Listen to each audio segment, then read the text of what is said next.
may yet reign supreme. Let it be that at the end of the day, we shall offer you the fruit of our labor as an act of gratitude for our continuing blessing on our labor as House of Representatives. We ask you, Father, that in the midst of our great division in this House of Representatives, brought about by our different cultural backgrounds, political affiliations, and convictions, and even creed, that you make us united people whose dreams and longings are anchored on our love for our nation.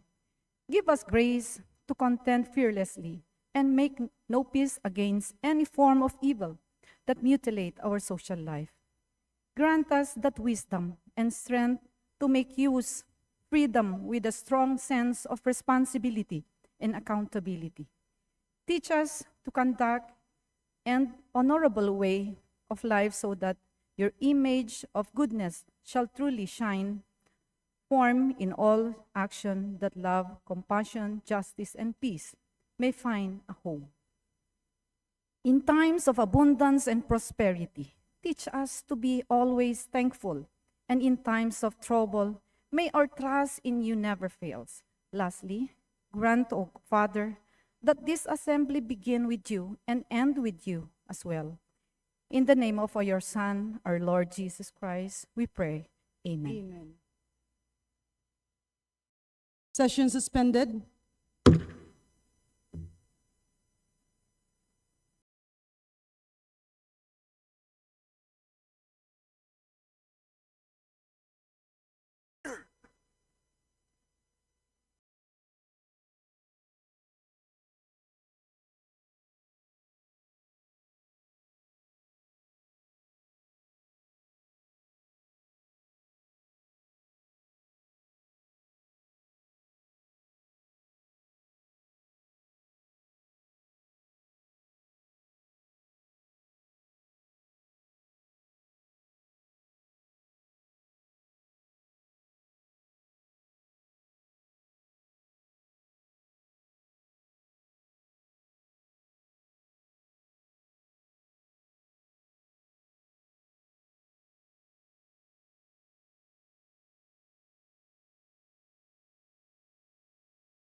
Session is resumed.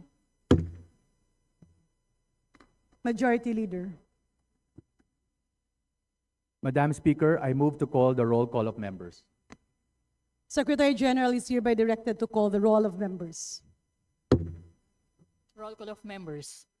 Honorable Representatives, Abalos, Abante, Asidre, Ako, Acosta, Adyong, Advincula, Agaraw, Agyaw, Alano, Alba, Albano, Almario Chino Miguel, Almario Dennis, Almonte, Alvarez Jose, Alvarez Mercedes, Amante, Amatong, Angara, Angeles, Aquino, Aquino Magsaysay, Arbison Munir,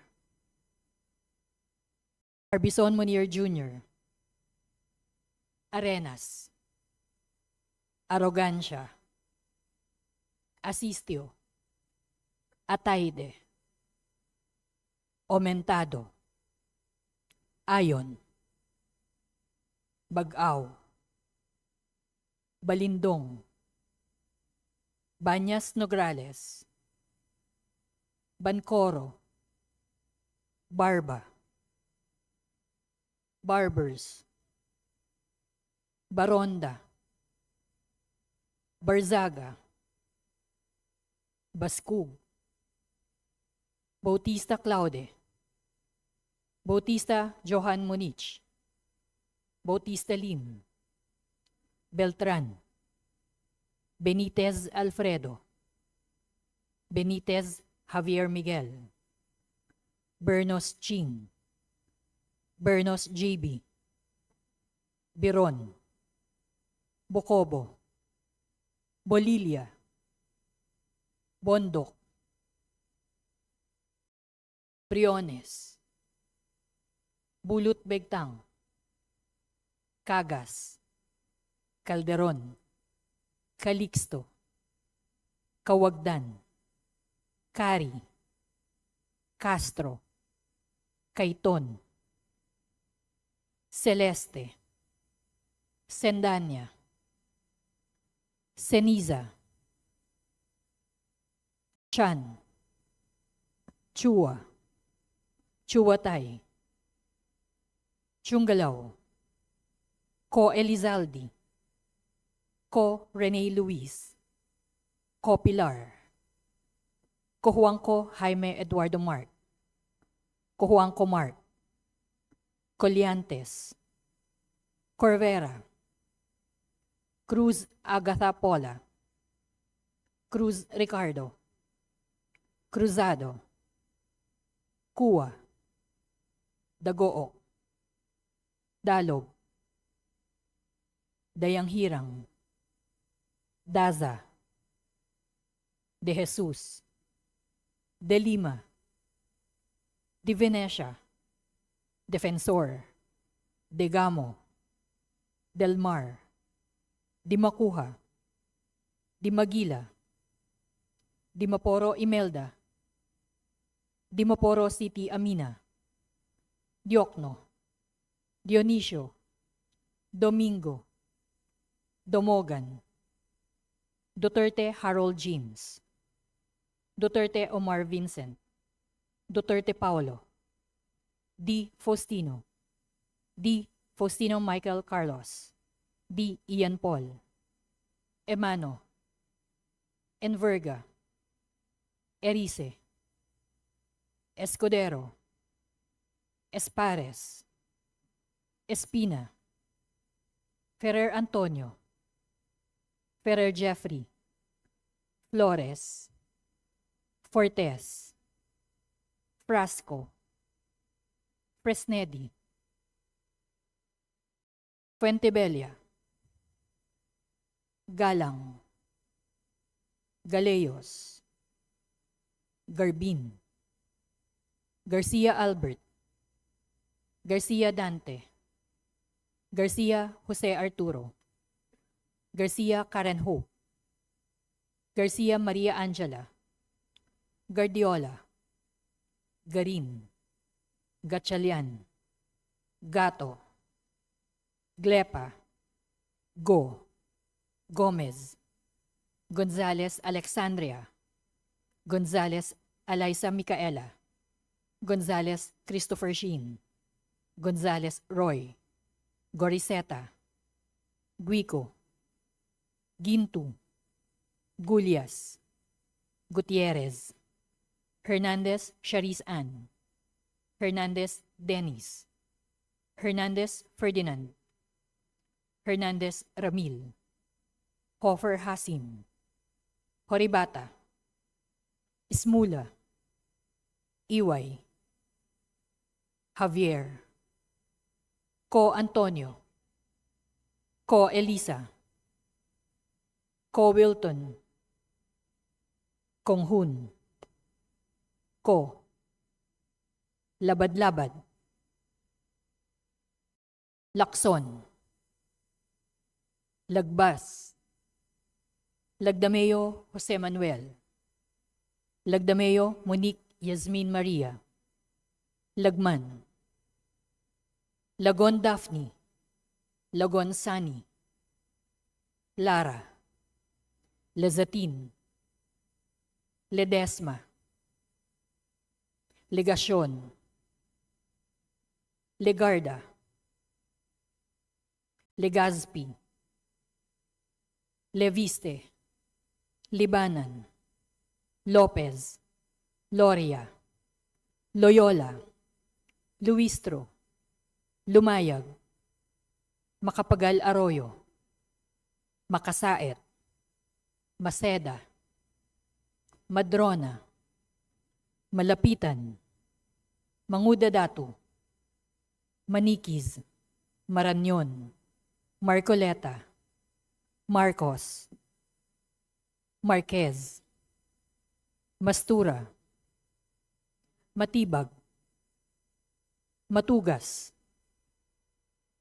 Mendoza, Mercado, Mercado Revilla, Miraflores, Momo, Montes, Nava, Nazal, Nisay, Nolasco, Uwaminal Henry, Uwaminal Sancho Fernando, Oducado, Olivares, Ongchuan, Ordanes, Oreta, Ortega, Uwano Dizon, Padiernos, Panaligan, Pancho, Panotes, Pascual, Perez, Pimentel, Plaza, Pleito, Po, Primisya Sagabas, Pumaren, Puno, Kimbo, Rama, Recto, Regencia, Remulia, Revilla Bryan, Revilla Ramonjolo,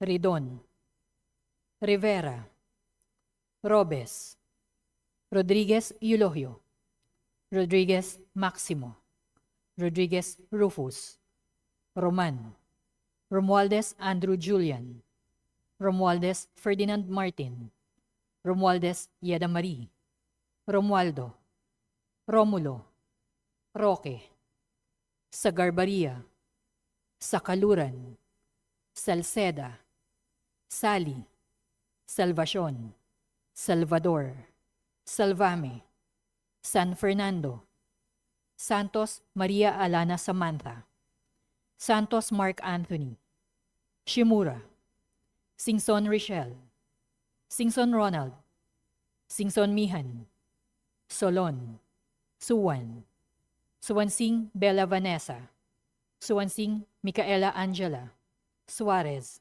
Suntay, Talyado, Tan Ayman, Tan Joseph, Tan Keith Micah, Tan Reynolds Michael, Tan Samir, Tan Stephen James, Tan Chay, Tan Watko, Tariela, Teodoro, Tereng, Teves, Tiangco, Tieng, Tinio, Tolentino, Tuan, Tulfo Jocelyn, Tulfo Ralph Wendell, Tupas, Tutor, T, Umali, Ungab, Uy Di Carlo, Uy Roberto, Valeriano, Vargas, Vargas Alfonso, Veloso, Veloso Tuazon, Vergara, Villa, Villafuerte Miguel Luis, Villafuerte Vincenzo Renato Luigi,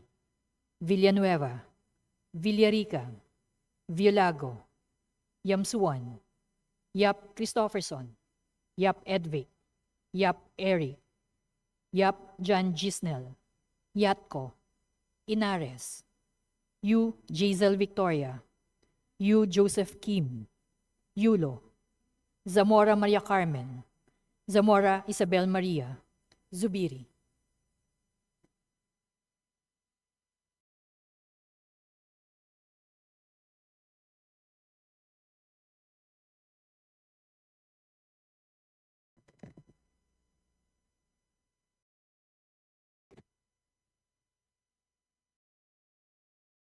Madam Speaker, the roll call shows that 198 members responded to the call.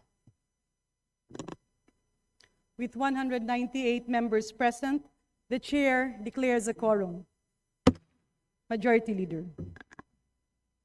Madam Speaker, I move to defer the reading and approval of the journals of previous session. Any objection? Hearing none, the consideration of the minutes of the previous session is hereby deferred. Majority Leader. Madam Speaker, I move to proceed with the reference of business and request that the Secretary General be directed to read the titles of bills and resolutions on first reading, as well as communications and committee reports. Any objection? Hearing none, the Secretary General is hereby directed to read the title of bills and resolutions on first reading, as well as messages, communications, and committee reports for referral to the appropriate committees. Reference of business. Bills on first reading. House Bill 4545, creating a national framework for integrated water resource management by Representative Primicia Sagabas. To the Committee on Public Works and Highways and the Committee on Government Reorganization. House Bill 4546, granting monthly internet allowance to public school teachers to support blended learning by Representative Primicia Sagabas. To the Committee on Basic Education and Culture.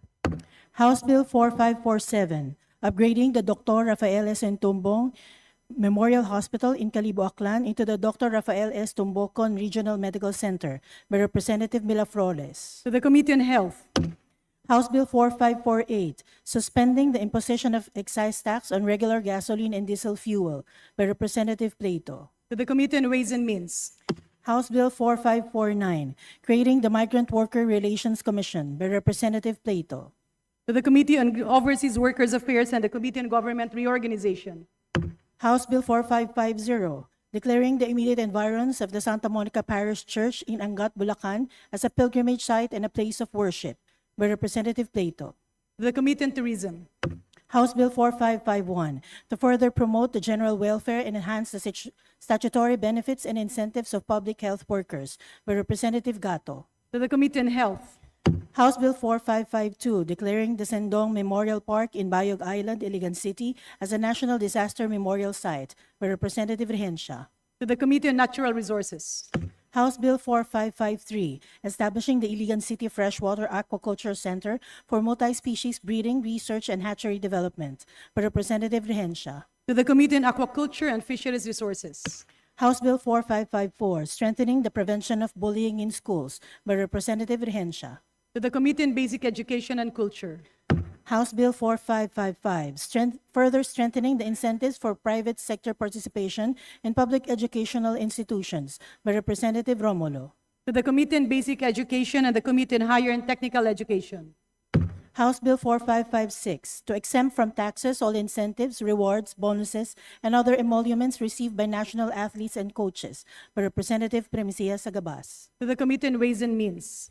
House Bill 4557, establishing a national autism care plan, creating the Autism Council of the Philippines, by Representative Primicia Sagabas. To the Committee on Health. House Bill 4558, establishing the OFW Social Security and Retirement System, creating the OFW Retirement Fund, by Representative Primicia Sagabas. To the Committee on Overseas Workers Affairs. House Bill 4559, prohibiting and penalizing wagering or betting on live cockfighting matches, events, and activities, by Representative Primicia Sagabas. To the Committee on Games and Amusements. House Bill 4560, requiring funeral establishments to provide affordable caskets for indigent and extremely poor families, by Representative Primicia Sagabas. To the Committee on Trade and Industry. House Bill 4561, granting a 20% discount to pregnant women on maternity-related expenses, maternity-related products and services, and providing incentives to participating stakeholders, by Representatives Revilla Ramonjolo, Mercado Revilla, and Revilla Bryan. To the Committee on Women and Gender Equality. House Bill 4562, restraining and penalizing the malicious and deliberate dissemination of false information that undermines public order or national security, strengthening regulations on fake news through digital and mainstream media platforms, by Representative Gomez. To the Committee on Public Information. House Bill 4563, upgrading the district office of the LTO in the city of Ormoc, Leyte from Class A to Class D to Class A District Office, by Representative Gomez. To the Committee on Transportation. House Bill 4564, prescribing the mandatory guidelines for the establishment and operation of local universities and colleges, by Representative Adyong. To the Committee on Higher and Technical Education. House Bill 4565, strengthening the advancement and professional development system for public school teachers and school leaders, by Representative Adyong. To the Committee on Basic Education and Culture. House Bill 4566, providing for free postgraduate education for public and private school teachers in SUCs and LUCs, by Representative Primicia Sagabas. To the Committee on Higher and Technical Education. House Bill 4567, integrating constitutional education in the secondary curriculum, by Representative Primicia Sagabas. To the Committee on Basic Education and Culture. House Bill 4568, providing for the governance and regulation of local universities and colleges, by Representative Primicia Sagabas. To the Committee on Higher and Technical Education. House Bill 4569, mandating Land Bank to allocate 60% of its total loan portfolio for the support and development of farmers and fisherfolks in the Philippines, by Representative Primicia Sagabas. To the Committee on Banks and Financial Intermediaries. House Bill 4570, regulating and professionalizing the practice of paralegals in the Philippines, by Representative Primicia Sagabas. To the Committee on Civil Service and Professional Regulation. House Bill 4571, mandating the inclusion of the Bible as literature in the curriculum of all schools, colleges, and universities, by Representative Primicia Sagabas. To the Committee on Basic Education and Culture and the Committee on Higher and Technical Education. House Bill 4572, strengthening the disclosure requirements of the SALN by mandating the declaration of gifts, benefits, and expenses, by Representative Suntay. To the Committee on Civil Service and Professional Regulation. House Bill 4573, establishing an LTFRB district office in the province of Masbate, by Representatives Co. Antonio and Co. Elisa. To the Committee on Transportation. House Bill 4574, strengthening the right of the people to free expression, to peaceably assemble, and to petition the government for redress or grievances, by Representatives Co. Rene Luis and Tino. To the Committee on People's Participation. House Bill 4575, increasing the Special Education Fund levy and expanding the application of the Special Education Fund, by Representative Primicia Sagabas. To the Committee on Local Government and the Committee on Basic Education and Culture. House Bill 4576, institutionalizing the Pantawid Pasada Fuel Program, by Representative Primicia Sagabas. To the Committee on Transportation. House Bill 4577, granting automatic civil service eligibility to government employees under contractual, casual, or job order status who have rendered at least 3 consecutive years of government service or at least 5 non-consecutive years, by Representative Primicia Sagabas. To the Committee on Civil Service and Professional Regulation. House Bill 4578, expanding the grounds for legitimation of children by amending the Family Code of the Philippines, by Representative Primicia Sagabas. To the Committee on Revision of Laws.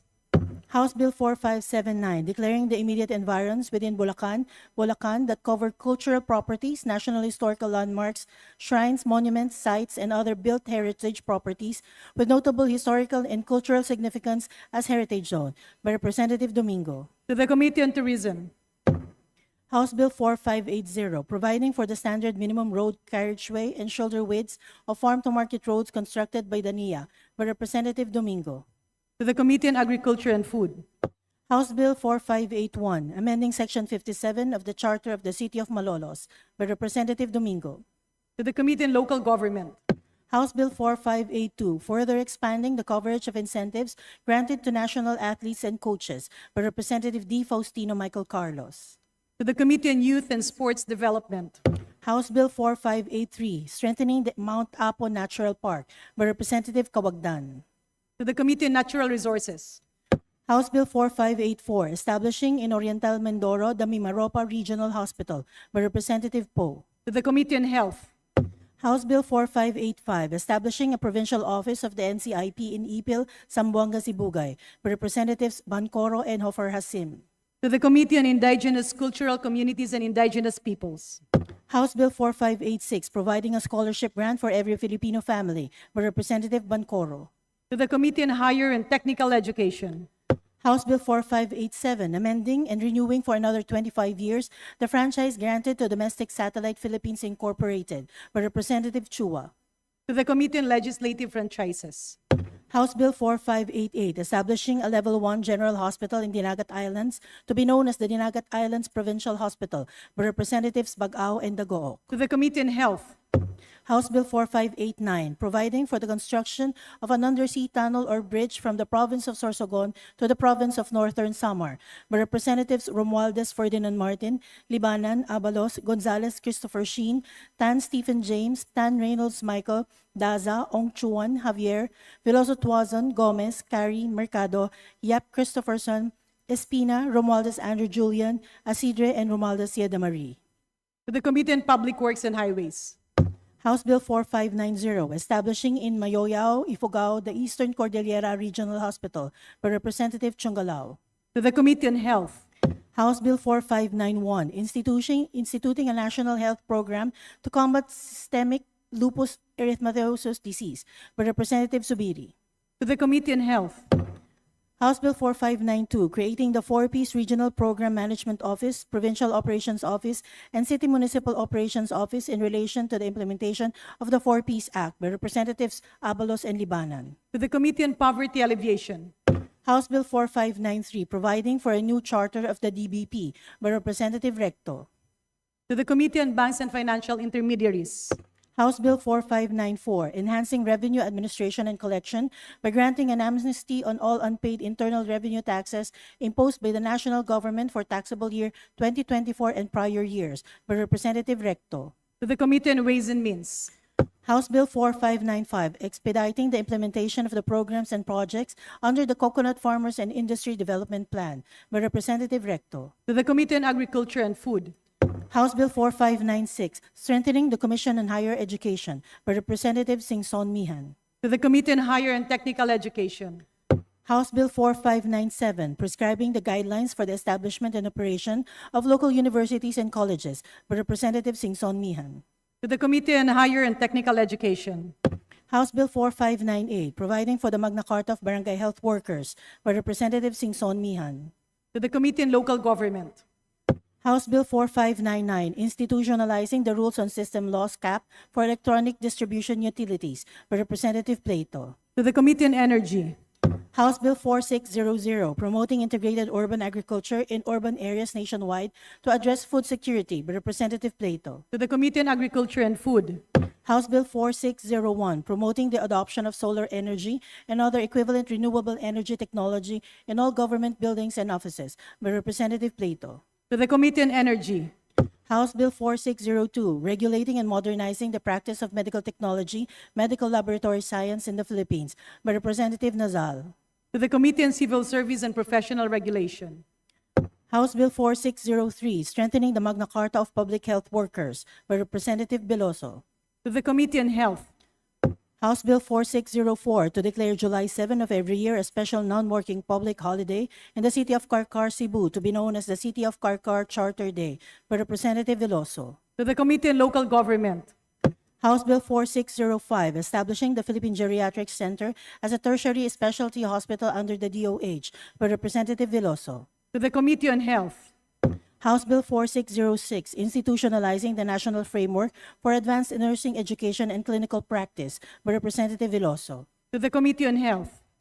House Bill 4607, regulating and modernizing the practice of medical technology in the Philippines, by Representative Veloso. To the Committee on Civil Service and Professional Regulation. House Bill 4608, strengthening the mandate, capabilities, and organizational structure of the MTRCB, by Representative Yolago. To the Committee on Public Information. House Bill 4609, establishing the right to information as a mechanism for transparency, accountability, and citizen empowerment, by Representative Hernandez Charis Ann. To the Committee on Public Information. House Bill 4610, establishing a congressional district library in Calamba, Laguna, to be known as the Dr. Jose Rizal Public Library, by Representative Hernandez Charis Ann. To the Committee on Basic Education and Culture. House Bill 4611, mandating the use of blockchain technology in the formulation, implementation, and monitoring of the government budget to promote open governance and citizen engagement, by Representative Hernandez Charis Ann. To the Committee on Appropriations. House Bill 4612, implementing the people's right to information and the constitutional policies of full public disclosure and honesty in the public service, by Representative Cruz Agata Paula. To the Committee on Public Information. House Bill 4613, providing for a free annual medical checkup for all Filipinos, by Representative Cruz Agata Paula. To the Committee on Health. House Bill 4614, converting Patalon Elementary School in Patalon, Zamboanga City into the Patalon Integrated School, by Representative Chuatay. To the Committee on Basic Education and Culture. House Bill 4615, strengthening the National Daycare and Early Childhood Care and Development Program, by Representative Chuatay. To the Committee on Welfare of Children. House Bill 4616, institutionalizing the rehabilitation and socioeconomic development in Rapu-Rapu, Albay, by Representative Loria. To the Committee on Natural Resources. House Bill 4617, granting universal social pension to senior citizens, by Representative Dionisio. To the Committee on Senior Citizen.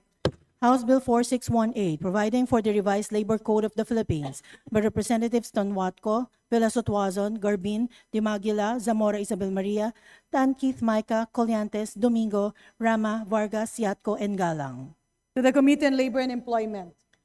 House Bill numbers 4619, 4620, 4621, and 4622, converting certain elementary schools in the province of Benguet into integrated schools, by Representative Yap Eric. To the Committee on Basic Education and Culture. House Bill 4623, streamlining the implementation of government infrastructure projects through round-the-clock operations, by Representatives Acosta and Alvarez Jose. To the Committee on Public Works and Highways. House Bill 4624, reclassifying certain parcels of land of the public domain located in barangays Kabigaan, Magbabadil, Barake, Iraan, Sagpangan, Isaub, San Juan, Apurawan, and Culandanum of Aborlan, Palawan as alienable and disposable land, by Representatives Acosta and Alvarez Jose. To the Committee on Natural Resources. House Bill 4625, declaring a Magna Carta for barangays, by Representatives Acosta and Alvarez Jose. To the Committee on Local Government. House Bill 4626, expanding the National Health Insurance Program to cover comprehensive mental health services, by Representatives Acosta and Alvarez Jose. To the Committee on Health. House Bill 4627, strengthening agricultural risk management through the creation of a national crop insurance program for small farmers, by Representatives Acosta and Alvarez Jose. To the Committee on Agriculture and Food. House Bill 4628, establishing the Western Philippines University College of Veterinary Medicine in Aborlan, Palawan, by Representatives Acosta and Alvarez Jose. To the Committee on Higher and Technical Education. House Bill 4629, granting mental health wellness leave to all employees, by Representatives Acosta and Alvarez Jose. To the Committee on Civil Service and Professional Regulation and the Committee on Labor and Employment. House Bill 4630, converting the Extension Office of the LTO in Giwan, Eastern Samar into a regular LTO district office by Representatives Gonzales, Christopher Shin, and Libanan. To the Committee on Transportation. House Bill 4631, providing for 15,000 pesos across-the-board increase in the basic monthly salary of teachers and employees in the public basic education by Representatives Villafuerte, Vincenzo, Renato Luigi, Villafuerte, Miguel Luis, Rebata, and Ridon. To the Committee on Appropriations. House Bill 4632, renaming Mindoro West Coastal Road in the province of Occidental Mindoro to Tamarao Highway by Representative Tariela. To the Committee on Public Works and Highways.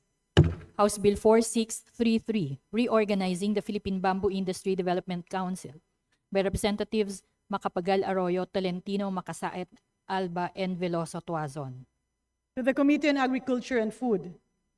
House Bill 4634, strengthening support for children with special needs from poor households by amending the Four-Piece Act by Representative Bautista Lim. To the Committee on Poverty Alleviation. House Bill 4635, declaring September 3 of every year a special non-working public holiday throughout the country in commemoration of the surrender of the Japanese military forces led by General Tomoyuki Yamashita in Baguio City by Representative Dumogan.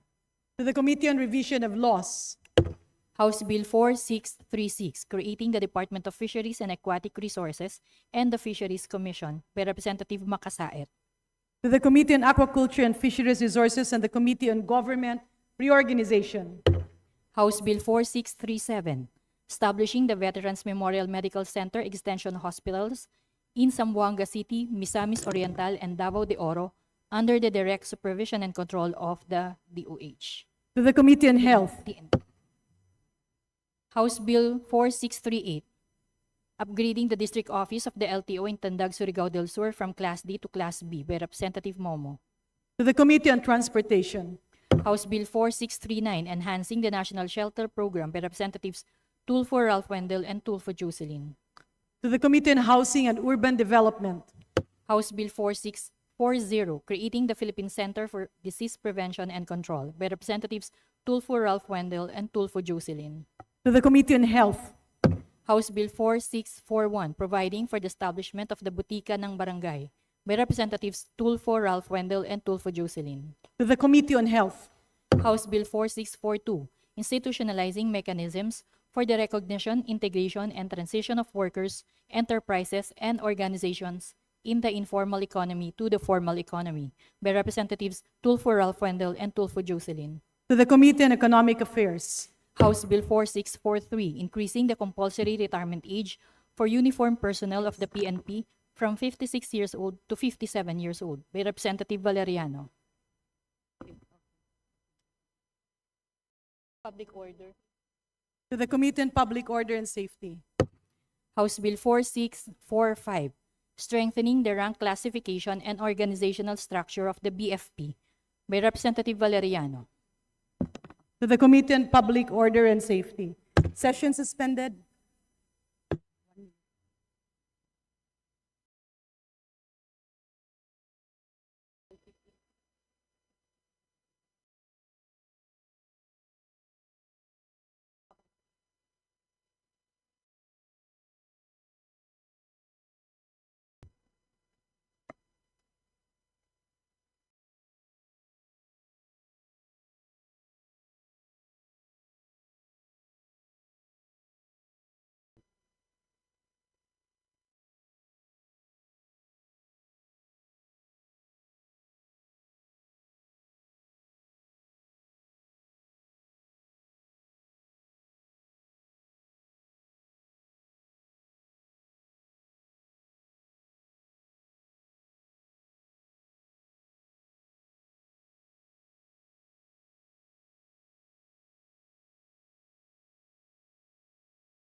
Session resumed.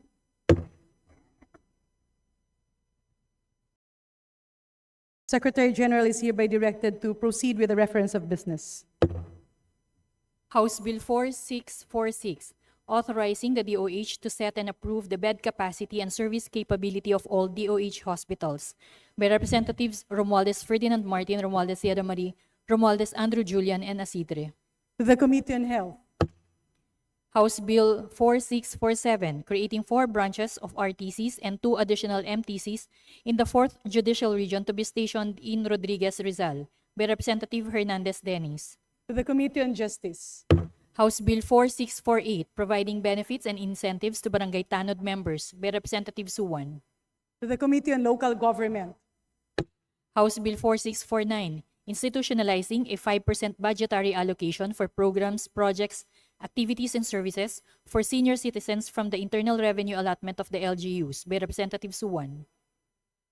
To the Committee on Senior Citizens. House Bill 4650, granting heartbreak leave and providing emotional support resources for recovering employees, by Representative Suwan. To the Committee on Labor and Employment and the Committee on Civil Service and Professional Regulation. House Bill 4651, integrating financial literacy in the senior high school curriculum, by Representative Suwan. To the Committee on Basic Education and Culture. House Bill 4652, creating the Department of Disaster Resilience, by Representative Suwan. To the Committee on Disaster Resilience and the Committee on Government Reorganization. House Bill 4653, establishing the framework strategy for the blue economy, by Representatives Suwan and Emano. To the Committee on Economic Affairs. House Bill 4654, converting Baluay Elementary School in Barangay Baluay, Sablan, Benguet into the Baluay Integrated School, by Representative Yap Eric. To the Committee on Basic Education and Culture. House Bill 4655, granting free tertiary agricultural education and other related courses to all dependent children of qualified indigent farmers, by Representatives Yap Eric and Yap Edvic. To the Committee on Higher and Technical Education. House Bill 4656, providing medical parole for elderly persons deprived of liberty who are suffering from terminal or severe medical conditions, by Representatives Yap Eric and Yap Edvic. To the Committee on Justice.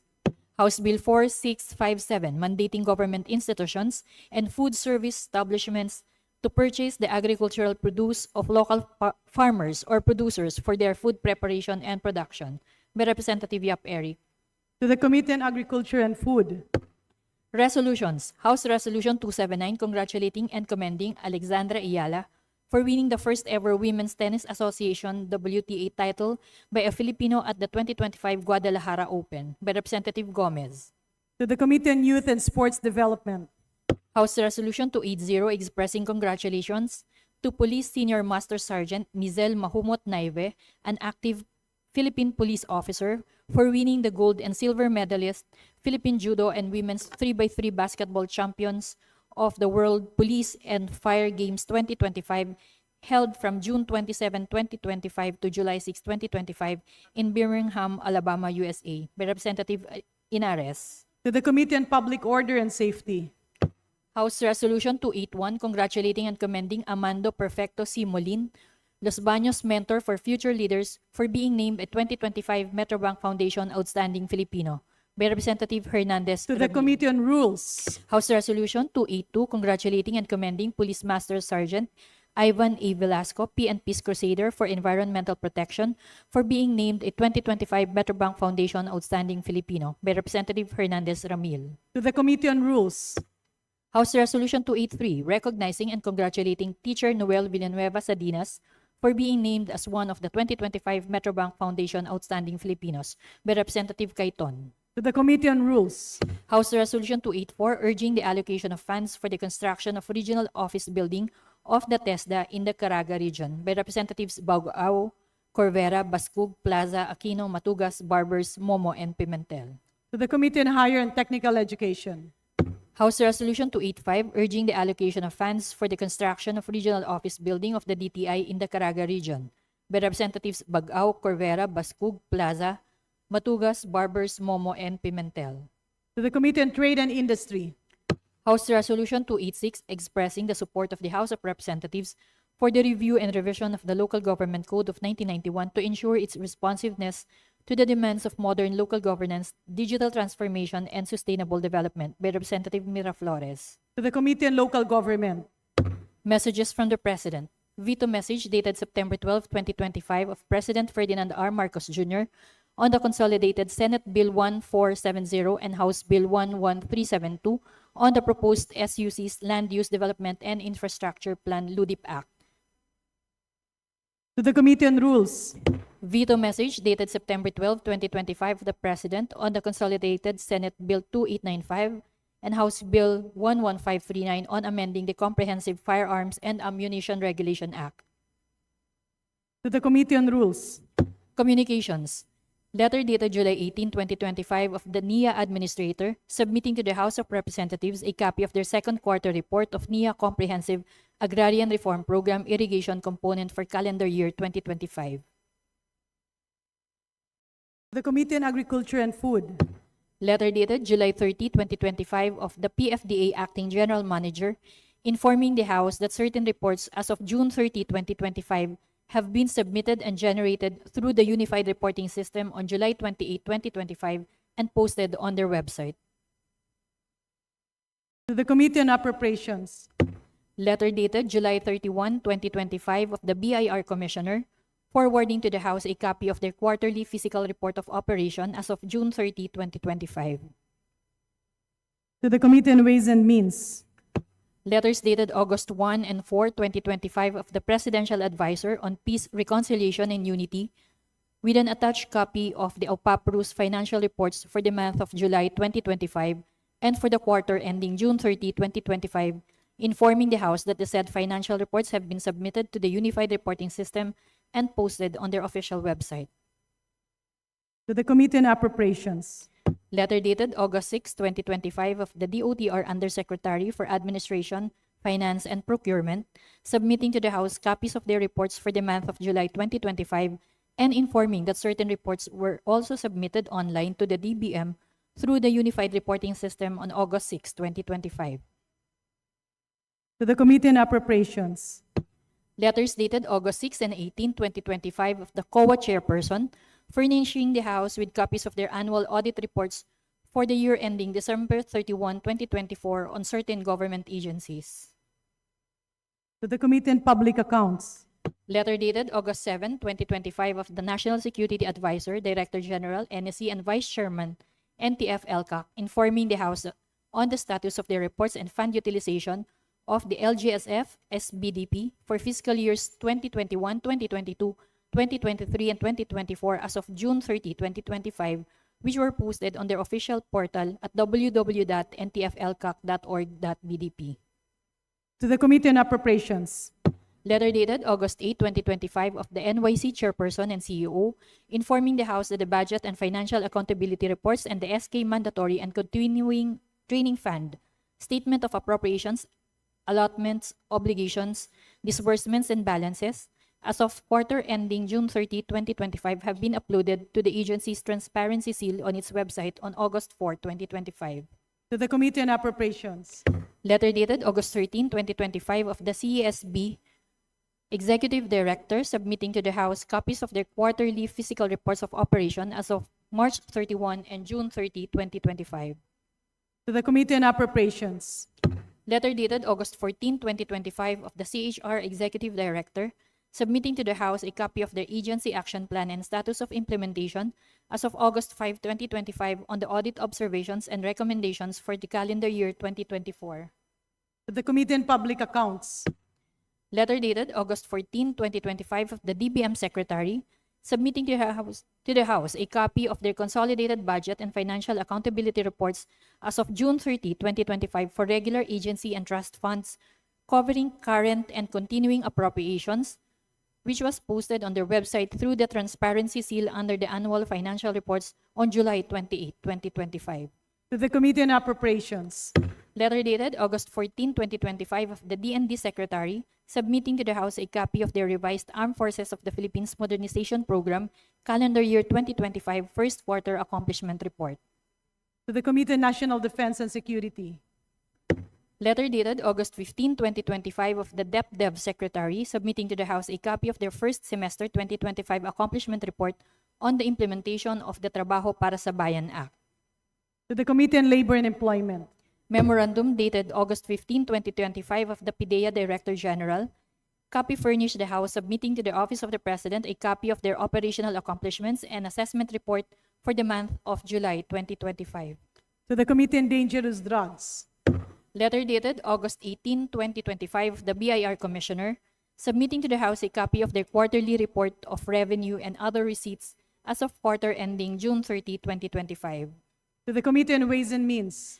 Letter dated August 18, 2025 of the COA Chairperson furnishing the House with copies of their annual audit reports for the years ending December 31, 2023 and 2024 on certain government corporations. To the Committee on Public Accounts. Letter dated August 19, 2025 of the Insurance Commission Commissioner furnishing the House with a copy of their agency action plan and status of implementation as of August 19, 2025 on the audit observations and recommendations for the calendar year 2024. To the Committee on Public Accounts. Letter dated August 20, 2025 of the Partido State University President submitting to the House a copy of their 2024 annual report. To the Committee on Higher and Technical Education. Letter dated August 20, 2025 of the DepDev OIC Undersecretary Corporate Affairs Group. Copy furnished the House submitting to the COA a copy of their agency action plan and status of implementation on the audit observations and recommendations for the calendar year 2024 and prior years. To the Committee on Public Accounts. Letter dated August 22, 2025 of the Supreme Court Chief Justice presenting to the House a copy of their 2024 Judiciary Annual Report. To the Committee on Justice. Letter dated August 22, 2025 of the Director, DOST Industrial Technology Development Institute, transmitting to the House a copy of their agency action plan and status of implementation as of June 30, 2025 on the audit observations and recommendations for the calendar years 2024 and downwards. To the Committee on Public Accounts. Letter dated August 28, 2025 of the DBM Secretary transmitting to the House copies of certain reports of the national government agencies for the quarter ending June 30, 2025, which were posted on their website. To the Committee on Appropriations. Letter dated August 29, 2025 of the Sandigan Bayan Presiding Justice, submitting to the House a copy of their 46th annual report for the calendar year 2024. To the Committee on Justice. Letter dated August 29, 2025 of the DBM Assistant Secretary, Internal Management Group, copy furnished the House submitting to the COA a copy of their agency action plan and status of implementation as of August 22, 2025 on the audit observations and recommendations for the calendar year 2024 volumes 1 and 2. To the Committee on Public Accounts. Letters dated September 2 and 9 of the BSP Bank Officer 6, Office of the General Counsel and Legal Services, transmitting to the House duly certified copies of certain BSP issuances. To the Committee on Banks and Financial Intermediaries. Letter dated September 3, 2025 of the Director, DOST Advanced Science and Technology Institute, with attached copy of a report generated through the Unified Reporting System informing the House that they have submitted a copy of their monthly report of disbursements for the month of August 2025. To the Committee on Appropriations. Letter of the Acting Director for Controllership, PNP National Headquarters, NAPOLCOM, forwarding to the House a copy of their agency action plan and status of implementation as of August 31st, 2025 on the audit observations and recommendations for the calendar year 2024. To the Committee on Public Accounts. Annual Audit Report on the Laguna Lake Development Authority, copy furnished the House, transmitted by the COA Cluster Director, Cluster 4, Industrial and Area Development, Corporate Government Audit Sector for the years ending December 31, 2023 and 2024. To the Committee on Public Accounts. Letter of the Deputy Ombudsman for Mindanao, copy furnished the House, forwarding the first endorsement dated August 20, 2025 to the COA Regional Director, BARM, on the Committee Report Number 1502 of the Committee on Public Accounts for appropriate action and/or audit investigation on the alleged misuse of public funds by the Office of the Chief Minister of the BARM. To the Committee on Public Accounts.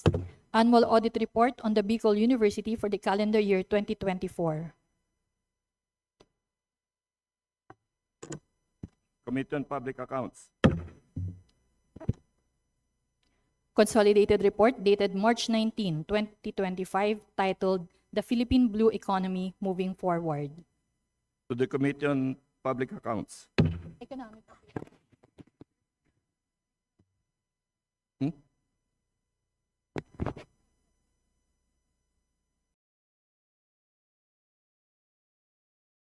Okay, saan ba dito? Ito? Here. To the Committee on Economic Affairs. Various communications submitted to the House by officials of several local government units relative to their posting and reporting requirements of the fund utilization of status of program project implementation of the local government support fund as attested by the respective local chief executives. To the Archives.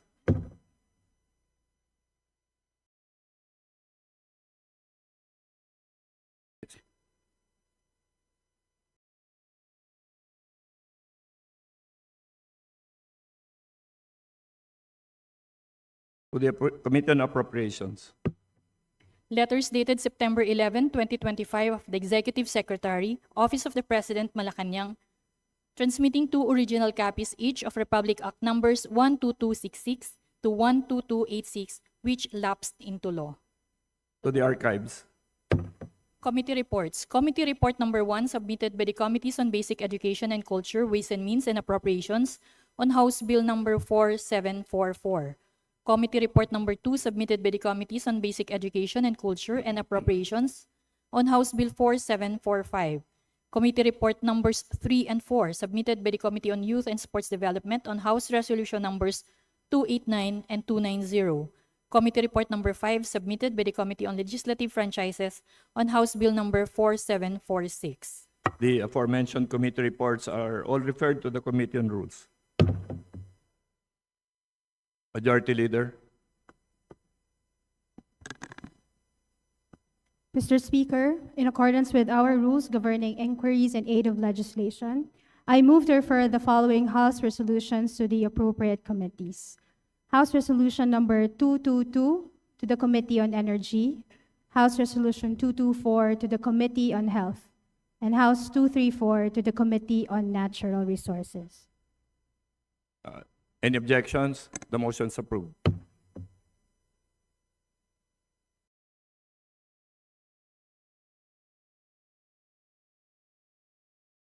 Majority Leader.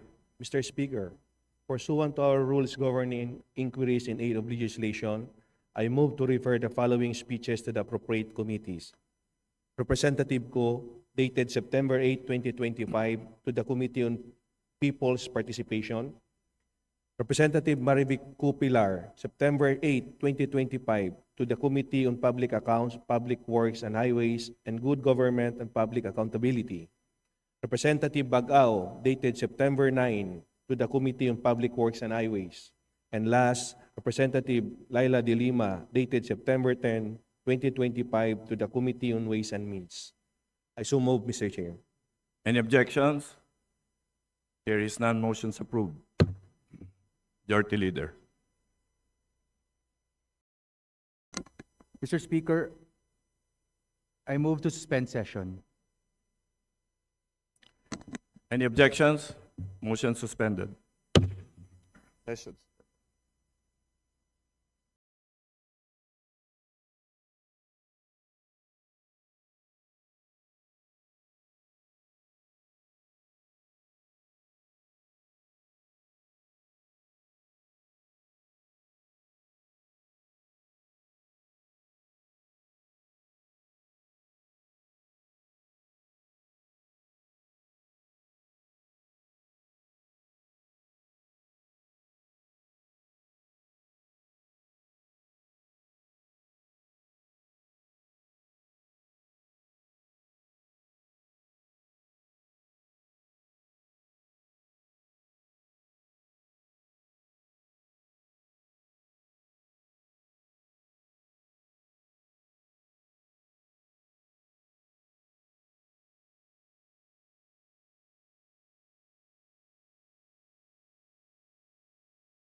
Session is resumed.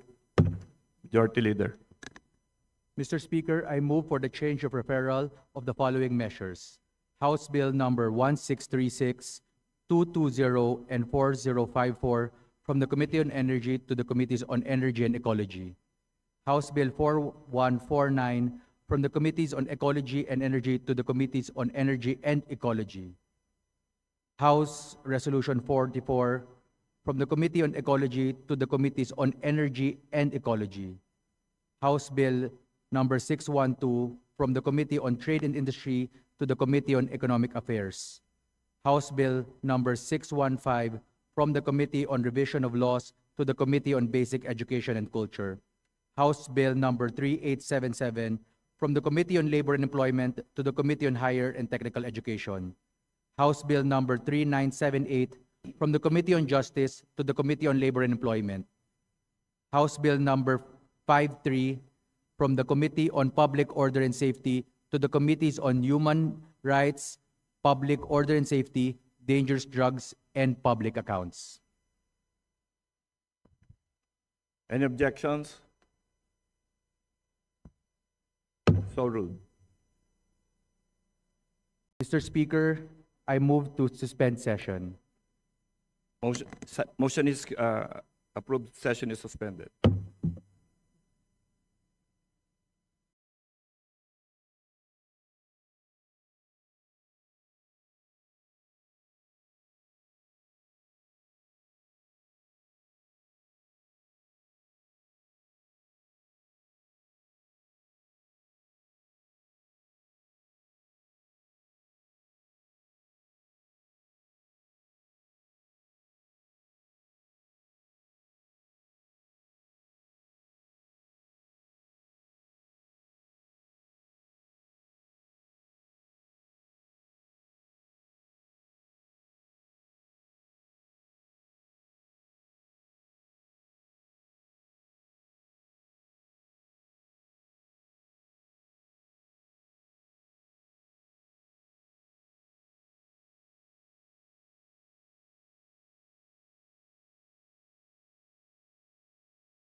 Session is resumed.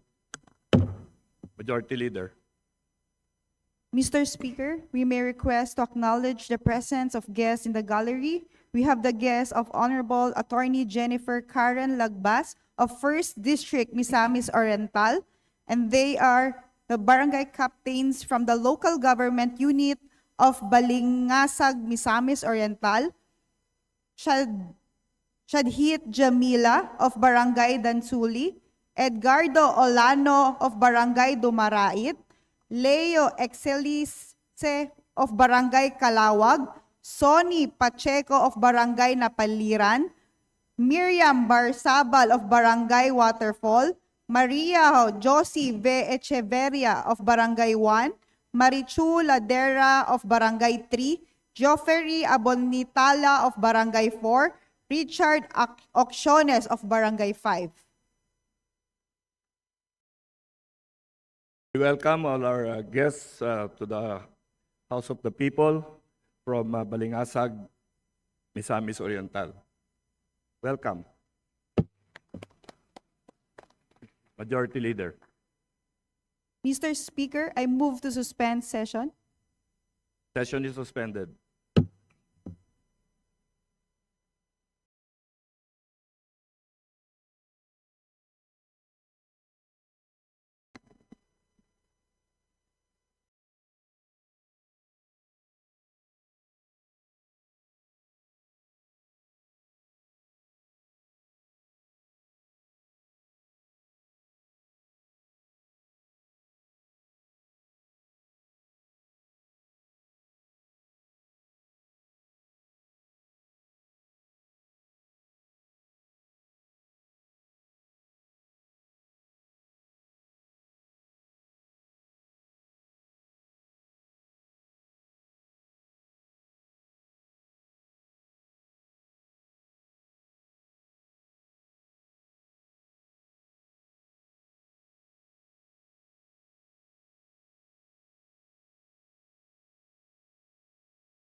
Session resumed.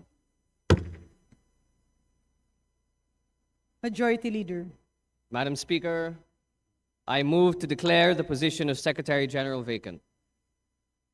There is a motion to declare the position of the Secretary General vacant. Those in favor say aye. Those who are not in favor say nay. The ayes have it. The position of Secretary General is hereby declared vacant. Majority Leader. Madam Speaker, I move to elect Attorney Cheloy Velicaria Garafil as Secretary General of the House of Representatives. Is there an objection? The chair hears none. Attorney Cheloy Velicaria Garafil is unanimously elected as the Secretary General of the House of Representatives.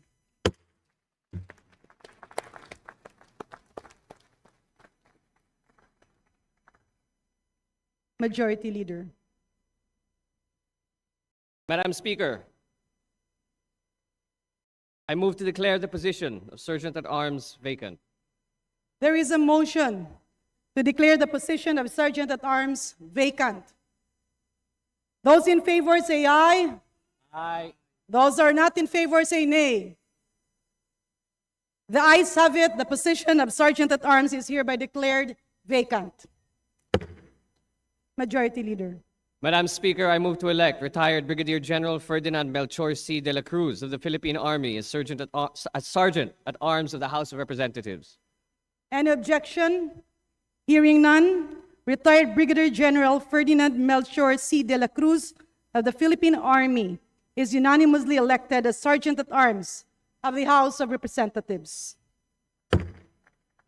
Majority Leader. Session suspended.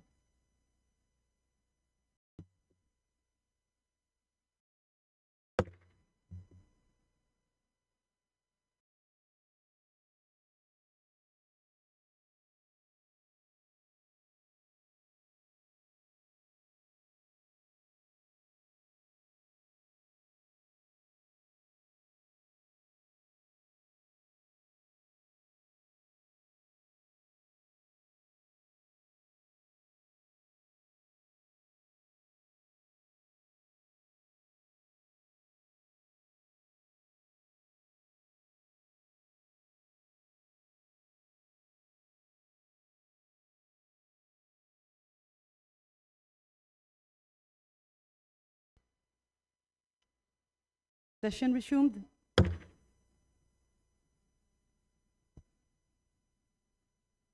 Majority Leader. Madam Speaker, I move to allow Secretary General Cheloy Velicaria Garafil to take her oath. Is there an objection? The chair hears none. The motion is approved. May we request Secretary General Cheloy Velicaria Garafil to proceed to the rostrum for her oath taking.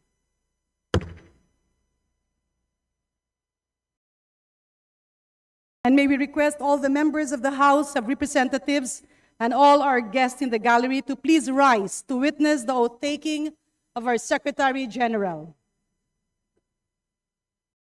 Be administered by the Speaker of the House, Honorable Boji D.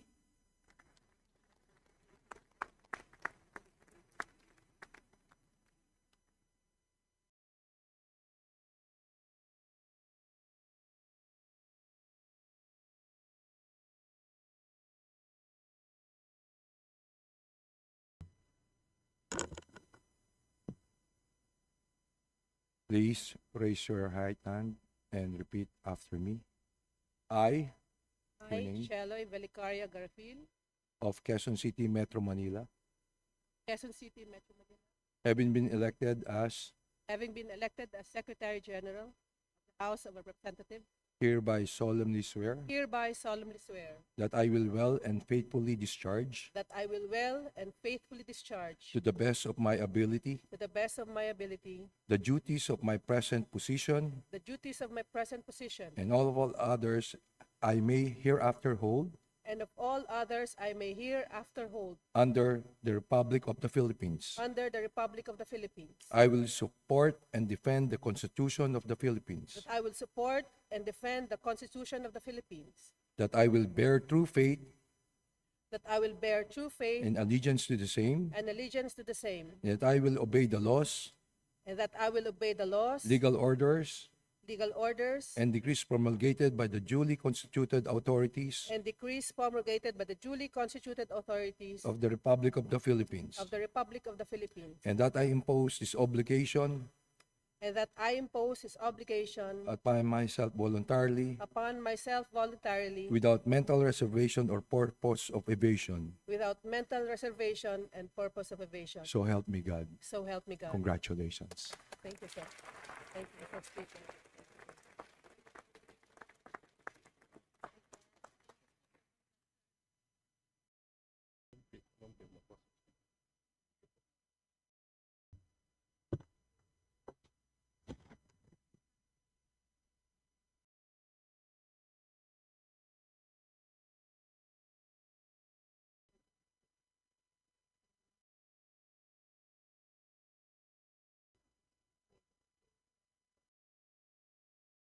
Thank you.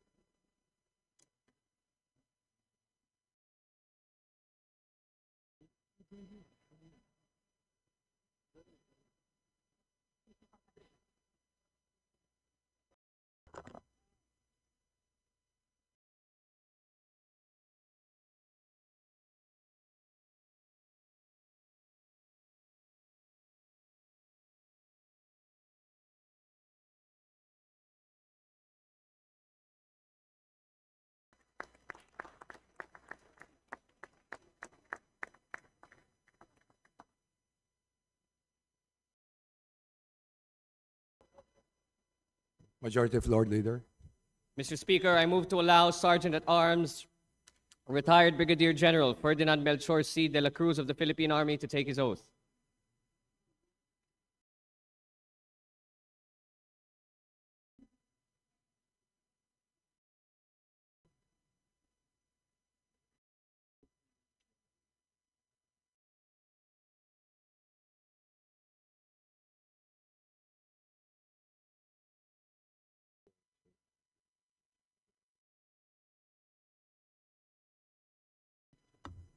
Is there any objection to the motion? The chair hears none. The motion is approved. Majority Leader.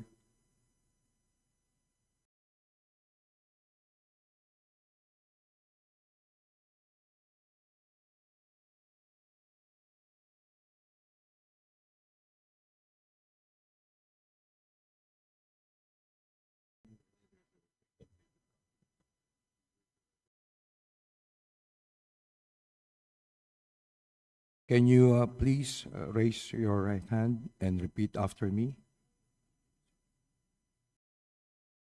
I Brigadier General Ferdinand Melchor C. de la Cruz, Philippine Army, retired, of Nagilian, Isabela, Nagilian, Isabela, hereby solemnly swear hereby solemnly swear that I will well and faithfully discharge, that I will well and faithfully discharge, to the best of my ability, to the best of my ability, the duties of my present position duties of my present position and all others of all others I may hereafter hold under the Republic of the Philippines, I may hereafter hold under the Republic of the Philippines, that I will support and defend the Constitution of the Philippines, that I will support and defend the Constitution of the Philippines, that I will bear true faith and allegiance to the same, that I will bear true faith and allegiance to the same, and that I will obey the laws, and that I will obey the laws, legal orders, legal orders, and decrees promulgated by the duly constituted authority of the Republic of the Philippines, and the decrees duly promulgated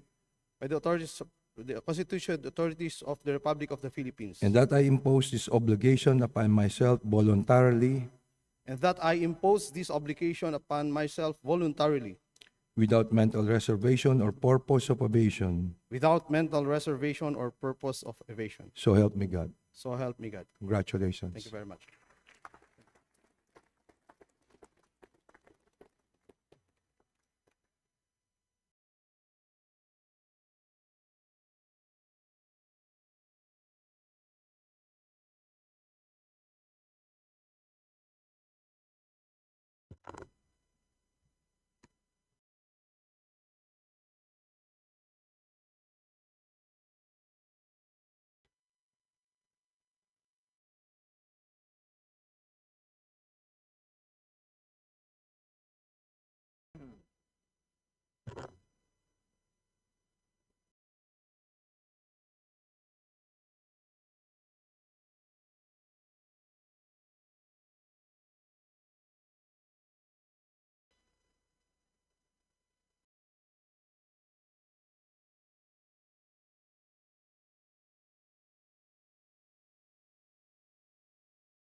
Majority Leader. Mr. Speaker, we are in receipt of the proclamation issued by the Commission on Elections declaring Gabriela Women's Party as winner under the party list system in the national and local elections of May 12, 2025, and to entitle its nominee, Sarah Jane I. Elago, to sit as its representative in the House of Representatives of the Congress of the Philippines. Mr. Speaker, pursuant to the aforementioned proclamation, I move to allow Sarah Jane I. Elago, representative of Gabriela Women's Party, to take oath in open session. Is there any objection? The chair hears none. The motion is approved. The Secretary General is directed to call the representative of the Gabriela Women's Party to take oath of office before this body. May I request all the members of the House of Representatives and all our guests in the galleries to please rise to witness the oath taking of our new member.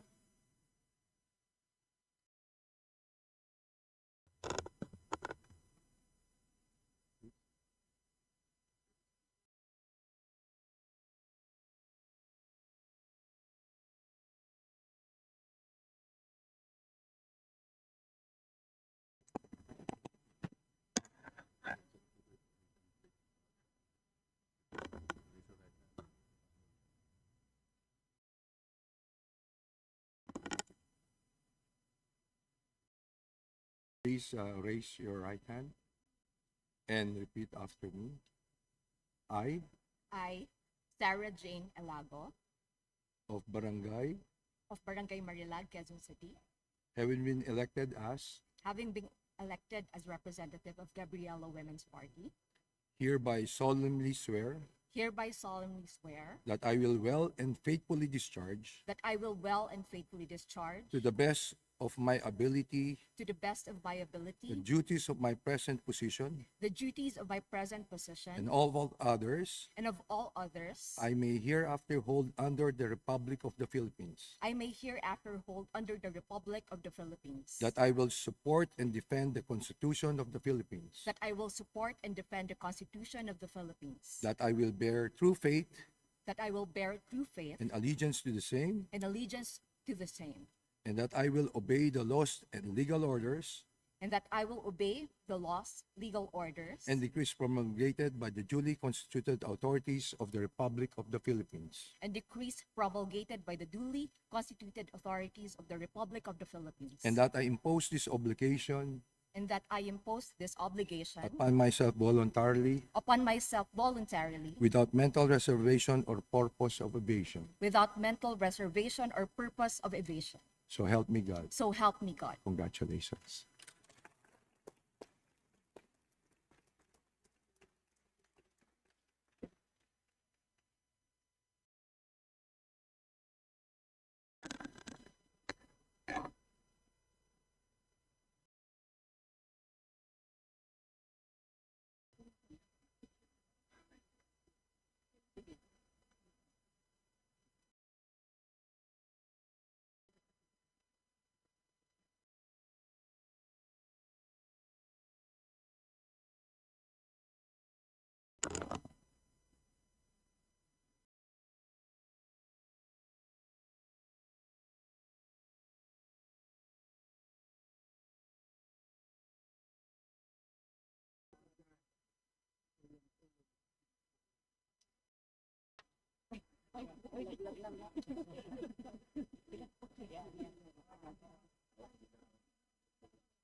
Session is suspended.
Session resumed.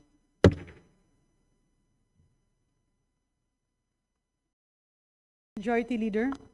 Madam Speaker, before we proceed, let me acknowledge the guest of the Honorable Speaker of the House of Representatives, Faustino Boji III. They are the delegation from the of Ukraine. They are the following: Mr. Vadim Aylaichuk, Ms. Yesha Vasilenko, Ms. Tamila Tasheva,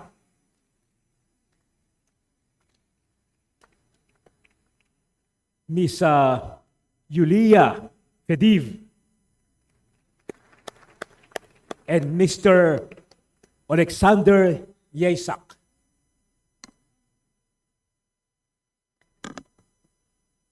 To our guests, headed by Her Excellency Vadim Halaychuk, the head of delegation and member of the Parliament of Holland's party, as well as their colleagues, and Her Excellency Yulia Fediv and Dr. Beatrice Jane Ang, the Honorable Leisha Vasilenko and the Honorable Tamila Tasheva. Welcome to the House of the People.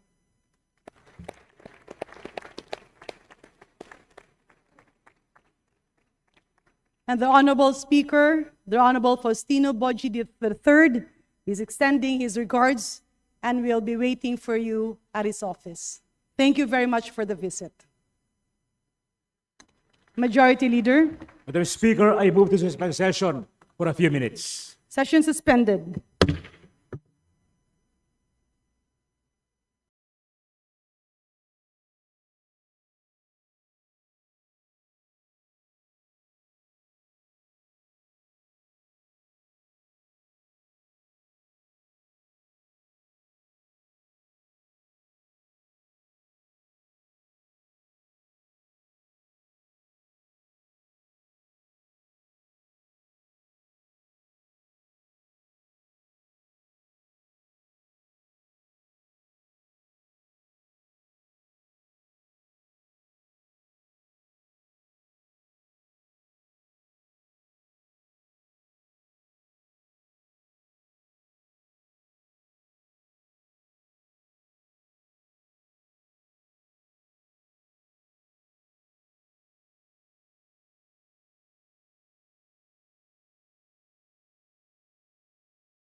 Session resumed.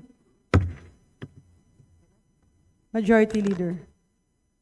Madam Speaker, I move to take up additional reference of business and request that the Secretary General be redirected to read the title of the bill. Any objection? The chair hears none. The Secretary General is hereby directed to read the title of committee reports for referral to the appropriate committees. Additional reference of business. Committee reports. Committee report number 6, submitted by the Committee on Housing and Urban Development on House Bill 4757. Committee report 7, submitted by the Committee on Appropriations on House Bill 4058. To the Committee on Rules. Session suspended.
Session resumed.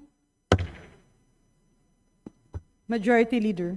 Madam Speaker, under the calendar of business for the day, I move to consider House Bill number 4058 and its general principles and provisions as contained in Committee Report number 7, submitted by the Committee on Appropriations. And for this purpose, may I request that the Secretary General be directed to read the title of the measure. Any objection? Hearing none, the Secretary General is hereby directed to read the title of the measure as mentioned by the Majority Leader. House Bill number 4058, an act appropriating funds for the operation of the government of the Republic of the Philippines from January 1 to December 31, 2026. Majority Leader. Madam Speaker, I move to open the period of sponsorship and debate. An objection? Hearing none, the period of sponsorship and debate insofar as Committee Report number 7 as contained in House Bill 4058 is hereby opened. Majority Leader. Madam Speaker, I move to recognize Representative Micaela Swansing, Chairperson of the Committee on Appropriations, to deliver the sponsorship speech on House Bill number 4058. The Honorable Mika Swansing is hereby recognized for his sponsorship speech. Please proceed. Thank you very much, Madam Speaker.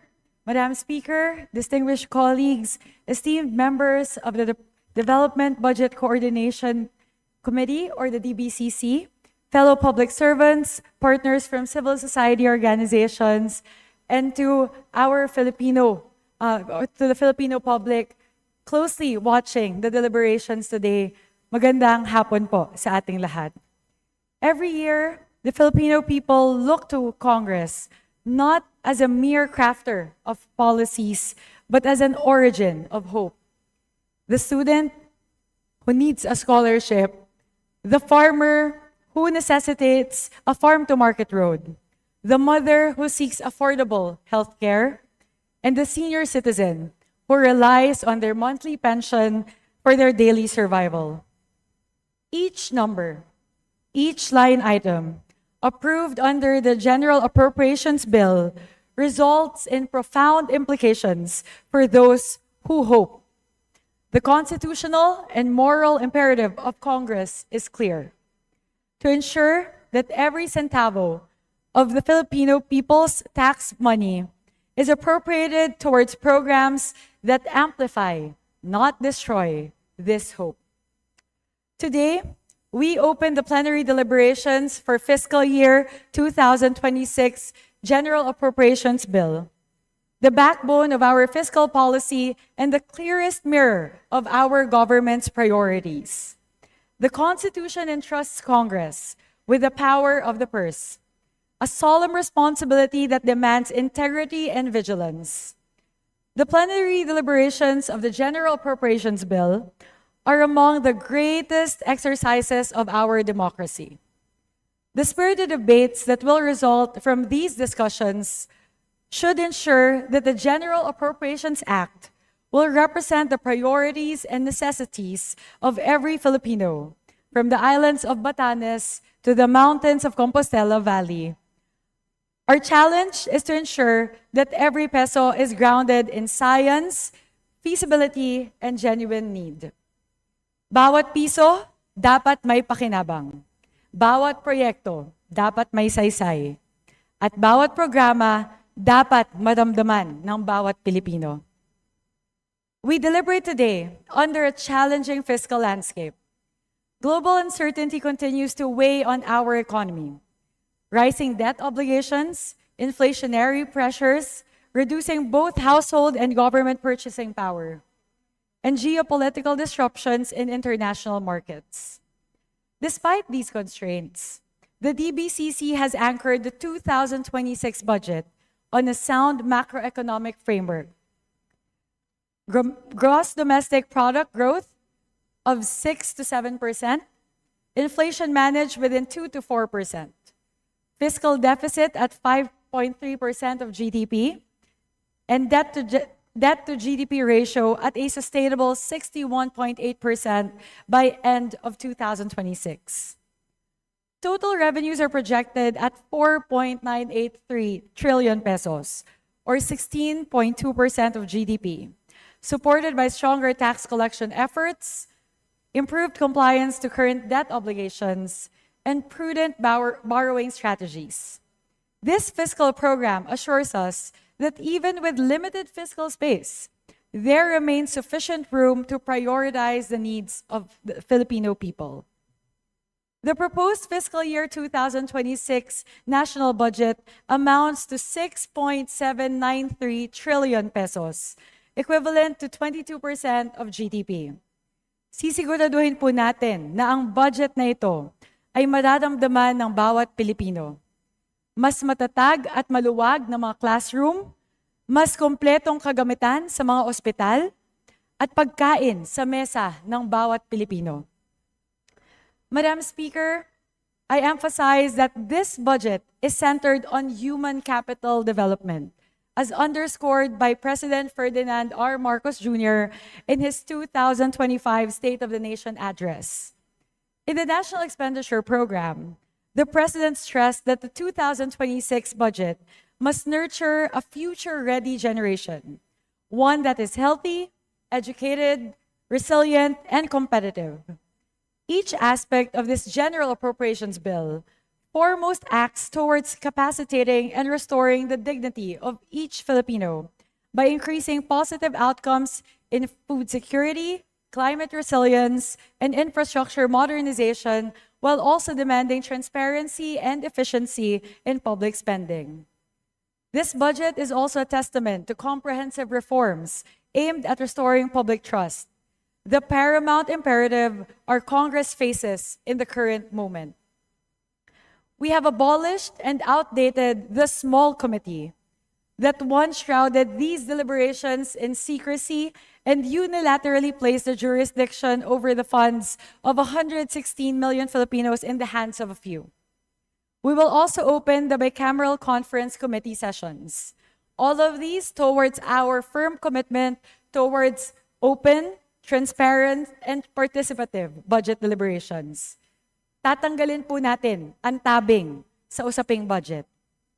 Nais ko rin pong bigyang diin na nadidinig po natin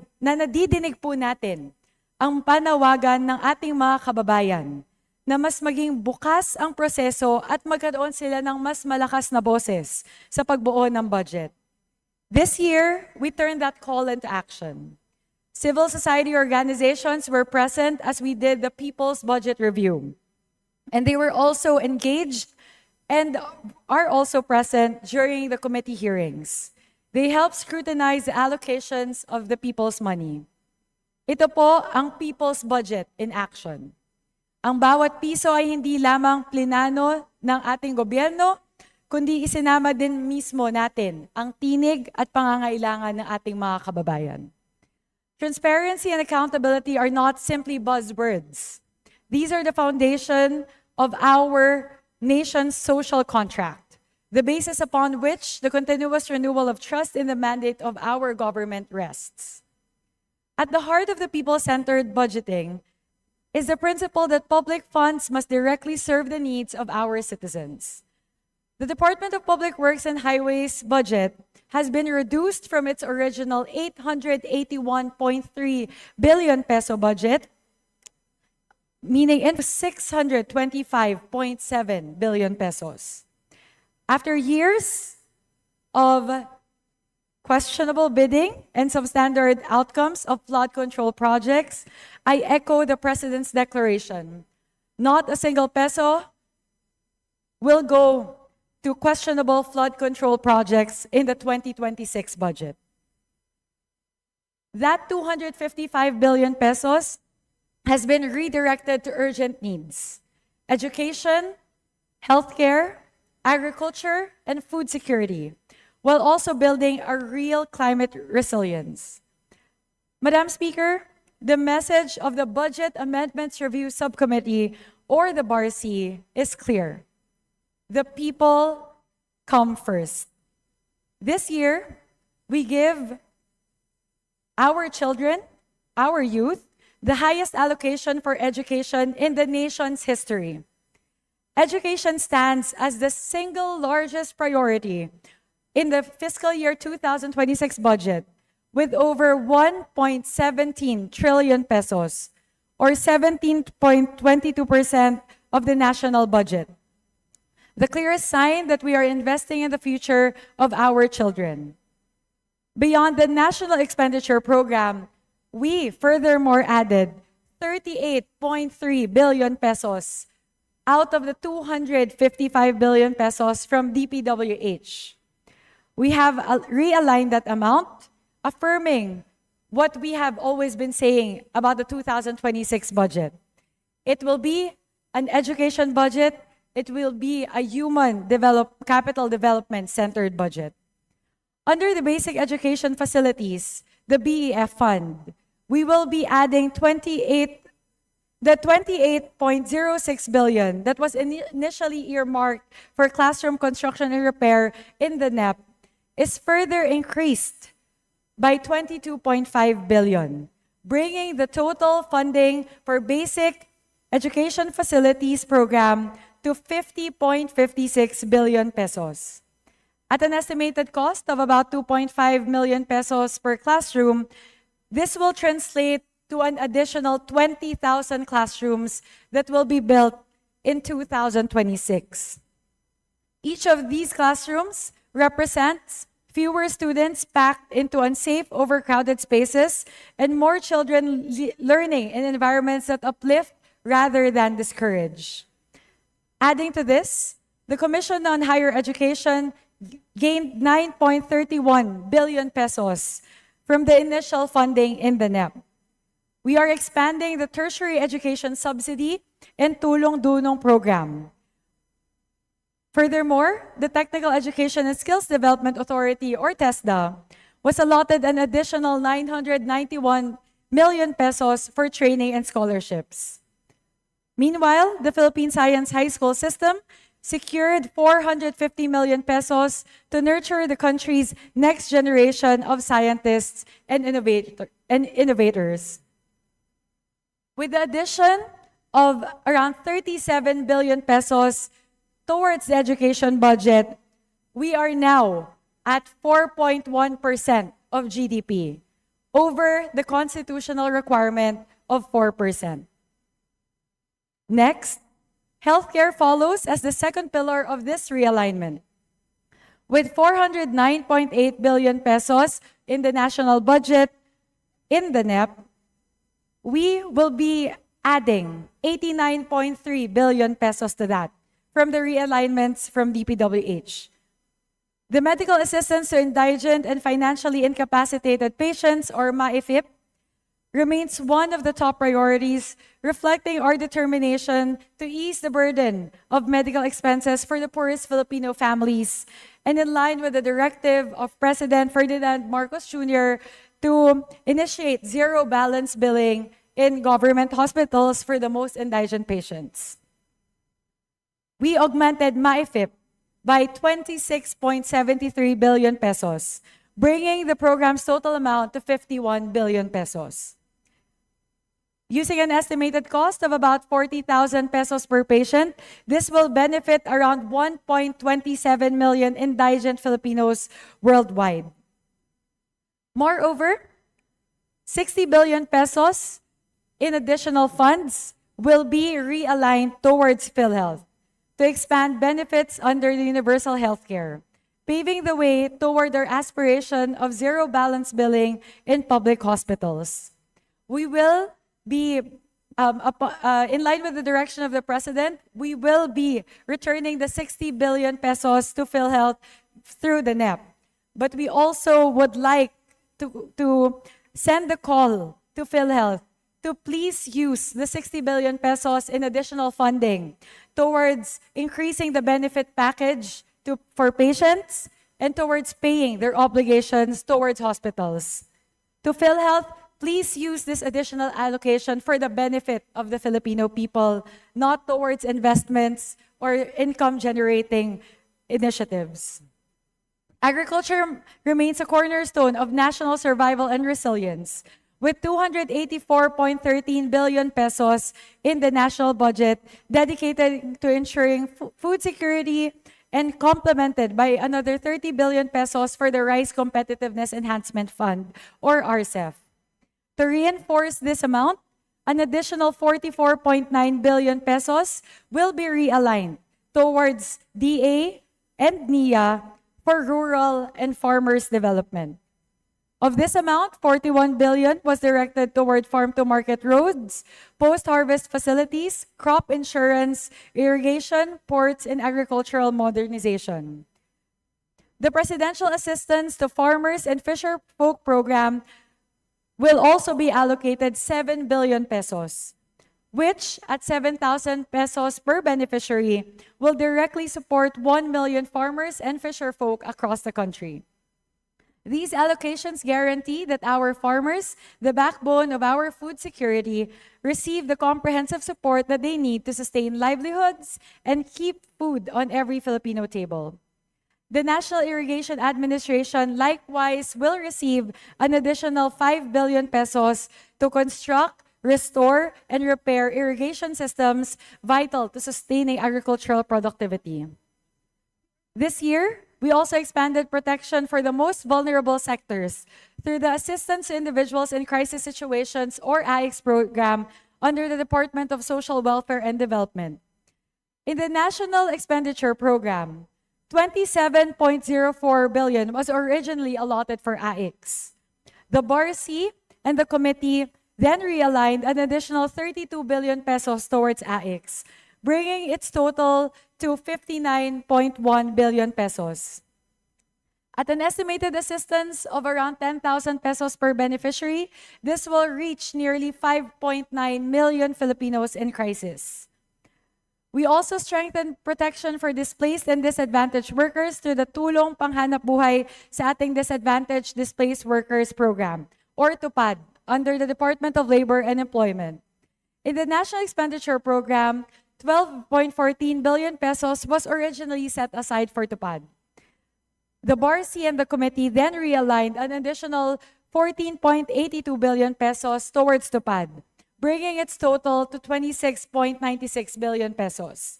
At an average assistance of 5,500 per worker, this budget will benefit nearly 4.9 million Filipinos nationwide. These are not mere figures. These are breadwinners who will be given temporary jobs to keep food on the table and children in school and families who can weather difficult times with dignity. The mentioned agencies, however, will still undergo rigorous scrutiny during the plenary deliberations to ensure that they have both the capacity and readiness to fully utilize the funds allocated to them, and that these resources truly reach the communities they are intended to serve. Every peso of the 255 billion pesos coming from DPWH realigned towards other agencies was reviewed line by line and reallocated in a way that is open, transparent, and participatory. Dear colleagues, we did not simply move the funds. We redirected them towards the daily needs of our people: classrooms for learners, medical assistance for patients, roads for farmers, jobs for workers, and crisis support for families. This is people-centered budgeting in its clearest form. It is proof that this Congress listens, responds, and acts to make every peso count where it matters most. As chairperson of the Committee on Appropriations, I emphasize every allocation must be rational, feasible, and guided by science. My dear colleagues, allow me to stress a truth we cannot ignore. The trust of our people in our congressional institutions is slowly being eroded. When citizens witness budgets that do not match their realities, when funds fail to reach those who need them most, confidence in government collapses. It is the biggest imperative of our time to restore this trust through foremost accountability.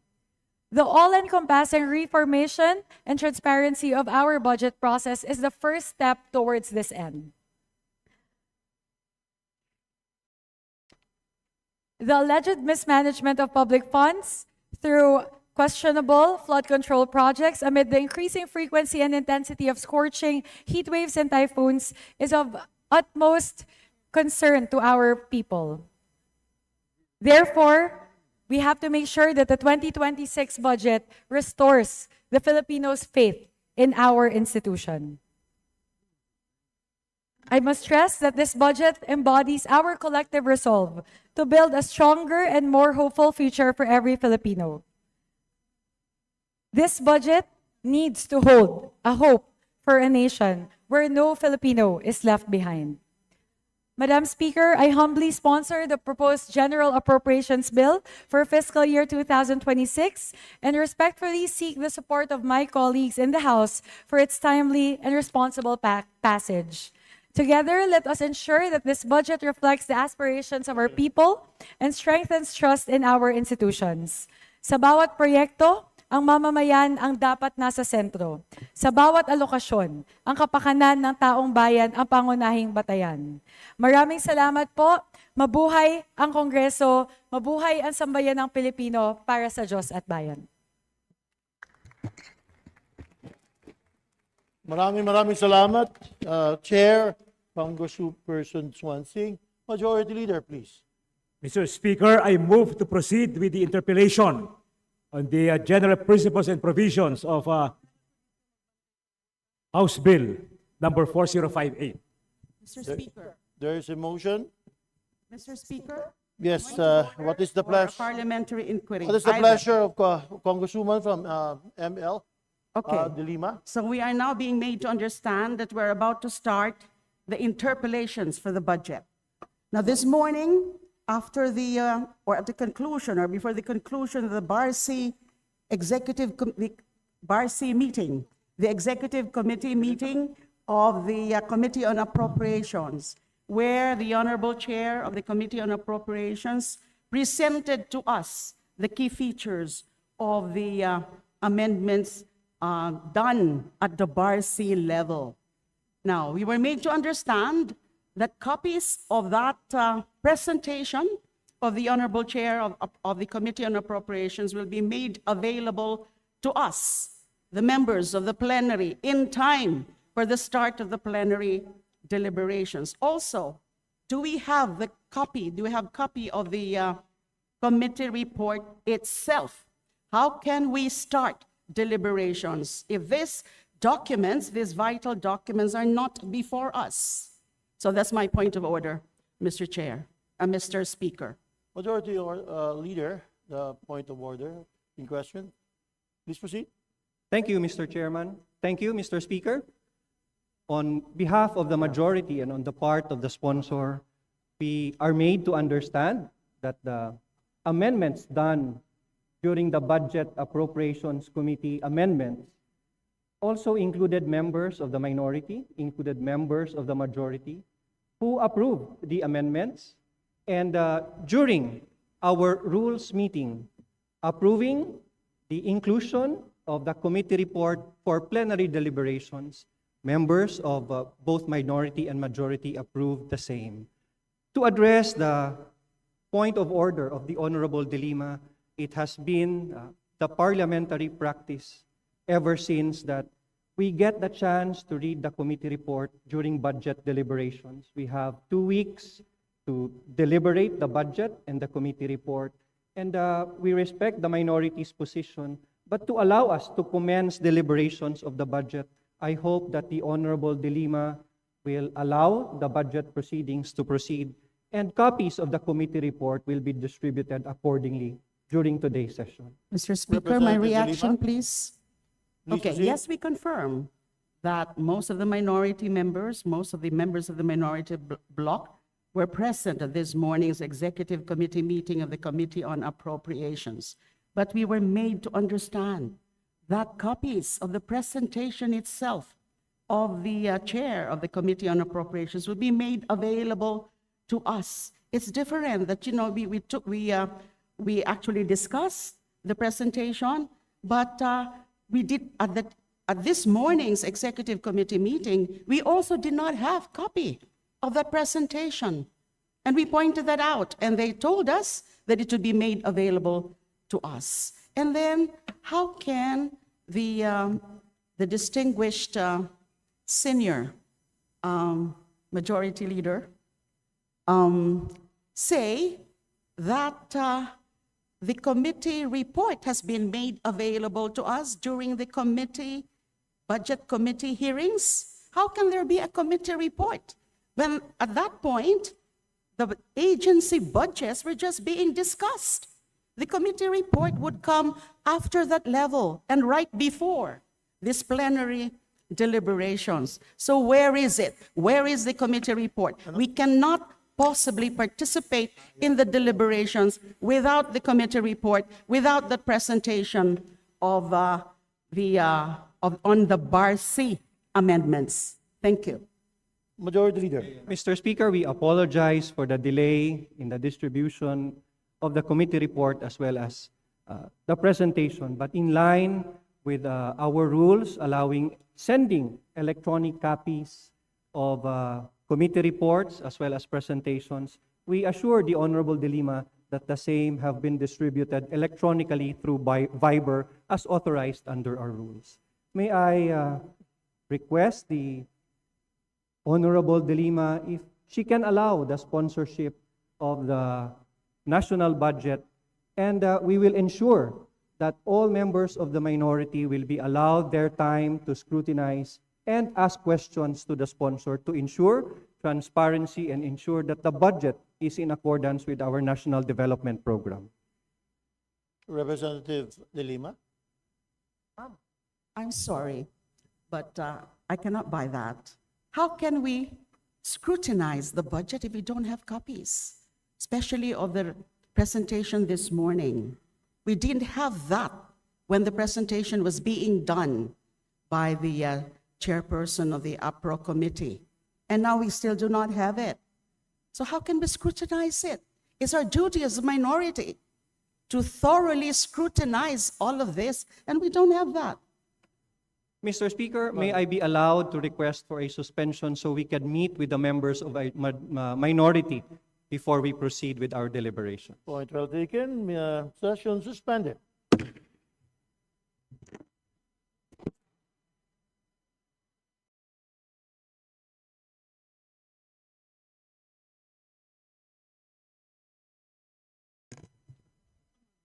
Wala.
Session resumed.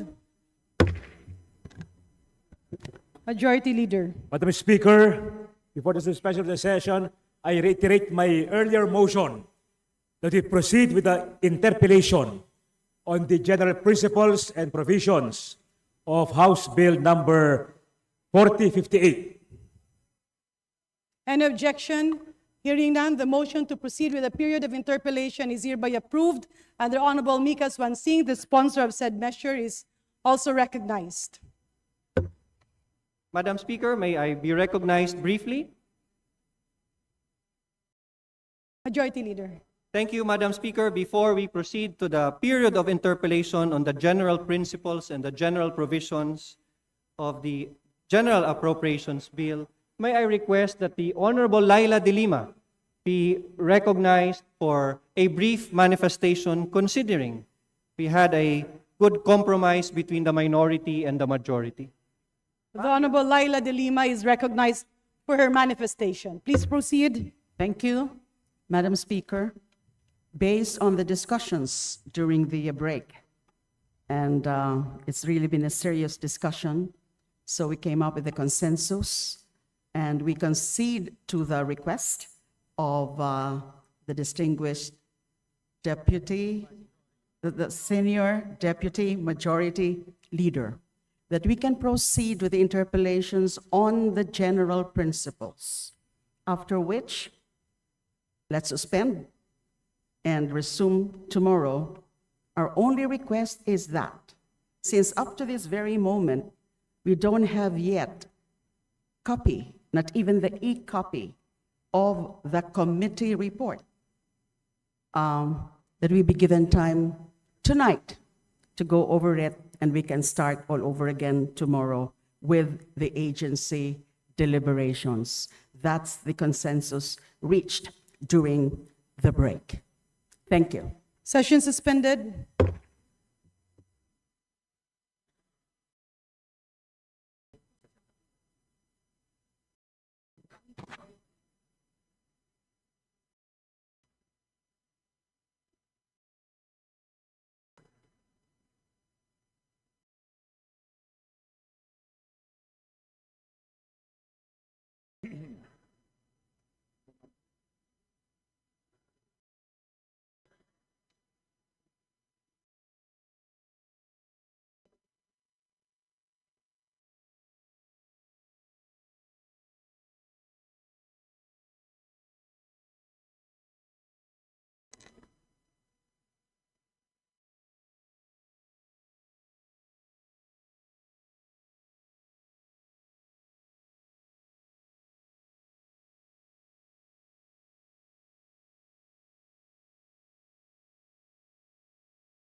Session resumed.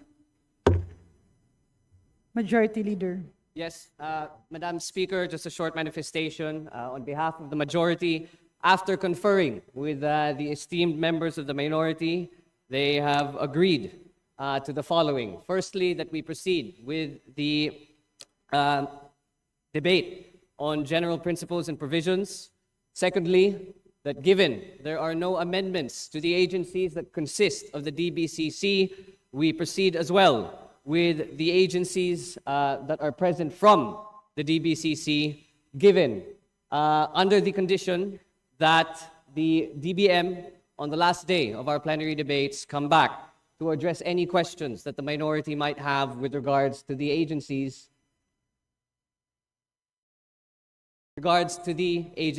that are in question. So again, this is in relation to the DBCC as a whole, so we may proceed with the agenda of today with regards to the general provisions and the DBCC. Thank you, Madam Speaker.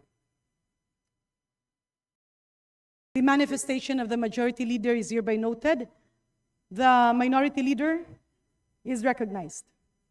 Thank you, Madam Speaker. Madam Speaker, we have a new member of the minority in the person of the Honorable Sara Ilago from the Gabriela party list, and would like to manifest that she will be one of our assistant minority leader, Madam Speaker.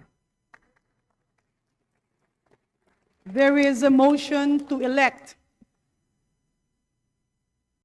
May we be clarified if the Minority Leader is putting forward a motion to elect an additional member to the Committee on Rules?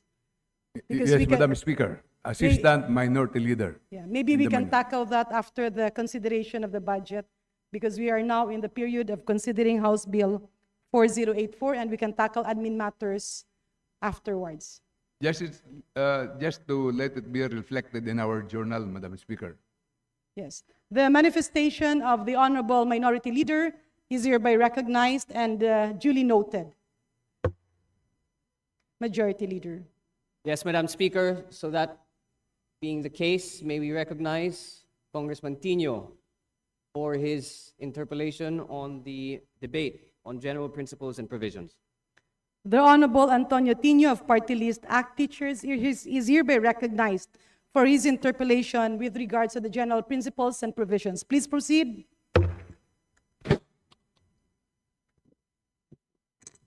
Thank you, Madam Speaker.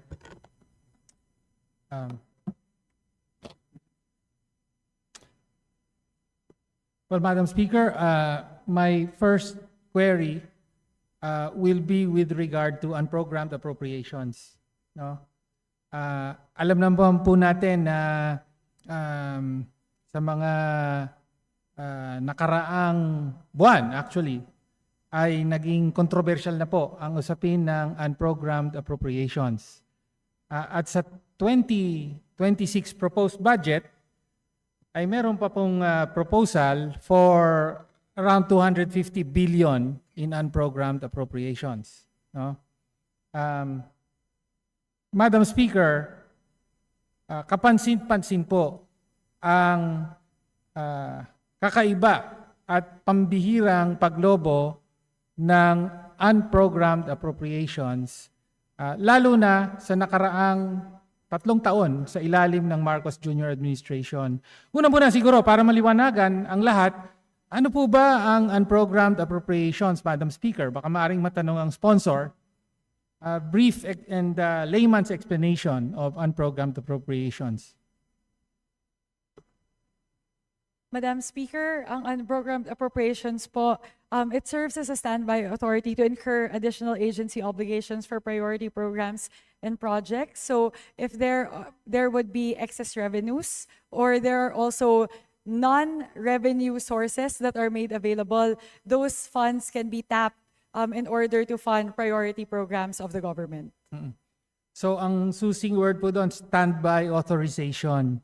No? So tama po ba, parang, okay, ang pangunahing ginagawa natin ngayon, no, ay nagdedebate eventually para aprubahan o magbigay ng authorization, no, para pahintulot, para gastusin ang pera ng taong bayan, yung nasa National Treasury, no, sa eksaktong paraan na nakalahad sa General Appropriations Act.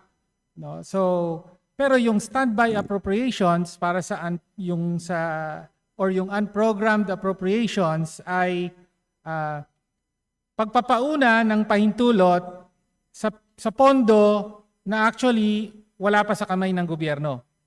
Tama po ba?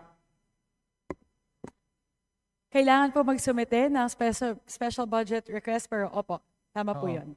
So wala pa kasi yung pera. So sabi ng Kongreso sa executive, yes, okay, may pahintulot kayo na gumastos ng pera, pero sa kondisyon na meron lang papasok na bagong pondo, no, from excess collections or from excess revenues, etc. Yung mga ganon. Okay, tama po. Okay. Ngayon, historically, as I said, hindi po ganun kalaki ang mga unprogrammed appropriations.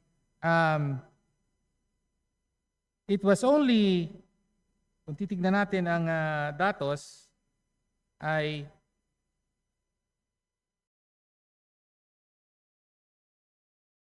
from 2016 po. 2016. Tama po ba ang datos natin dito? Ang unprogrammed appropriations for 2016 and 2017 was 67.5 billion. No?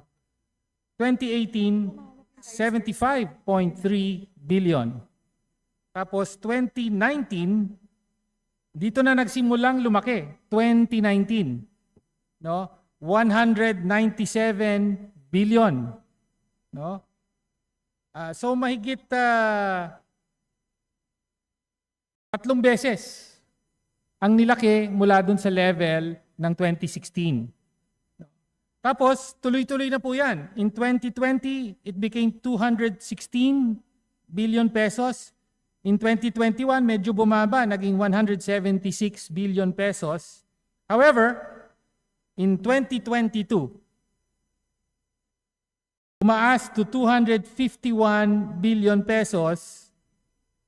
2023, no, pambihirang level, 807 billion pesos in unprogrammed appropriations. 2024, 731.4 billion pesos. And now the 2025 budget, 363 billion pesos. And as I said, for the proposed budget next year, 250 billion pesos na naman po. Tama po ba yung mga datos na binanggit natin? Pakikumpirma lang po. Tama po yun. Nagsimula pong lumaki yung unprogrammed appropriation simula po taong 2019. So from only 75 billion in 2028, tumaas po sa 197 billion in 2019, tapos 216 billion in 2020, 176 in 2021, 251 in 2022, 807 in 2023, at 731 billion ng billion po ng 2024. At para sa 2026 po, ay meron pa ring proposal for unprogrammed appropriations. Meron pa rin po. Again, for the record, magkano po ito? Sa NEP po, ang kasalukuyan pong total unprogrammed appropriations ay 250 billion pesos po. Okay, so 250 billion pesos nga. So, siguro ang gusto po malaman ng taong bayan, ano po ba ang nangyari?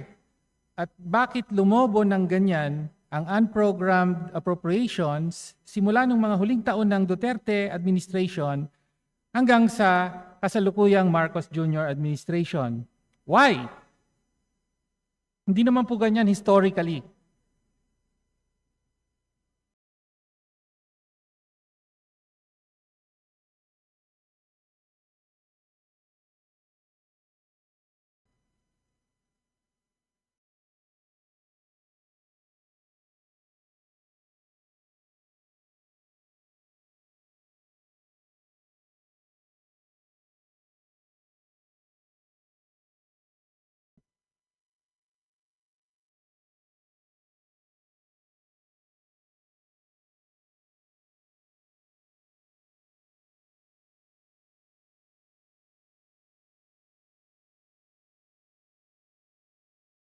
Meron.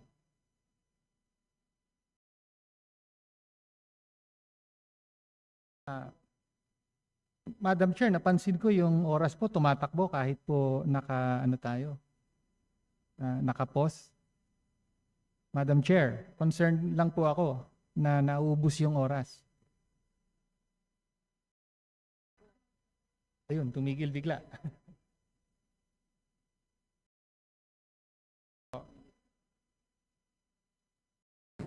Madam Speaker, with regard to why it increased starting 2019, we are unable to surmise as to why that's the case. So ang maaari lang po naming masagot ay yung patungkol sa pagtaas noong taong 2023 po.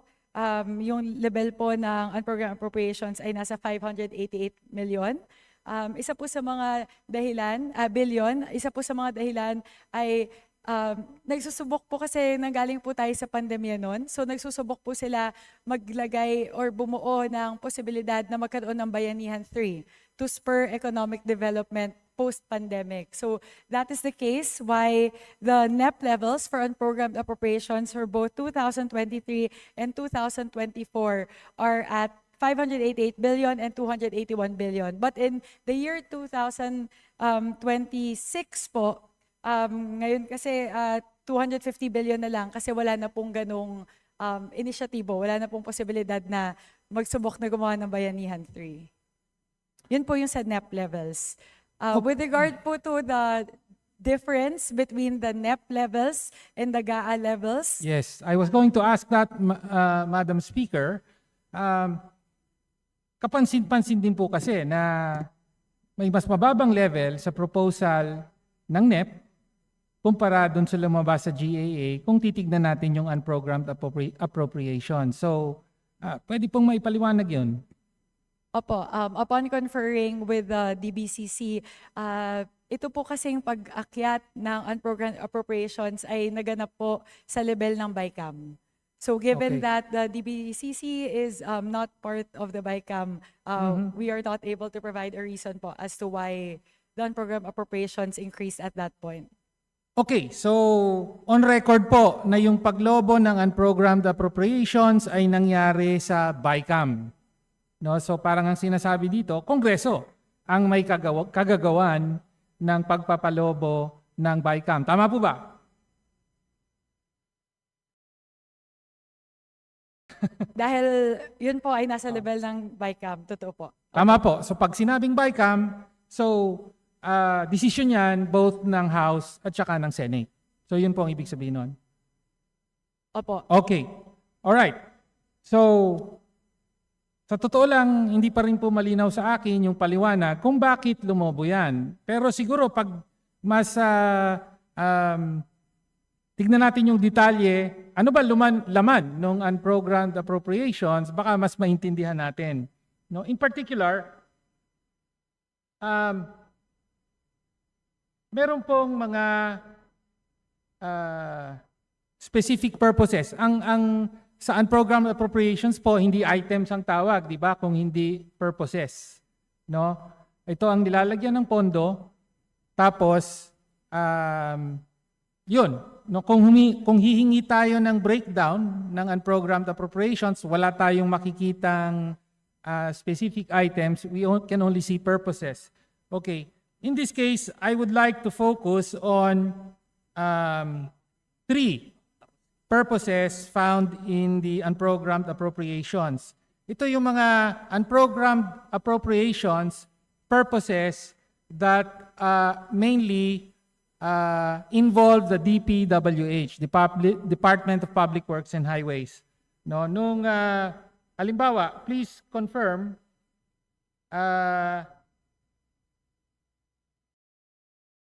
yung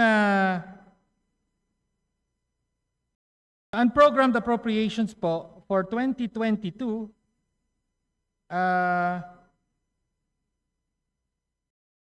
for 2021, 2022, no, meron pong item na tinatawag na strengthening assistance for government infrastructure and social programs. No, yeah. Sorry, no. It was called Support for Infrastructure Projects and Social Programs. Ang natatandaan ko pong acronym nito ay SIPSIP. Tama po ba? Tama po. Tama. So meron din pong sense of humor or irony or whatever ang mga gumawa ng budget dahil tinawag po nilang SIPSIP. No, itong item na ito, Support for Infrastructure Projects and Social Programs. So, would the sponsor explain ano po yung coverage o ano yung ina-allow sa ilalim ng SIPSIP? SIPSIP. Ayun ang pangalan. Yung particular po na provision na binanggit patungkol po sa support for infrastructure projects and social programs noong taong 2022, the amount of 13,190,671,000 pesos appropriated herein, chargeable against purpose number 1, shall be used in support for infrastructure projects and social programs. Release of the fund shall be subject to special provision number 1 hereof and the guidelines issued by the agencies concerned. Okay. Thank you for that, Madam Speaker.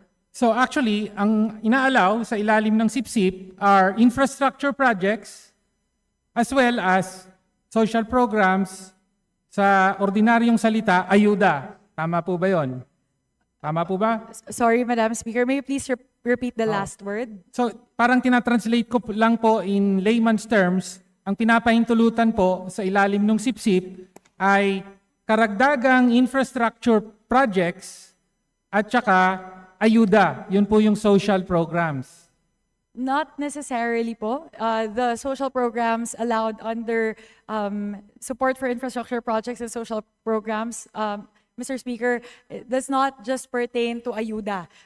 These are social programs that can also pertain to education, health, social protection programs. So hindi lang po siya ayuda, not limited to. Okay, thank you for that clarification, Madam Speaker. And then, at some point, tama po ba, yung SIPSIP, napalitan na po ang pangalan, naging SAGIP, Strengthening Assistance for Government Infrastructure and Social Projects. Medyo binago. Parang masagwa yata pakinggan yung SIPSIP, so ginawang SAGIP. Tama po ba? Just to clarify the terminologies, kasi nagbabago po eh. Tama po yun. During the 2024 GAA, SIPSIP was changed to become Strengthening Assistance for Government Infrastructure and Social Programs or SAGIP. Tama po yun. So yung SIPSIP, pinalitan, ginawang SAGIP. Okay. Now, Madam Speaker, ayon po dito, noong 2021, may 9.8 billion for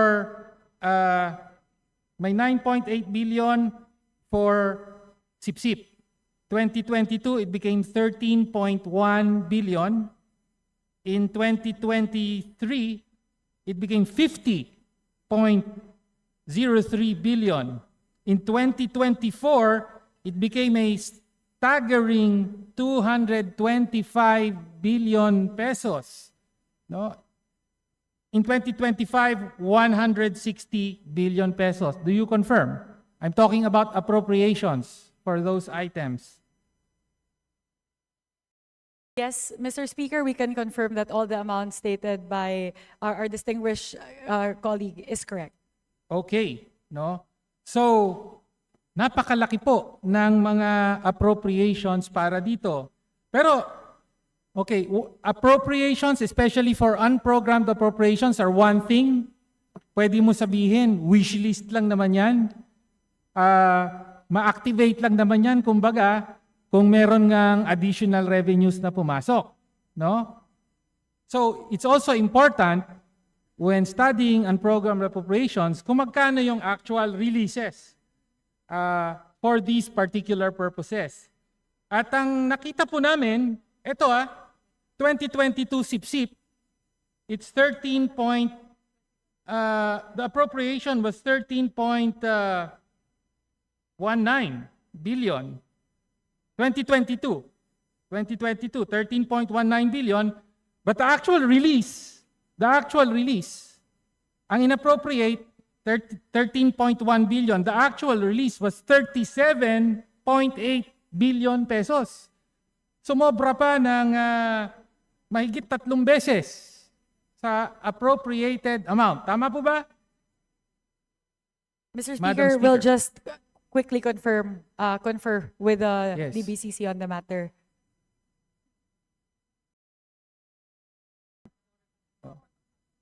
Pumapatak po yung relo. Ayun, okay.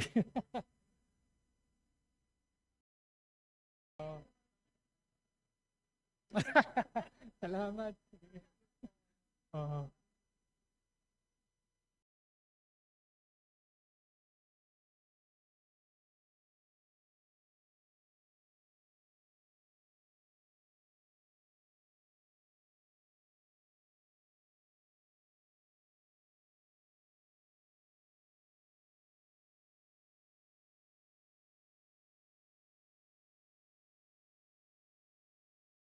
Mr. Speaker, tama po yun. Para po sa taong 2022, ang releases po para sa SIPSIP ay 37.03 billion. Yes, releases to DPWH. Tama po ba? Okay. Yan po, siguro kailangan ng paliwanag. Paano po nangyari yun? There was an appropriated amount of 13.1 billion, but the actual releases exceeded the appropriated amount, 37 billion. Exceeded it by 24.6 billion.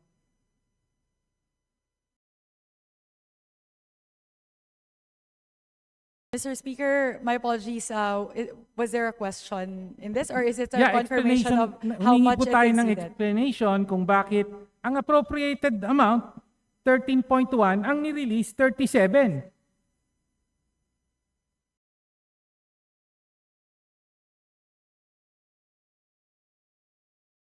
Mr. Speaker, we'll just quickly confer po.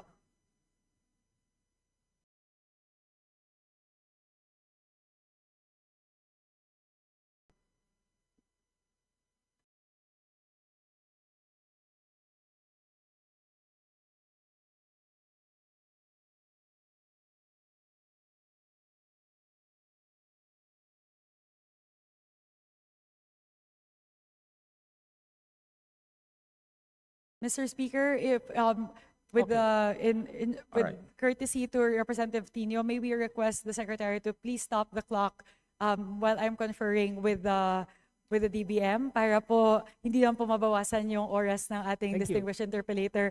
I think we can deduct a few minutes po from his interpellation time if that will be allowed by the body. Thank you. Magdagdag na lang po ng extra time parang sa football.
Para hindi po tumagal, I can give an answer and you can confirm.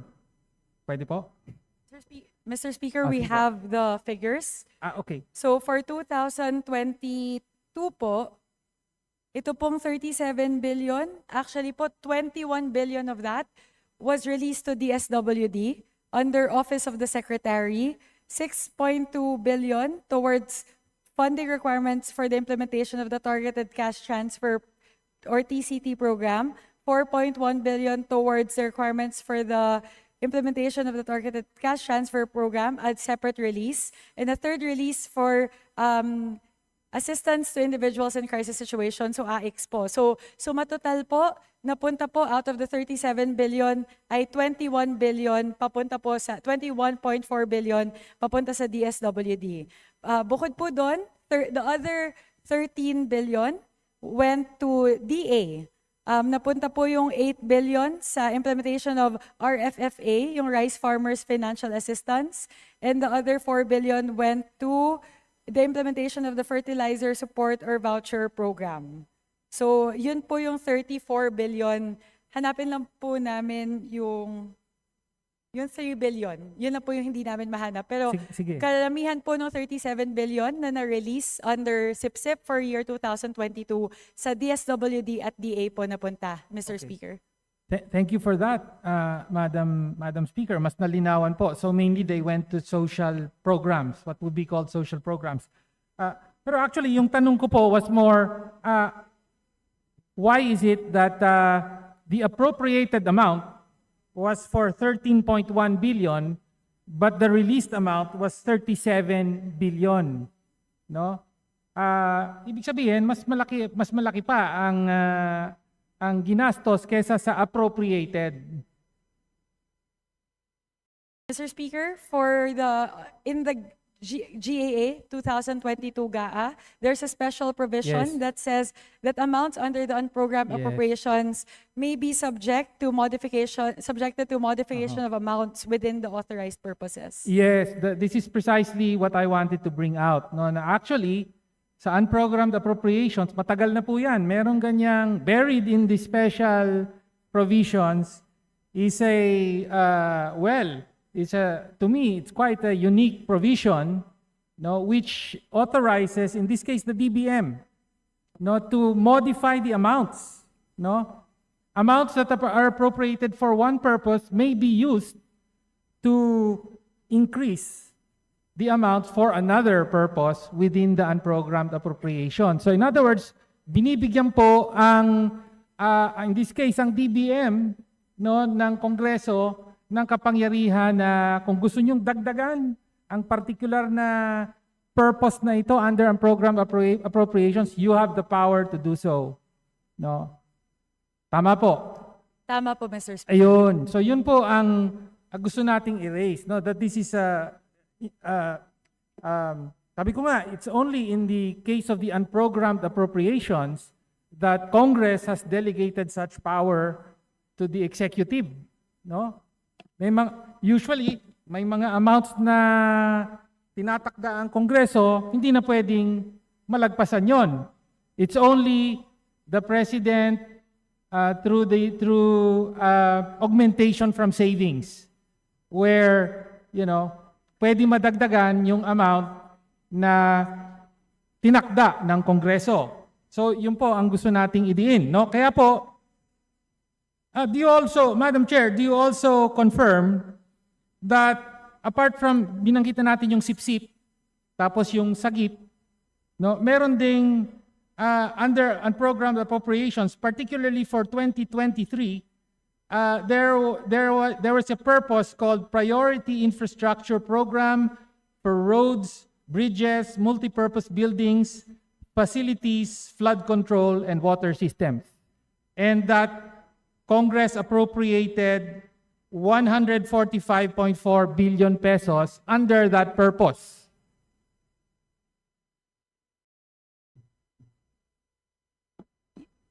Yes, Mr. Speaker, we can confirm that for the year 2023, under support for infrastructure projects and programs, there is an amount of, ang nandito lang po though is for 50 billion, 50 billion, 33,172,000 po.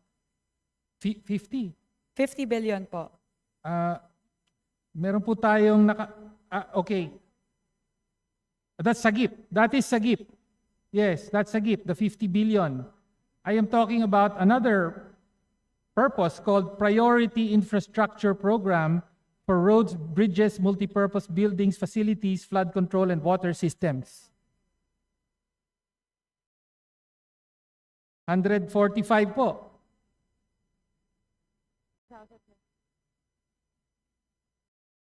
Mr. Speaker, our apologies, hanapin lang po namin sa 2023 Sige po. GAA.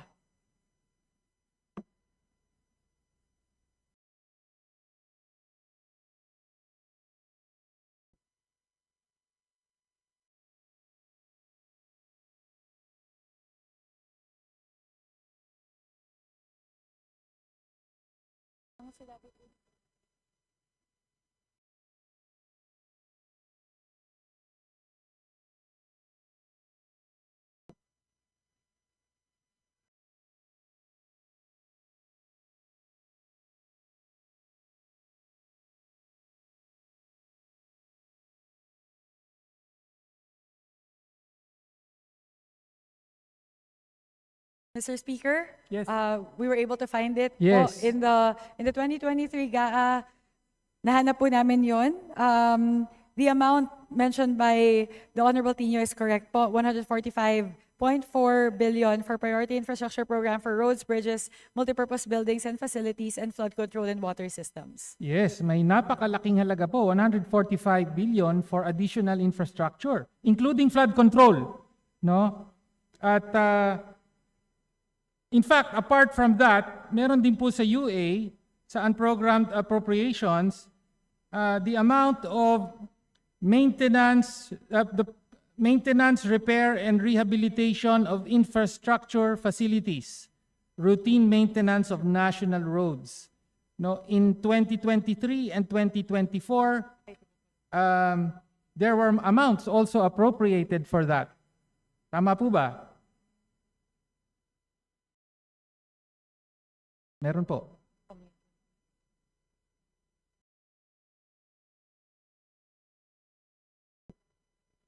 Number 20. How much? Meron po for 2023 unprogrammed appropriations, meron pong 1.8 billion.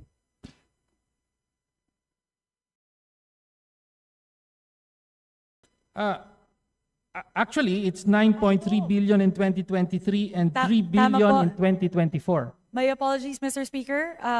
We were able to find the correct entry. Tama po yun. It's 9.3 billion for the 2023 unprogrammed appropriations. Now let's talk about releases po, releases.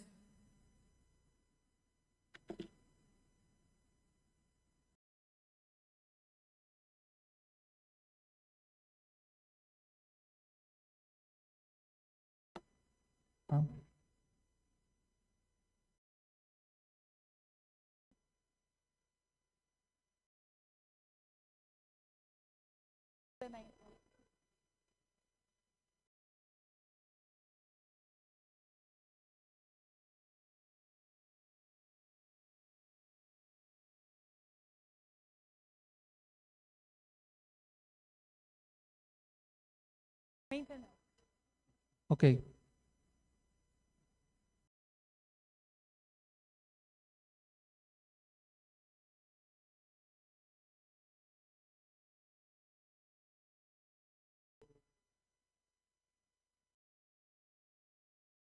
My apologies, Mr. Speaker. I'm just confirming with the DBM. We just want to make sure that we find the correct figure po. Thank you.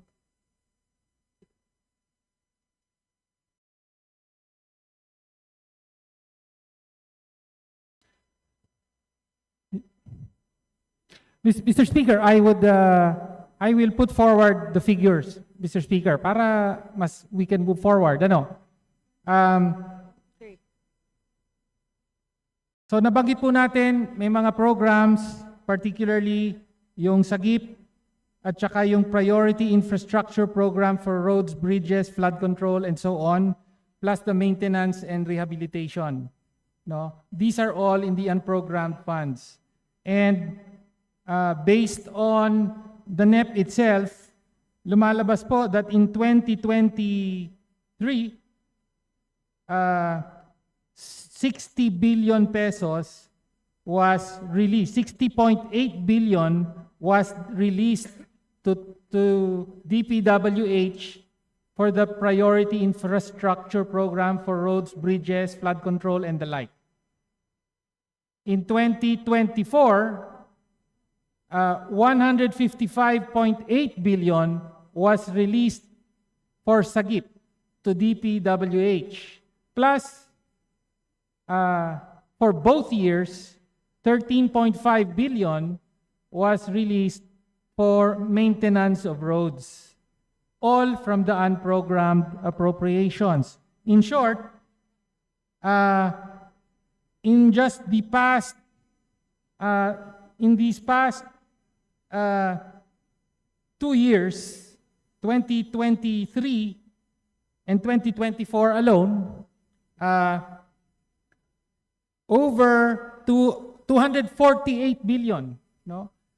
An additional 248 billion in infrastructure funding was released from unprogrammed appropriations. This is on top of the programmed appropriations and releases, yung normal flood control na malaki na nasa DPWH noong 2023-2024. Tama po ba yun, Madam Speaker or Mr. Speaker?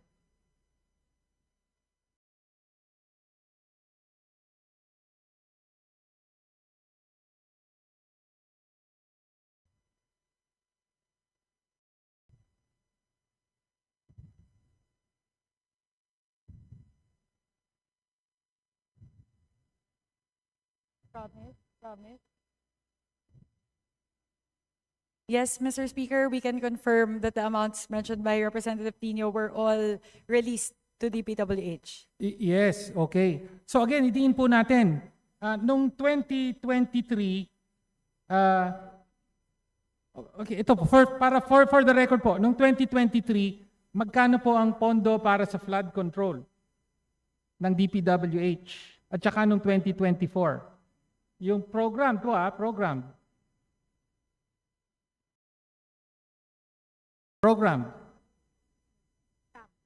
Yes, program po. At saka flood control na lang po tinatanong natin.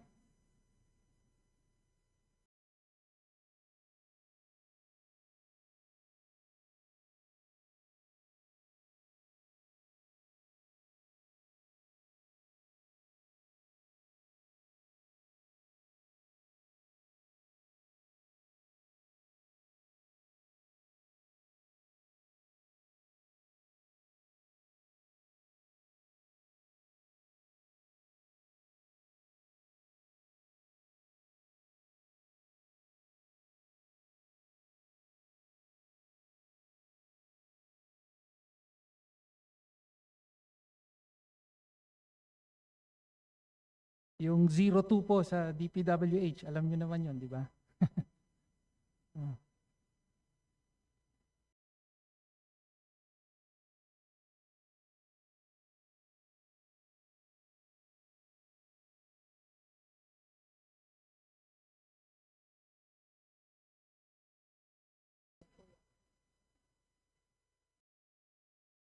Okay.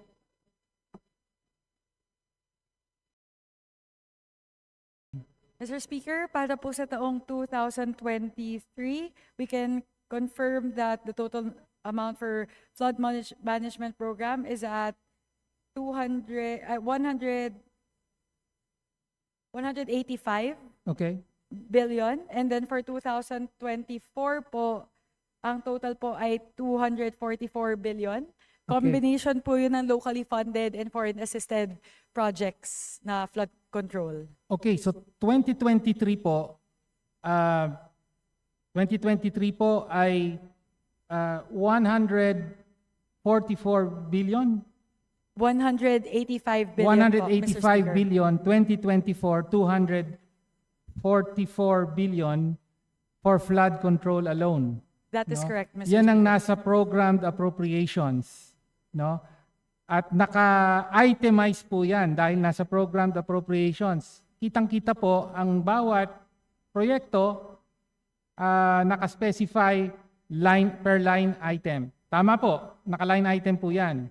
Tama No. po, Mr. Speaker, dahil Opo. programmed appropriations po Opo. siya naka-line item Pero po. ang gusto po nating ibigyan ng pansin dito na meron pa po sa unprogrammed appropriations for 2023 and 2024. Di pa nga natin pinag-uusapan yung 2025.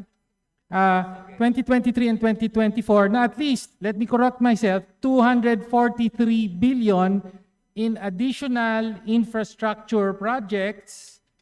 Hindi lahat flood control, pero kasama doon ang flood control, 243 billion pesos na nasa unprogrammed appropriations. No? So, yung mga proyekto na nasa sumbong mo sa Pangulo website po, ayun po ay mga programmed appropriations lang. Tama po ba, Madam Chair, Mr. Chair?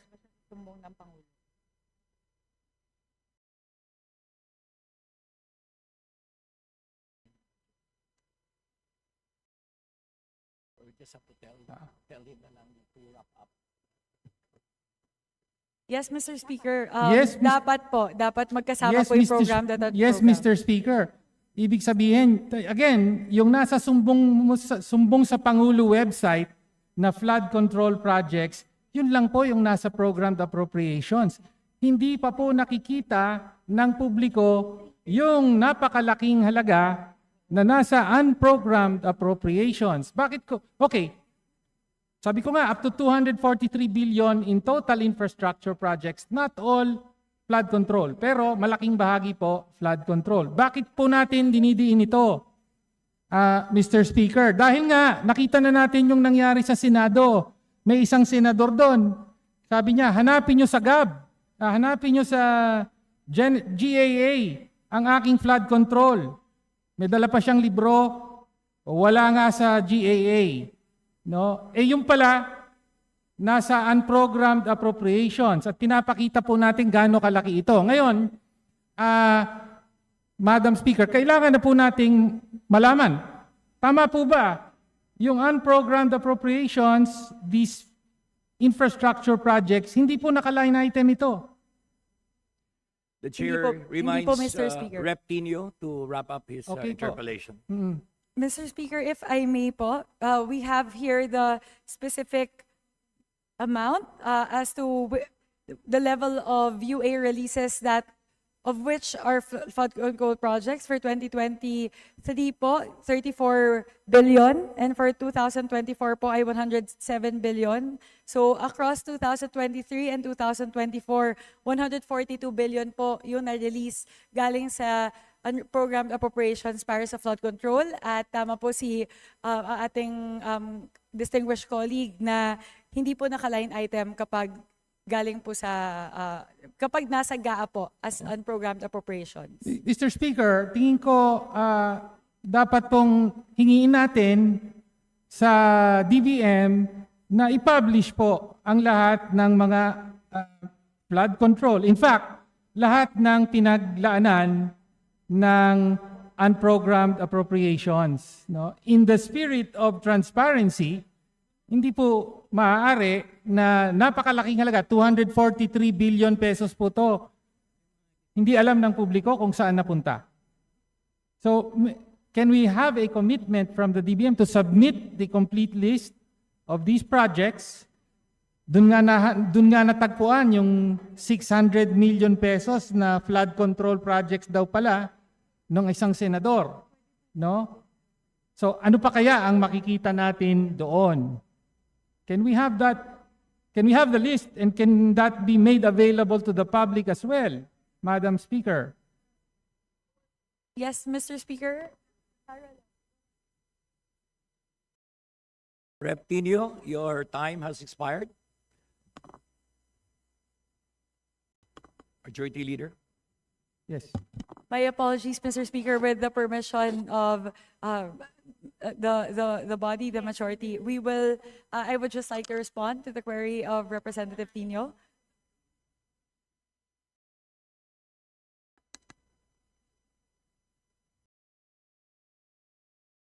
Mr. Speaker, right now, what we can provide would be the SARO numbers of all of the flood control releases under the unprogrammed appropriations. But what the DBM commits is that they can furnish and we can furnish a copy to Representative Tino regarding the complete list of projects, flood control projects that were released from unprogrammed appropriations. May I ask, Mr. Speaker, our distinguished colleague, as to what the time frame is for the data that he is asking for? It's for the unprogrammed appropriations, funded from unprogrammed appropriations under this administration, kasi yun po ang saklaw nila, no? So at hindi na lang po flood control, lahat na po ng mga infrastructure projects, yung napunta sa DPWH. All right. Yes, So, Mr. Speaker, we commit to provide the Mr. data. Speaker, isang tanong na lang po. Anyway, kanina po medyo tumatakbo yung oras kahit nagko-confer pa po. Okay. Could you just explain sino po ang nagtatakda? Paano? Kasi nga, lump sum lang po yung unprogrammed appropriations. Sino po ang nag-decide? No, kung anong mga proyekto ang maipapasok dyan.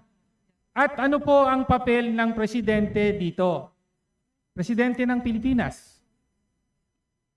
Hindi po ba kailangan ng approval ng presidente ng Pilipinas bago maipasok sa unprogrammed appropriations at ma-release ang pera sa mga proyektong ito? Yun na po. The president's role.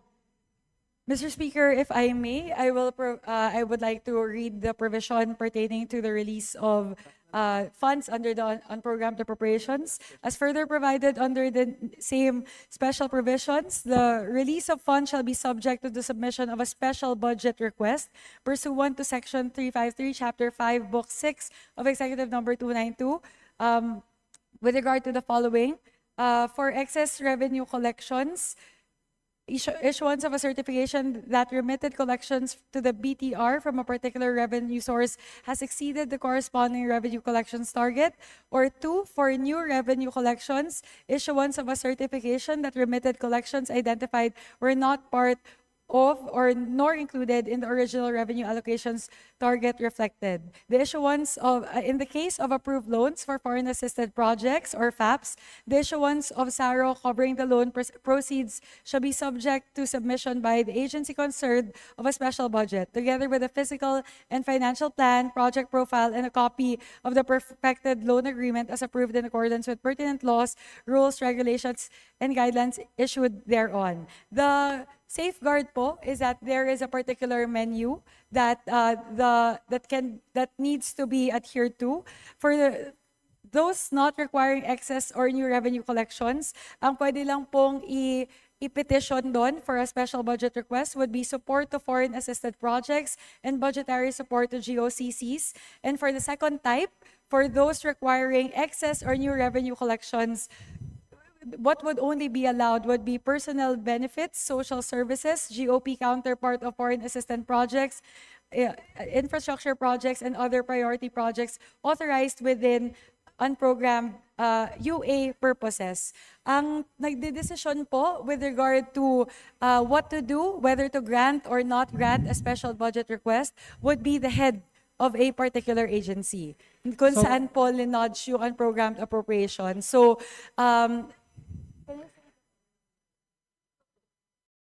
we can definitively say po na wala pong papel ang Pangulo sa pag-approve or pag-disapprove ng special budget request patungkol po sa unprogrammed appropriations. Okay, so importanteng punto po ito. Gusto malaman ng taong bayan.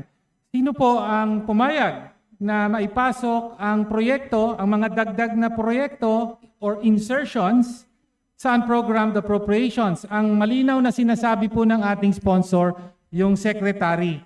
So in the case of the DPWH, the additional projects, yung flood control na missing pero natagpuan sa unprogrammed appropriations, secretary po ang nag-approve ng project na yon. Secretary Bunuan in that case. Mr. Tama po. Speaker, if I may clarify, my apologies po, just to clarify the response.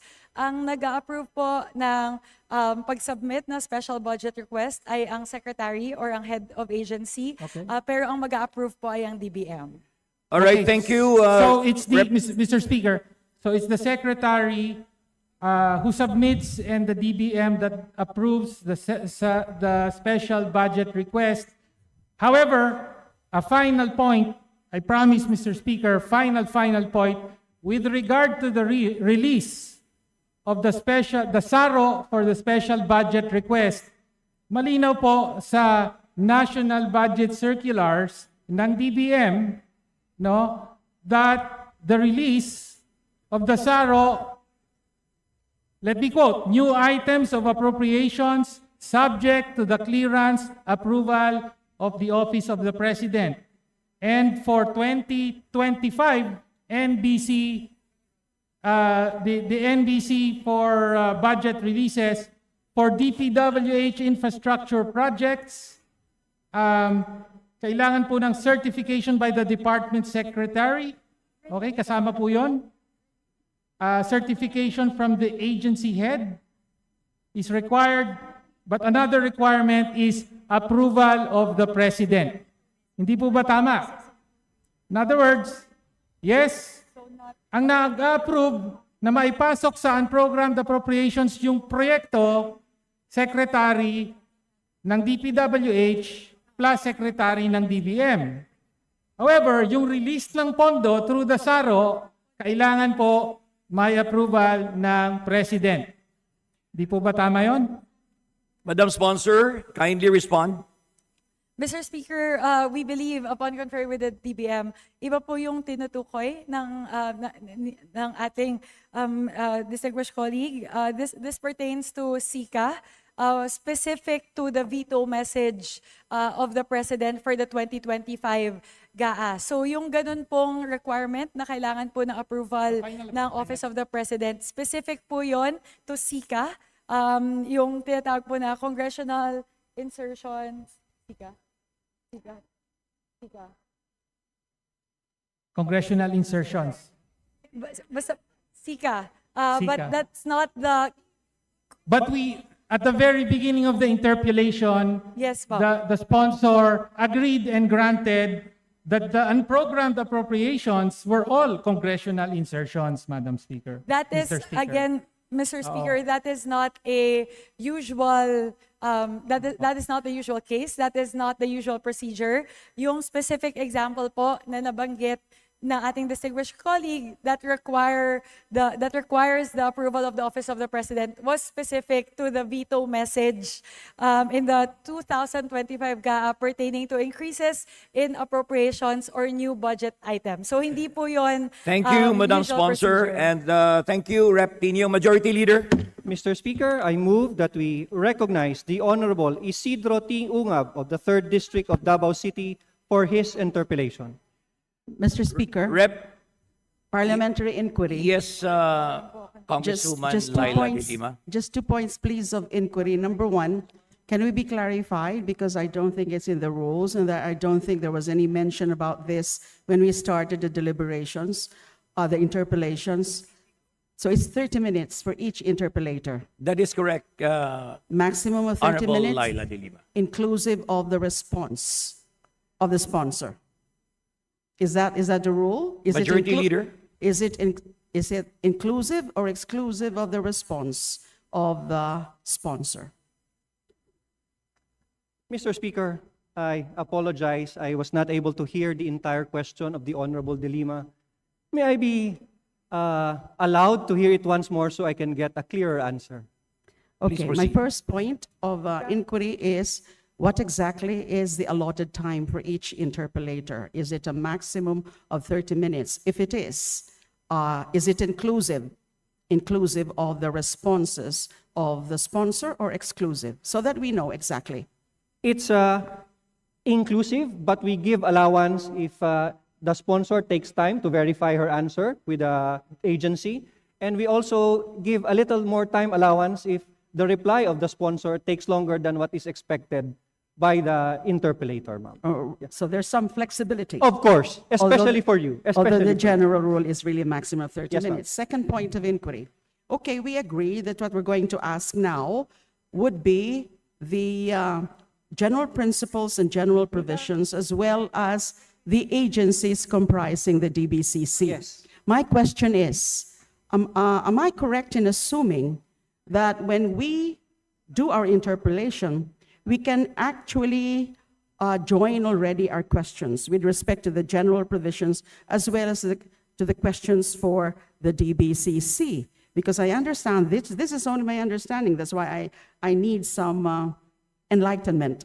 That when we speak of general provisions and general principles, necessarily it has to do with the preparation of the whole budget and Right. not just the individual agencies, correct?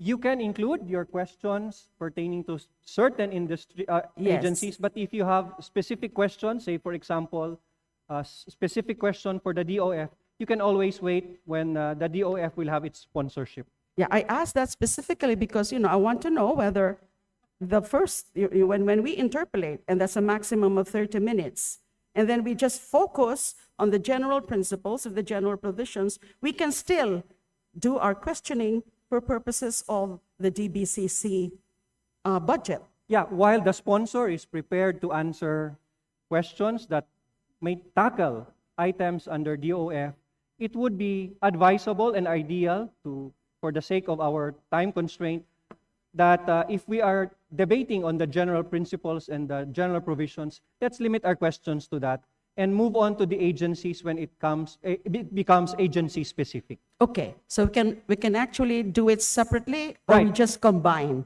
both in the interest of time. I hope that we can be specific to the topic being deliberated. Thank you. Thank you, Mr. Speaker. Thank you, Mr. Honorable Speaker, De Lima. Yes, can you- Majority Leader. May I ask for a few minutes suspension to confer with the sponsor of the chairman of appropriations? Session suspended.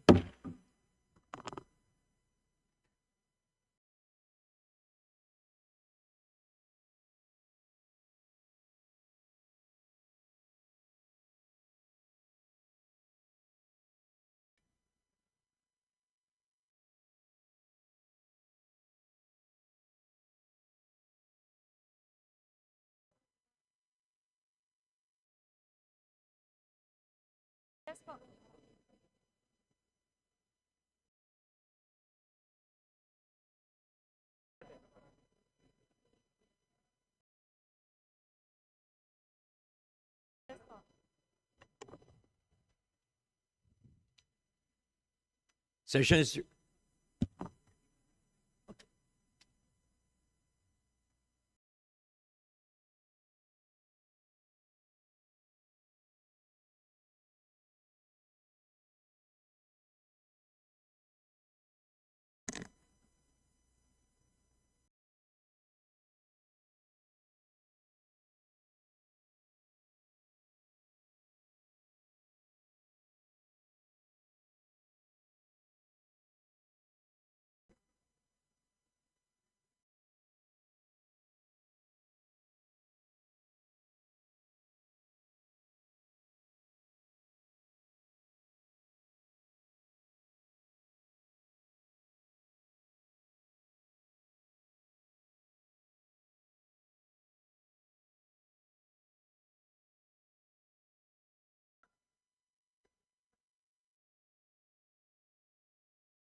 Session is resumed.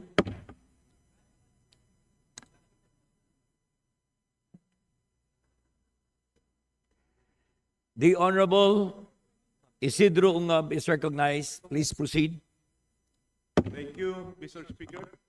Will the lady sponsor, the sponsoring chairman, the Appropriations Committee, yield to a few questions from this representation? Yes, Mr. Speaker, I would be very honored to receive questions from our distinguished colleague, Kong Sid Umngab. Also, an appropriations chairperson. Mr. Speaker, medyo mahaba yung mga questions ko, so babasahin ko na lang yung premise at questions, lahat. Then mag-take note ka na lang, then sagutin mo lahat sa dulo, so we can save time. Please proceed, Honorable Ungab. Before I go and ask some questions on the 2026 General Appropriations Act, Appropriations Bill pala, let me ask a few questions on the 2024 and 2025 budget to address what I consider the most critical budgetary questions of our time. One that threatens not only our national development, but also our standing in the international financial community. I speak of the systematic defunding of foreign assisted projects, a practice that has rendered the 2024 and 2025 national budgets the most distorted and compromised spending plans ever passed by Congress. Let me start with the 2024 budget. Let me begin with irrefutable facts. In 2024, the President requested 246 billion for foreign assisted projects. Congress authorized a mere 3.9 billion, only 1.6% of the requested amount. The remaining 242 billion was transferred to unprogrammed appropriations. Ito yata yung ginawang fund source sa sinabi ni Kong Tinio kanina. The devastation was comprehensive. 9 major departments received zero from their foreign assisted projects requests. DPWH requested 70.7 billion, received zero. DOTR requested 161.3 billion, received only 3.5 billion or 2.2%. Critical infrastructure, health, education, and agricultural projects, all defunded. Now let's go to the 2025 budget.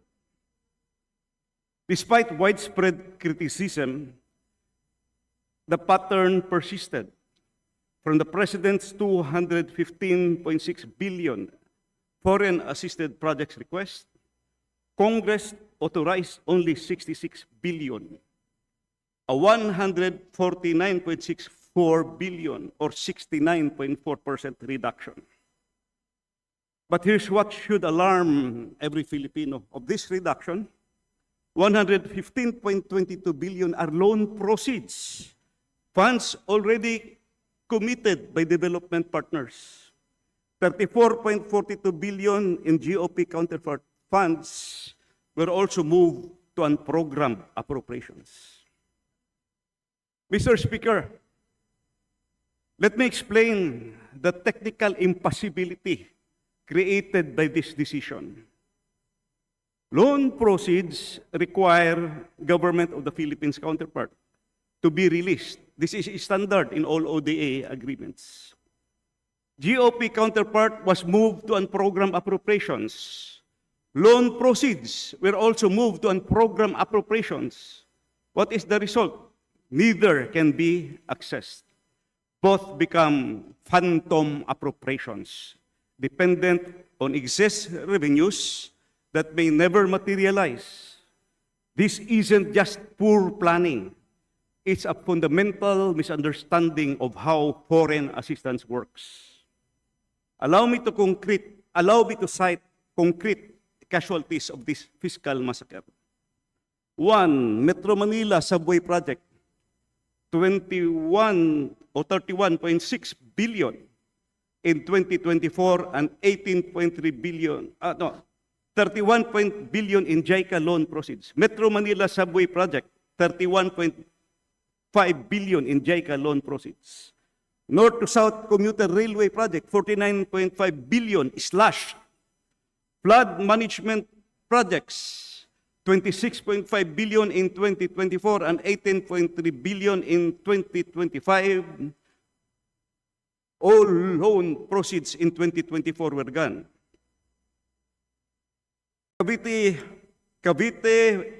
Bataan Cavite Interlink Bridge, 81.6% of funding obliterated. These projects carry sovereign guarantees. Formal, binding commitments where the Philippine government guarantees loan prepayments to international institutions. The President himself signed these agreements. We have already paid commitment fees. When Congress defunds these guaranteed projects, we face, number 1, higher commitment fees for delayed implementation. 2, damaged relationships with development partners. 3, potential credit rating downgrades. And 4, loss of credibility in negotiating future assistance. 2 taon nangyari. We negotiated. Alam nyo ba kung gaano katindi ang kahihiyan nito? We negotiated with World Bank, ADB, JICA, AIIB, South Korea, Economic Cooperation Fund, etc. We signed agreements with fanfare. We paid commitment fees. And now we tell them, sorry, inilipat namin sa program. Depende na lang kung may excess revenue. We are becoming a laughingstock of the international development finance community. 2 taon nangyari. This raises constitutional and legal questions that demand immediate answers. Is this not grave abuse of discretion when the Bicameral Conference Committee fundamentally alters committed international agreements? That's number 1. Number 2, where was the technical review? How did the 242 billion loan proceeds in 2024 and 149 billion in 2025 get recategorized without any raising alarms? 3, who bears command responsibility for this fiscal catastrophe? 4, exactly what insertions occupied the 242 billion and 149 billion in 242 billion in 2024 and 149 billion in 2025 billion. I'm referring to the fiscal space created after it was deleted or reused or removed. Sino kaya ang membro ng Bicameral Conference Committee na may kagagawa nito? Bakit na-approve at napirmahan ang Bicameral Conference Committee report despite the massacre of our foreign assisted projects or ODA funds? This goes beyond incompetence. This suggests either gross negligence or deliberate sabotage of our development agenda. These aren't just numbers. These represent bridges that would be built while traffic costs us 3.5 billion daily. Flagship flood control project systems absent while communities drown each typhoon season. Railways unbuilt while millions suffered in congested cities. Agricultural programs stalled while farmers remain in poverty. not because we lack funds, not because projects are not ready, but because of fiscal irresponsibility at the highest level. Another major issue is that the fiscal space created by realigning these foreign assisted projects were then replaced by projects inserted by the Bicameral Conference Committee. Projects which did not pass through the NEDA's Investment Coordination Committee, did not go through the Regional Development Council, and are not aligned with the Philippine Development Plan nor the medium-term fiscal framework. This means that internationally backed infrastructure projects essential to the country's development were hijacked and substituted na chap-chap with parochial, politically motivated insertions, betraying established planning institutions, ignoring technical vetting, and undermine fiscal discipline. This maneuver doesn't just create fiscal waste, it undermines the entire development planning framework of the Philippines. NEDA, ICC, now they were bypassed. Multi-billion peso projects inserted without technical financial evaluation. RDCs ignored, regional priorities sidelined in favor of political insertions. National development goals discarded, insertions not linked to the PDP or medium-term fiscal framework. This is budget banditry, plain and simple. The Bicameral Conference Committee has overstepped its mandate. Its responsibility is to reconcile budget items, not to create new pet projects that never pass through the country's official planning process. What was done is both reckless and unconstitutional. Ang tanong, ito ba yung ginawang source ng insertions ng flood control projects? Insertions, automatic appropriations, like road users tax infra projects, ito ba yung ginawang source ng ayuda para sa kapos ang kita or AKAP? Mr. Speaker, I demand clear answers to these questions. Number one, to the economic team. What immediate actions were taken to remedy the situation when both GOP counterpart and loan proceeds for PAPs were relegated to unprogrammed appropriations? How was this explained to our international financing institutions? What was the response to the executive department? Was this critical issue raised in the Legislative Executive Development Advisory Committee meetings?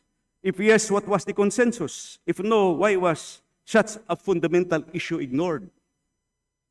Number three, to the Committee on Appropriations, can I get your commitment, Madam Chairman, to defend the foreign assisted projects budget to ensure that the Philippines maintains good standing with international financial institutions? Foreign assisted projects will never be again realigned to unprogrammed appropriations, and a systematic review of all diverted projects for possible restoration. Mr. Speaker, this is not just about fiscal policy. This is not just about bad budgeting. This is an assault on fiscal integrity, on development planning, and on the dignity of our nation.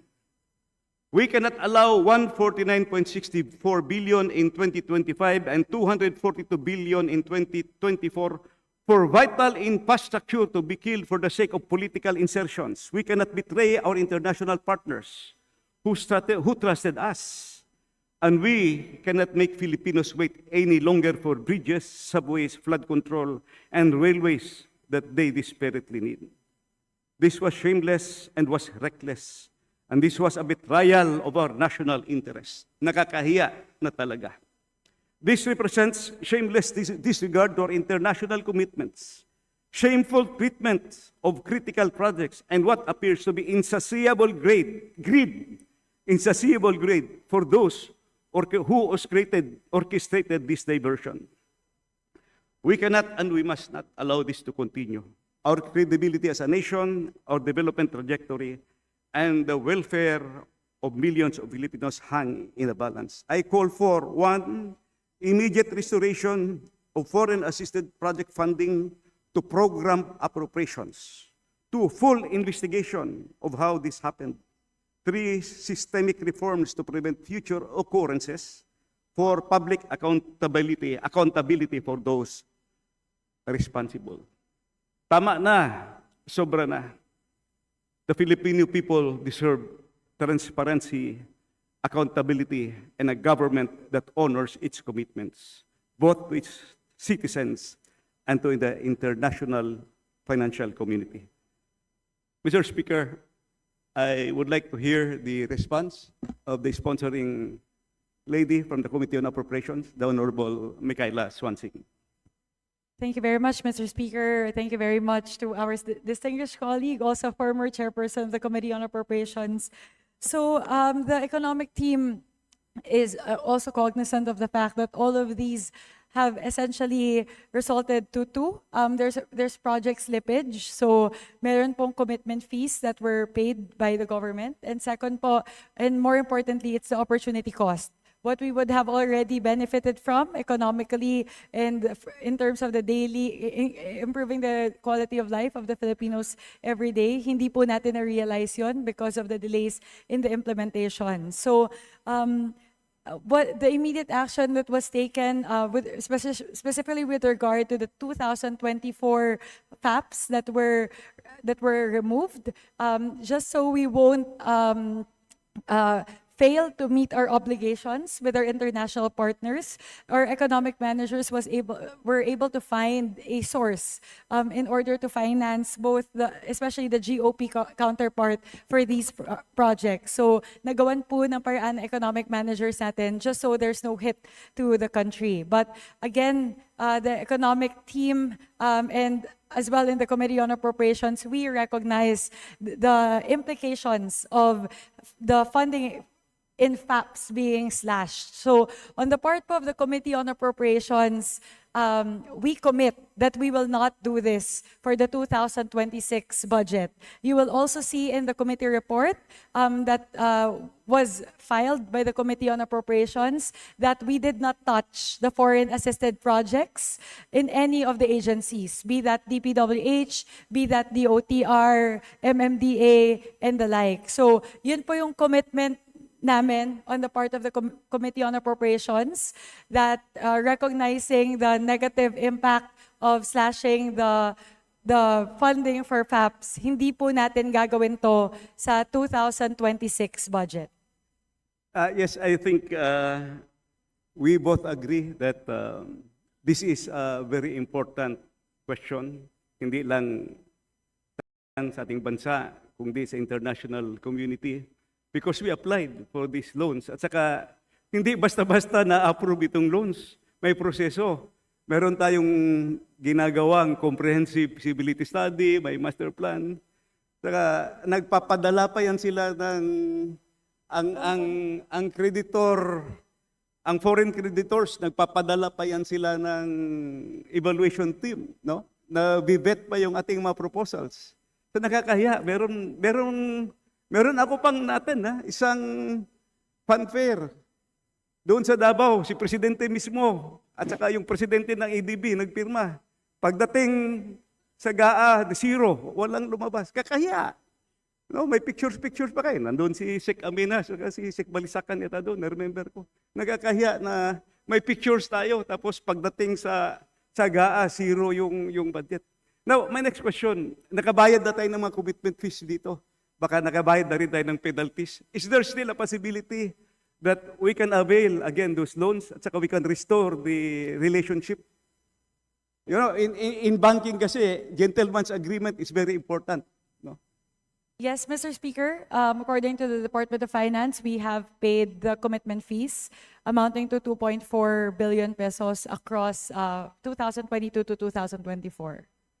Actually, to make the long story short, ang ginawa kasi nila, big ticket projects ito, flagship projects. Nilipat sa program, yung fiscal space pinalitan ng mga chap-chap na mga projects na maliit. And I think that's the subject of investigations right now. Yun yung ginawang fund source ng mga illegal na appropriations. No? Naiintindihan ko kasi medyo nakakaintindi tayo ng figures. Now, let me go to the 2026 budget. Mr. Speaker, I seek clarification from our esteemed colleagues at the DBCC regarding the 2026 National Disbursement Program.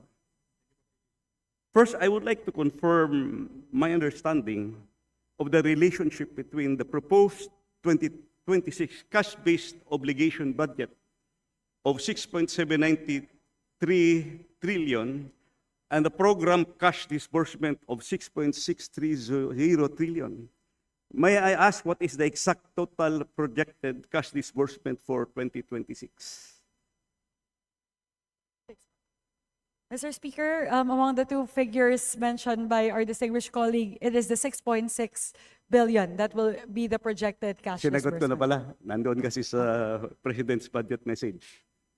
Based on the fiscal program, my reading is that the 2026 cash disbursement program of 6.630 trillion will also cover prior year's obligation or accounts payable. If we make at least 10% estimate as in previous years, the projected payable will amount to 663 billion pesos. This leaves an effective balance of only 5.967 trillion to support current year spending from 2026 budget. Does this imply that a huge amount of the 2026 NEP may be obligated in 2026, but will only be paid in succeeding years? If so, how much? If so, how much is the amount to cover accounts payable in succeeding years?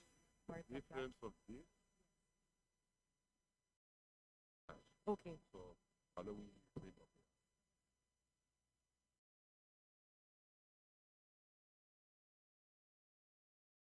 Yes, Mr. Speaker, that is correct.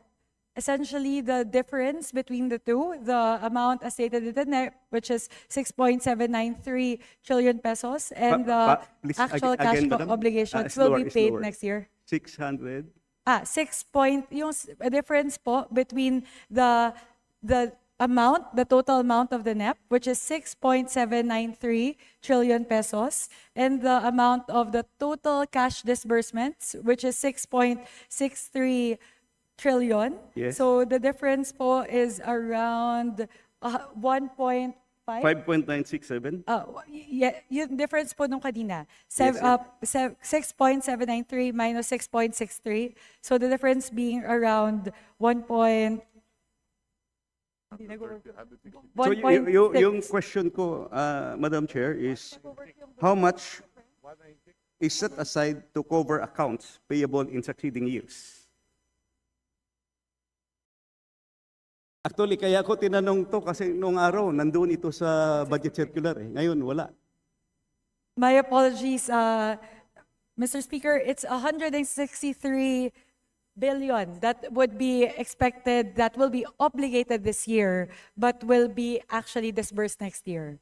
How much again? 163 billion po.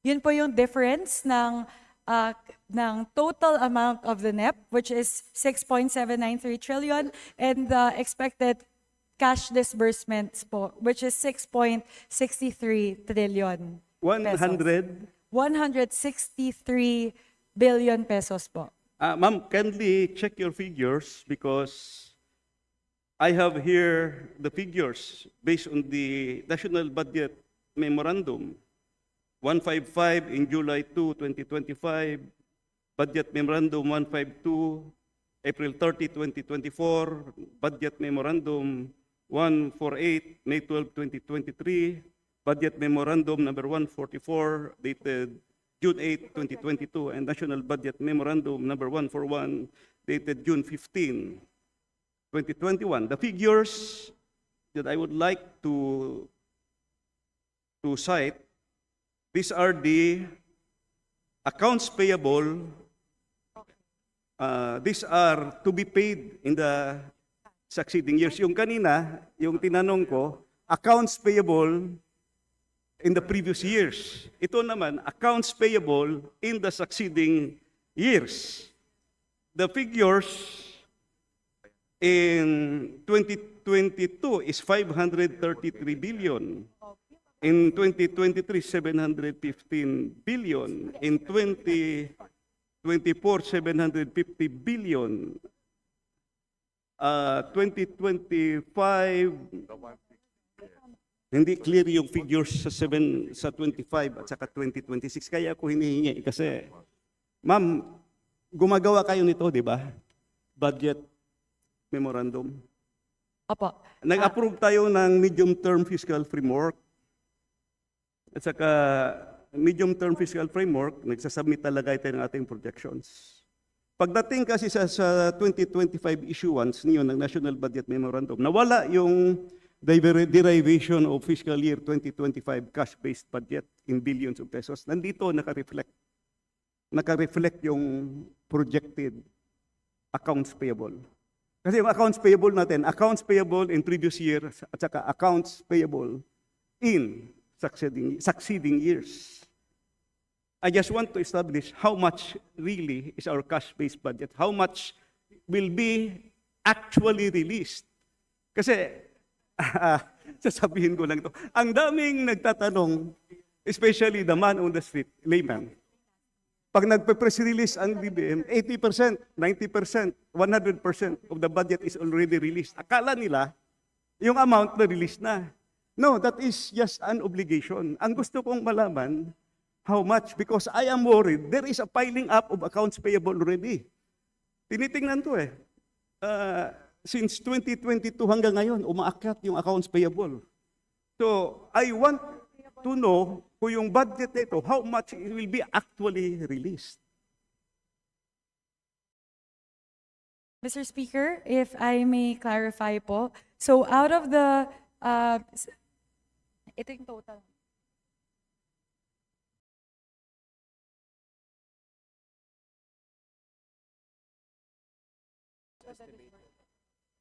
Okay. Gumawa ako ng projection pero baka mali eh. Mr. Speaker? Hintayin Yes. natin yung DOF at saka DBM. Upon conferring with DOF and the DBM, so the total disbursement program for year 2026 is 6.63 trillion. And then out of that, the amount that will be disbursed with regard to the prior year's accountabilities is 1.19 trillion. And for current year disbursements, it's 5.44 trillion. Please repeat. Apa. So out of the 6.63 trillion that will be disbursed, the cash disbursements po for 2026, the prior year's disbursements from the previous po, it's actually at 18%. So it is 15%, 15. 18 po. 18. Mali ako, yung projection ko 10% lang. Opo, So, 18%. 18%. Po. Okay, Yes po. 18%. Which okay. amounts to 1.19 trillion. And then for the current year disbursements, it's 5.44 trillion. So out of the 6.63 trillion po na cash disbursement natin for 2026, 18% of that will be allocated to prior years, accountabilities for prior years, so prior year disbursement, and the current year disbursements account for 82% po. Yung how much yung ilagay natin for succeeding years? For the succeeding years po, yun po yung kanina, the deficit would be 163 billion. Yun po yung maki-carry over to 2027. So it will be obligated in the year 2026, pero sa 2027 pa po, tama, sa 2027 pa po madidisburse. Pwede na lang ako maghingi sa DBCC ng figures. Padala nyo na lang sa akin kay pag-aralan ko. Anyway, hindi pa naman siguro to. Meron pa naman bago tayo mag-approve. Babalikan ko kayo. Yes, Mr. Speaker, we would be very happy to share a copy of the computations with our distinguished colleague. Now, my next question is, should not we be alarmed that there is a trend in the piling up of accounts payable? From 2022 to present, umakyat. If this continues, it could potentially consume a large portion of each year's cash disbursement program in the years. Apektado yung 2027. Next question, how does the DBCC project annual cash disbursement? While I understand this depends on government revenue, how do you determine which projects or programs will not be paid within the current year? and which will be paid in subsequent years. Ang tanong, ganito. Hindi yan nare-release lahat kasi meron tayong accounts payable previous years. May accounts payable naman for succeeding years. So, ano yung hindi mo nababayaran? What are the particular items in the budget na ipopostpone mo na ang bayad in the succeeding years? Pwede ba natin malista yan? Because I think si Sec Ralph galing pareho, galing sa legislature, dan sa executive. I think determining what to release is still a legislative function. Although may gray area kasi pwedeng sabihin ng executive, amin yan. No? Ang gusto kong malaman is kung ano yung items that will be released in the succeeding years. We want that itemized habang nandito pa sa Kongreso. Pwede ba? Si Secretary torn between two lovers, pareho yan siyang executive at legislature.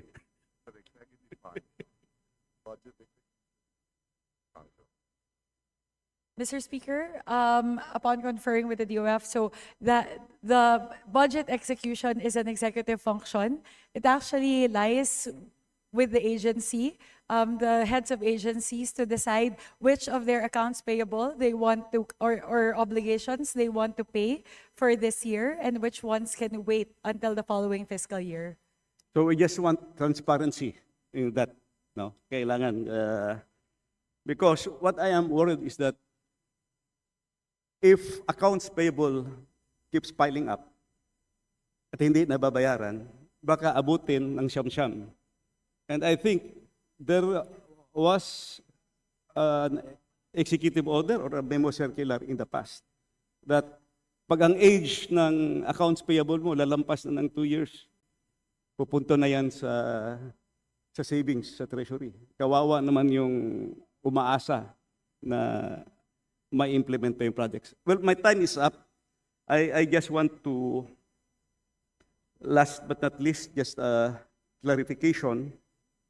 A lot of people keep asking me, or sometimes nababasa natin sa mga newspapers, na DBM has released this much, 60%, 80%, o fully released. Akala kasi ng tao, ma'am, fully released. Hindi pa. Kaya ko sinasabi, meron pang mga accounts payable. So, it is just an authority to obligate. Yung actual cash disbursement, wala pa. So, actual cash disbursement, kaya ko sinasabi, babantayan natin kasi marami tayong utang, may program na. Ang dami natin yung babantayan. Babantayan na rin natin yung accounts payable because if accounts payable keeps on increasing, just like any firm, you have to keep track of your accounts payable.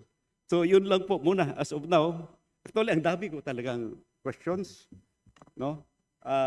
2026 budget, you're in good hands with the, actually, medyo matanda na talaga ko dito. Yung nanay nito, vice chair ko noon sa Ways and Means chairman ako. At ang tatay nito, vice chair ko noong appropriations. No? And I found the chairman is very energetic and workaholic. No?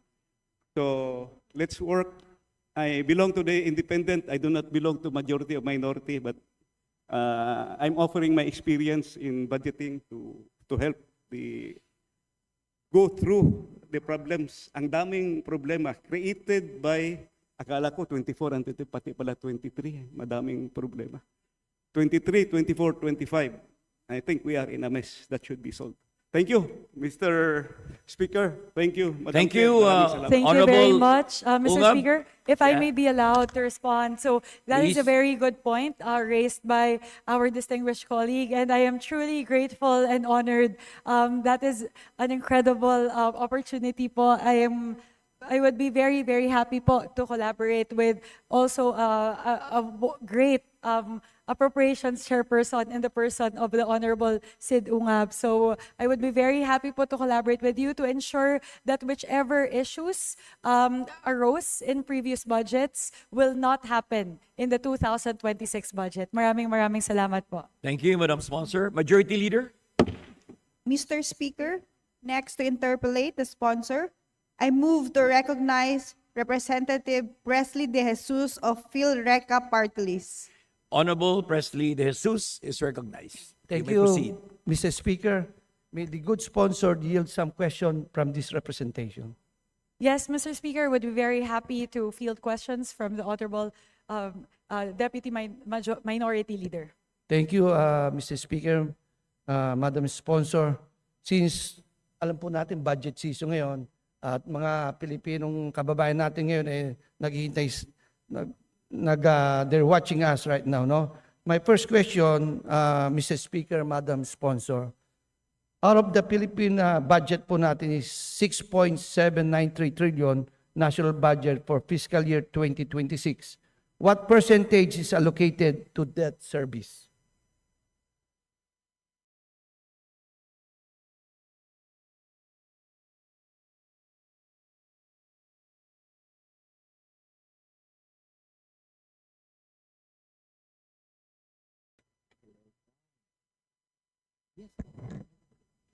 Mr. Speaker, the percentage would be 14% allotted towards debt servicing.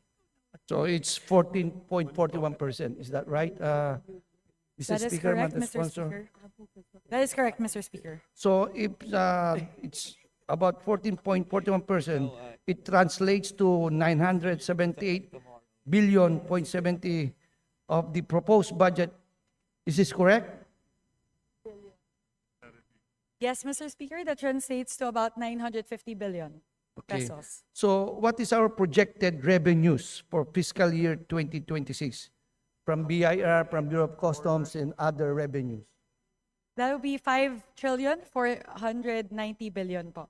Can you itemize from BIR po and then from Bureau of Customs and other revenues kung saan ho magdidrive so that alam po natin kung saan nanggagaling talaga at makita natin yung bulk ng ating revenue to be generated or forecast revenue. Yes, Mr. Speaker, so the tax revenues that we project would be at 4.63 trillion. 3.57 trillion of that would come from the BIR, and 1 trillion of that would come from the BOC, and another 350 billion will come from non-tax revenues. Okay, thank you, Mr. Speaker, Madam Sponsor. According to our medium-term revenue program, the 2025 to 2028, our projected revenues for fiscal year 2026 is amount to 4.983 trillion. So am I correct in saying that the deficit is more or less 1.8 trillion? Mr. Speaker, it's at 1 trillion 646 billion. So Mr. that's the Speaker. correct 1.6. 1.6 trillion. Yan ho ba ang utang natin? Yes, that is correct. So, That is the difference between the revenues and the expenditures, Okay. Mr. Speaker. do you know from the last 3 years how much po yung inutang natin? Because today is 1.8 trillion or 1.6 trillion. Can we go back as far as 2023 and how much the deficit we have and how much inutang natin from the outside? Starting from 2023, Mr. Speaker, Madam Sponsor.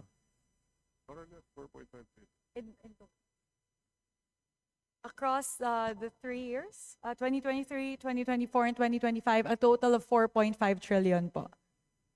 I want itemize. Mas gusto ko, in 2023, magkano?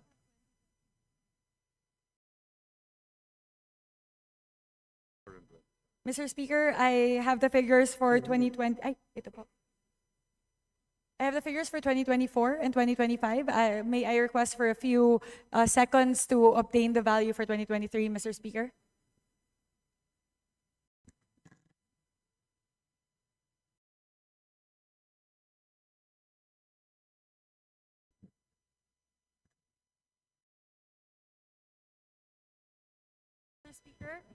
Mr. Speaker, actually across the 3 years, it's pretty consistent po. For 2023, it's 1.5, to be more precise, 1.51 trillion. For 2024, it's 1.5 trillion. And for 2025, it's 1.56 trillion. So So in short- roughly 4.5 trillion in total. So in short, Mr. Speaker, Madam Sponsor, every year, tumataas ang ating borrowings. Am I right? Yes po. Okay, that will lead to my next question, Mr. Speaker, Madam Sponsor. We have a deficit of 1.6 trillion, which we will borrow since it exceeds our projected revenues for fiscal year 2026. And we are allocating about 978 billion out of our national budget to pay our existing debt. Mr. Speaker, basically, kalahati ng ating inuutang ay ibinabayad lang natin sa dati nating inutang. Tama ba yon? That is correct, Mr. Speaker. However, it's important to highlight that what's funded in the NEP would be the interest payments. The principal amount themselves essentially po nag-roll over siya. So it's really just the interest payments that we are paying for in the NEP. Okay.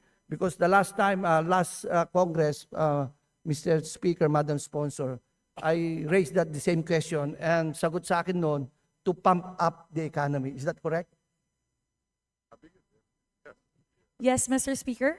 We have to incur the deficit in order for us to be able to fund projects that would ultimately spur economic activity.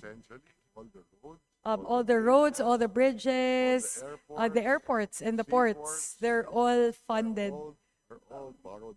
Thank you. Especially with the FAPs, right? Because a lot of them are borrowed money, po yun, for us to be able to fund these big ticket projects. Thank you, Madam Speaker. Mr. Speaker, Madam Speaker. The government has significantly altered the targets of the medium-term fiscal framework, or MTFF. Instead of reducing the fiscal deficit to 3% in 2028, the government is now targeting a 4.3% deficit in 2028, an almost 50% increase. This abandonment of the original MTFF targets sends a signal that the Philippines is not committed to fiscal consolidation. May we ask the DBCC, when did we alter the targets in the MTFF to this increased deficit level?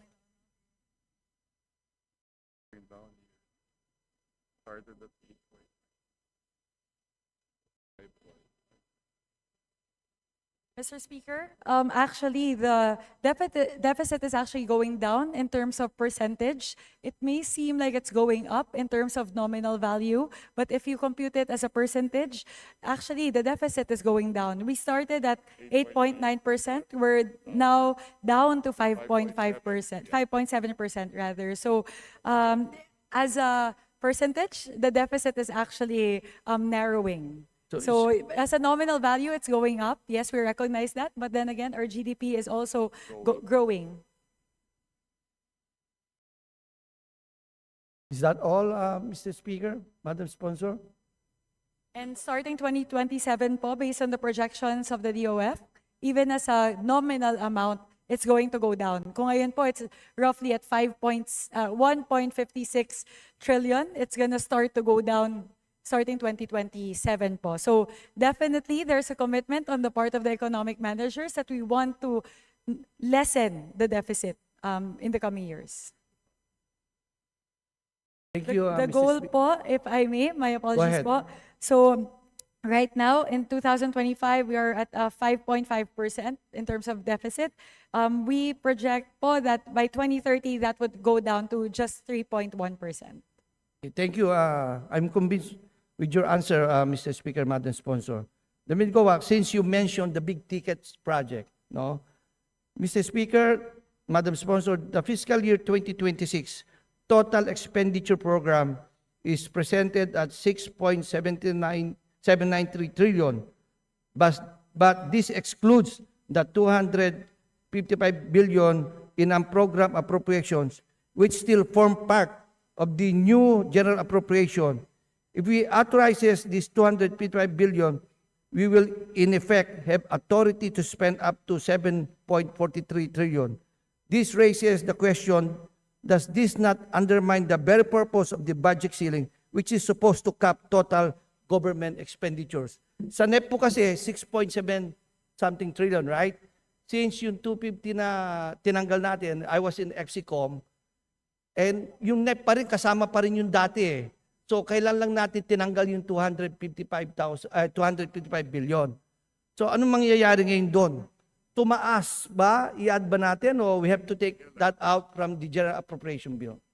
Mr. Speaker, so we have to retain the current NEP levels. So we adhere to the 6.793 trillion as indicated in the NEP. So what we did po with the 255 billion taken out from DPWH is to realign it towards different agencies, different departments, and different programs. So the total for the GAB is still at 6.793 trillion. So, yun po ang susundin natin. Yes, that is correct, Mr. Speaker. Now, since the 255 billion, Mr. Speaker, Madam Sponsor, saan ho natin tinanggal yan, for the record? Tinanggal po natin yan sa flood control projects, more specifically as manifested by Secretary Vince Dizon during the DPWH committee hearing. That was the 255 billion pesos was taken out from locally funded flood control projects. So in short, how many projects po yan? The 255 billion as far as the DPWH is concerned. We're going to look po for the absolute value, but in terms of the number of pages po, if you would see the committee report, siya po yung Annex A, that's about 660 plus pages worth of projects that were taken out. And out of those 600 plus projects, wala hong big tickets doon. Meron po, if you, may I ask po before I answer the question, what is the definition po of a big ticket project? Because there are some projects there that amount to over 100 million pesos. When we say big ticket project, that's the priority by the Malacanang or the government na talaga lahat makikinabang. Ito ba karamihan flood control yung nandyan na tinanggal nyo? Meron pong ilan na natanggal na flagship programs, core programs within the DPWH. Okay. May nasama din po doon sa 255 billion na tinanggal. Mr.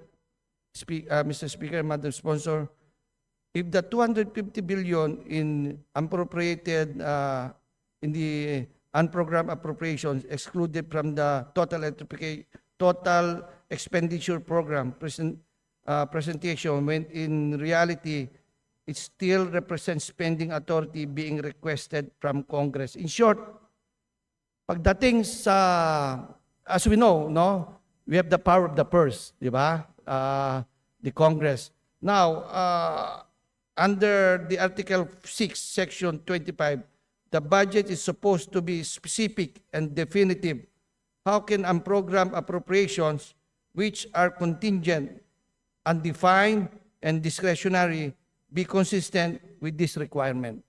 Mr. Speaker, I'm hoping to clarify that the 255 billion pesos that was taken out from DPWH are not unprogrammed appropriations. Rather, these are appropriations that were taken out from DPWH but remain to be programmed appropriations because we transferred that amount to the different agencies towards specific PAPs, specific projects, activities, and programs. So, naka-line item po, tulad po ng pinakita natin sa Budget Amendments Review Subcommittee hearing at kanina po sa Executive Committee hearing ng Committee on Appropriations, pinakita po natin line by line kung saan po rini-align yung 255 billion pesos. So, hindi po siya unprogrammed appropriations. The 255 billion pesos remain to be programmed appropriations with very clear line items that that they were realigned to.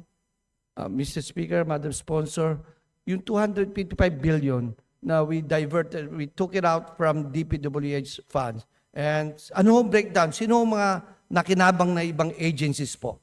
Can we have those breakdown, Mr. Speaker, Madam Sponsor. Yes, Mr. Speaker, I have shared it with the body as to the breakdown, but what we would like to highlight would be the biggest gainers in terms of the reallocation of the 255 billion. Ang priority areas po, also as provided by the guidance of the President, would be education, health, and agriculture. So out of the 255 billion pesos, roughly 65% of that went to education, health, and agriculture.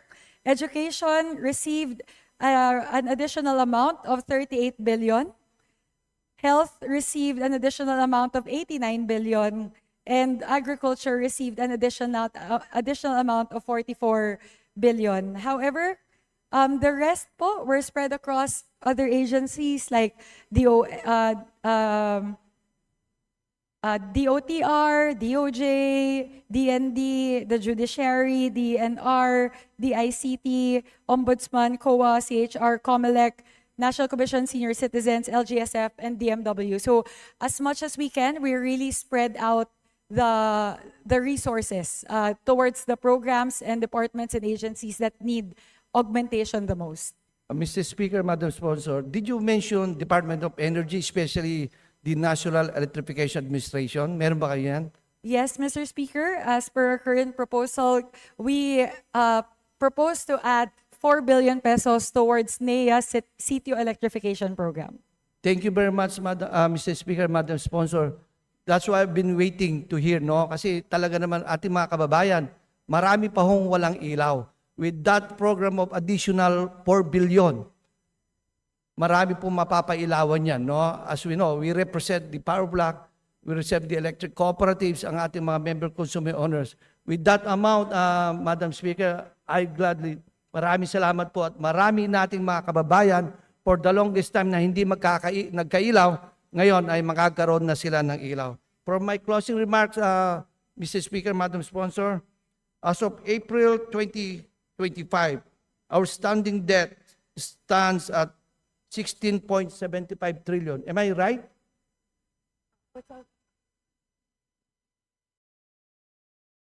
Mr. Speaker, that is correct. It's at 17.5 trillion in terms of outstanding debt. The 2024 census of population shows that the total population of the country is 112,729,000.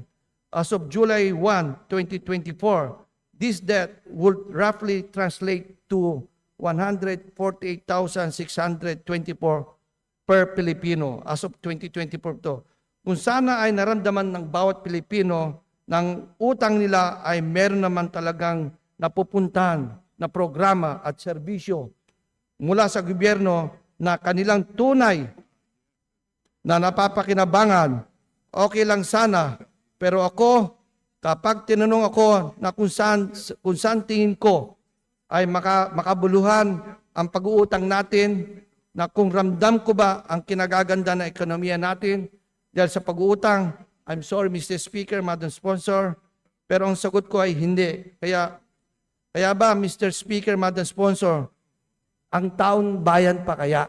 Yun lang po, maraming salamat Mr. Speaker, Madam Sponsor. I'm really glad that the 255 billion ay hinati-hati natin sa different agencies, especially the DepEd. When I was in Exicom, madadagdagan tayo ng 20,000 classroom.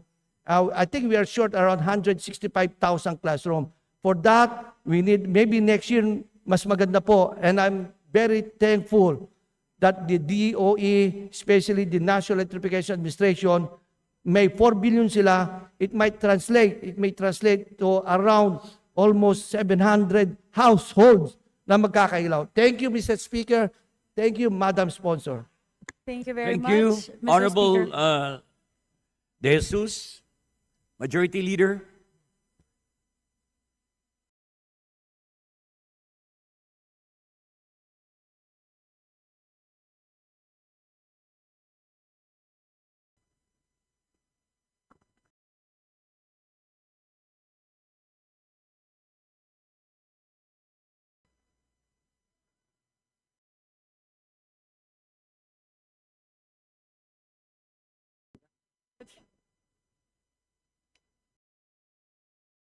Session suspended.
Mr. Speaker, next to interpolate the sponsor, I move to recognize Representative Laila De Lima of ML Party List. ML Party List, Representative Laila M. De Lima.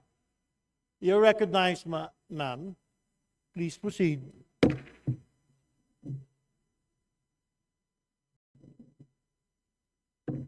Thank you, Mr. Speaker. Madam Sponsor, good afternoon.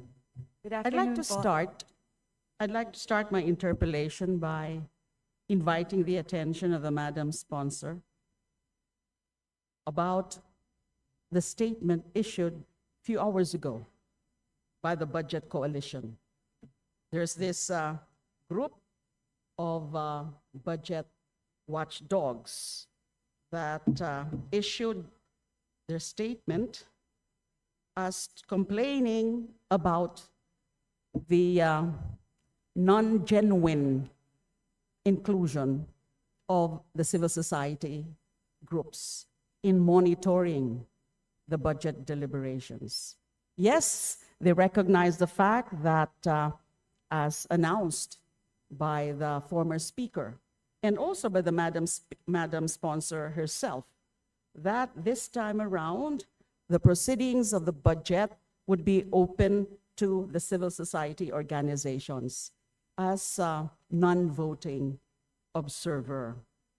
But they have issued a statement, as I said just a few minutes ago, that they are actually complaining about the lack of genuine inclusivity of the civil society groups in the various budget deliberations.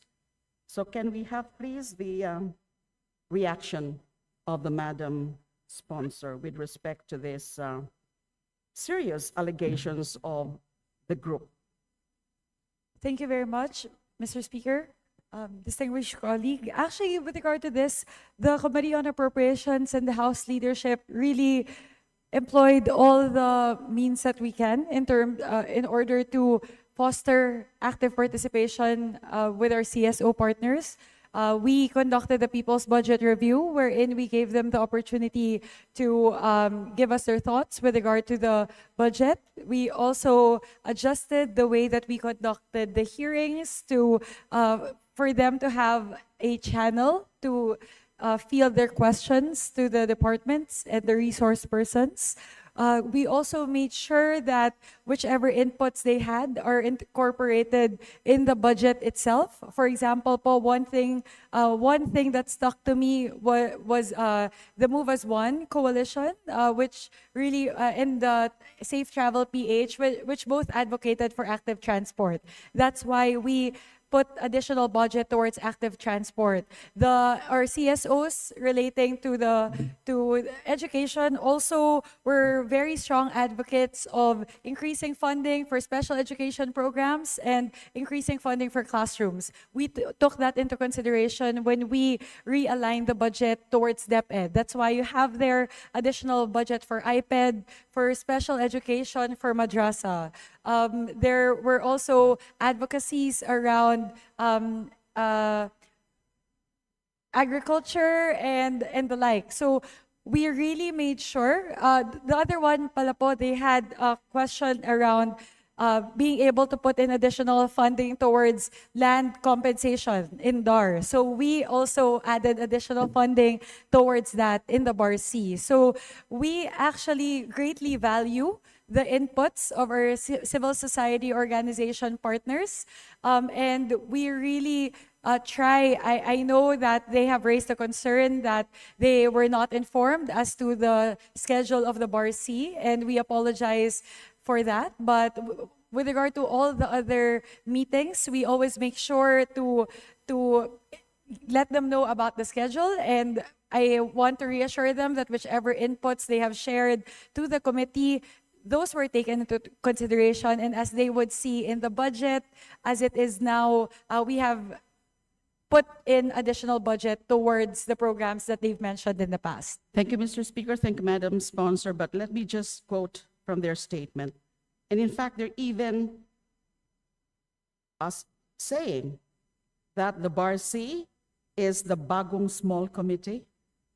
And then part of their statement says, sa kabila ng House Resolution number 94, na opisyal na nag-aanyaya sa mga lehitimong people's organizations bilang non-voting observers sa pambansang proseso ng budget, patuloy na pagwawalang bahala sa taong bayan mula sa makabuluhang partisipasyon.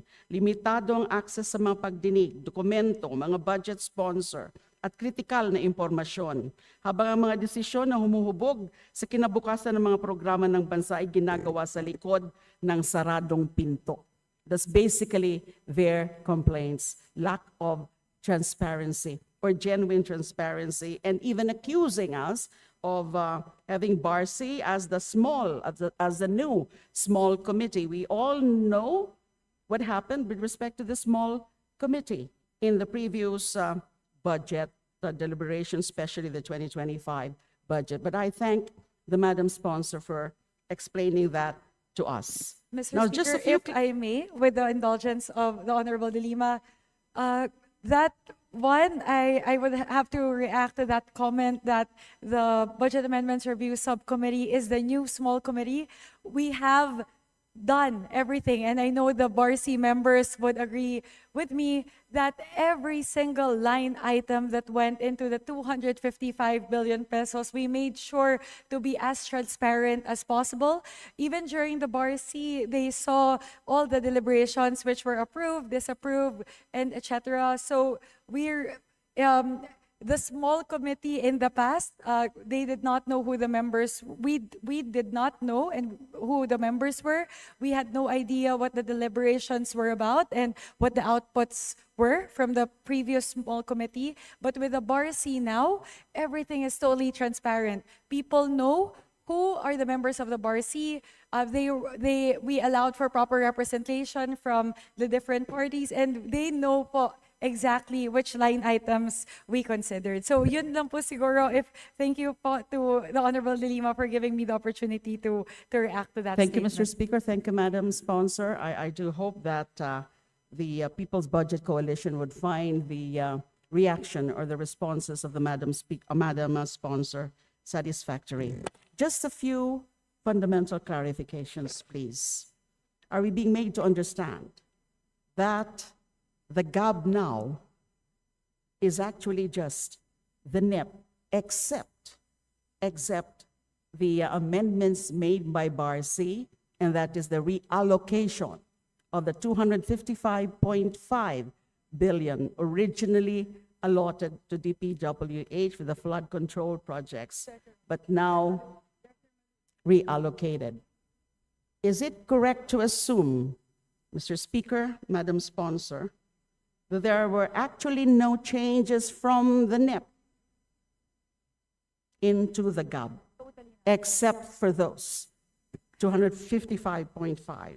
Yes, Mr. Speaker, I can confirm that to our distinguished colleagues. So the committee report, as you can see now, is exactly, not exact, I don't want to say exactly, but it is the first reading copy as filed, the GAB as filed for the first reading copy, minus the 225 billion from DPWH. So definitely there was a huge change within the DPWH budget. And consequently, we realigned the 255 billion towards the different agencies and programs as we discussed during the executive committee. So essentially, those were the only changes. Yes. And that should really be the case. Yes, Because that I is understand correct. that historically, there are not supposed to be major changes between the NEP and the GAA as approved and assigned, right? But we saw the abnormalities that were evident from the 2023, 2024, and 2025. In other words, the norm or the rule historically, the wala dapat pagbabago or major changes from the NEP kapag ginawa na itong GAB and ultimately approved as GAA. That is the correct norm. But it did not happen. The 2023, 2024, and 2025. So I'm glad to know now na bumalik tayo sa dating norm. There's not supposed to be any major changes. So I cannot help asking now, dun sa nakita natin na mga unprecedented cuts and diversions after the BICAM for the 2023, 2024, and the 2025 GAA, I wonder, did the DBCC or the agencies comprising the DBCC, especially the DBM, and perhaps also the DOF, were they aware of those unprecedented cuts and diversions?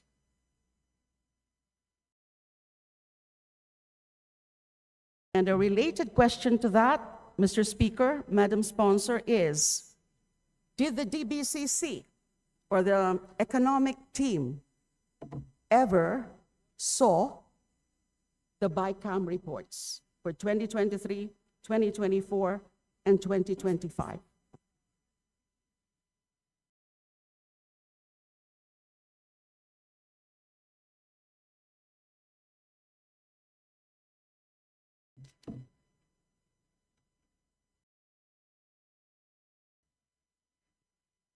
Mr. Speaker, upon conferring with our economic managers, they confirmed that they did not see the bicameral conference committee report.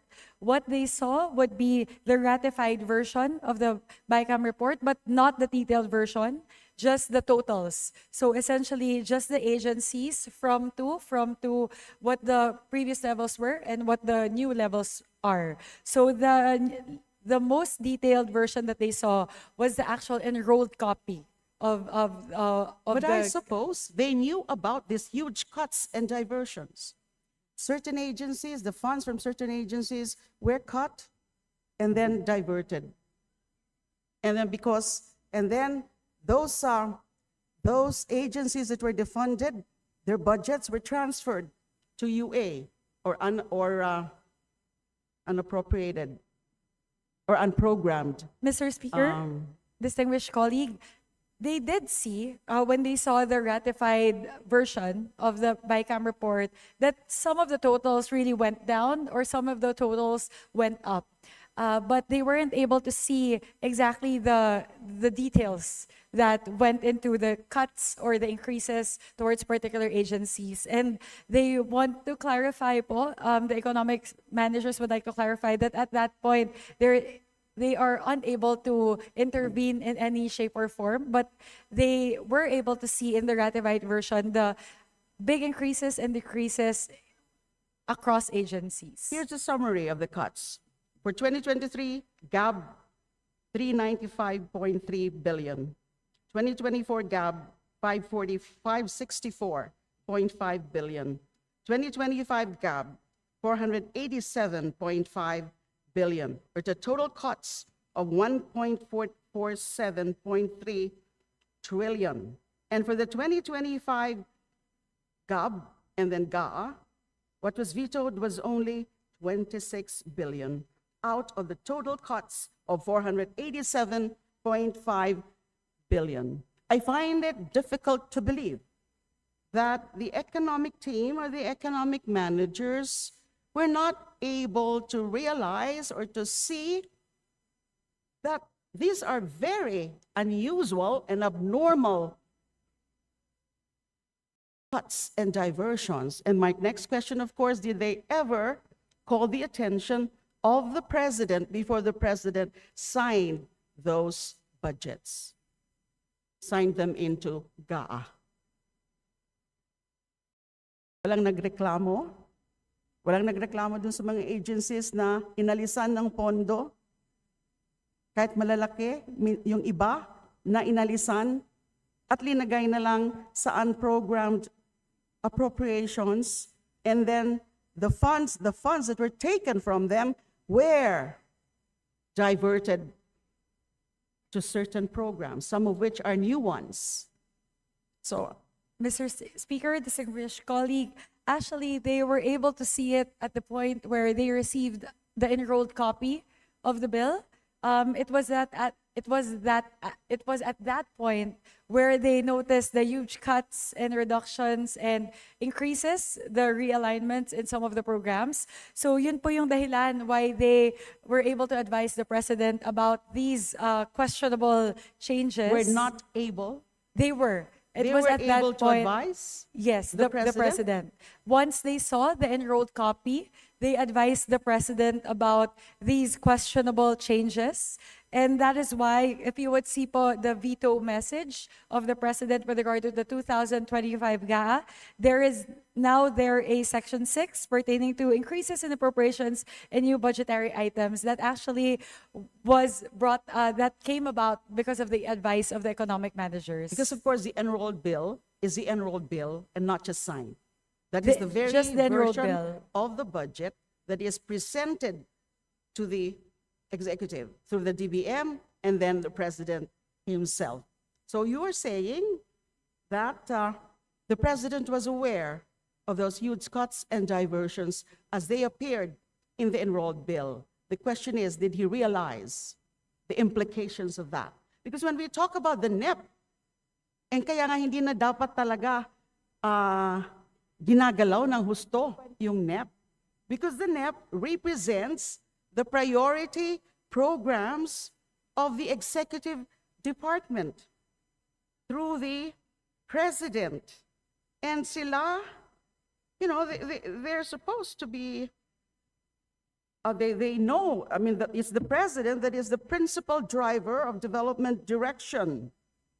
So again, as I stated earlier, historically, Congress approves the budget with no major changes. And now that this 2023, 2024, and 2025 budgets have huge changes, and didn't it occur to the president that it undermines his priority programs?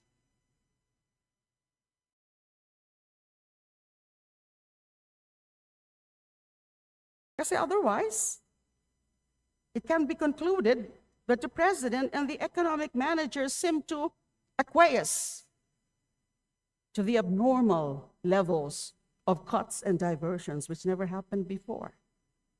Mr. Speaker, distinguished colleague, actually po, because of when they saw those questionable changes in the enrolled copy of the bill for the 2025 GAA, that is the reason why they advised the president about it. And that is one of the reasons why there was a direct veto amounting to 26 billion. As mentioned by the Honorable De Lima, there was a direct veto of 26 billion, and there were also conditional vetoes for the 2025 GAA. So they really did... It's just 25 billion.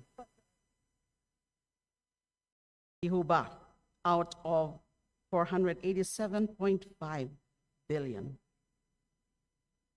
Hinayaan na lang yung iba, kahit questionable.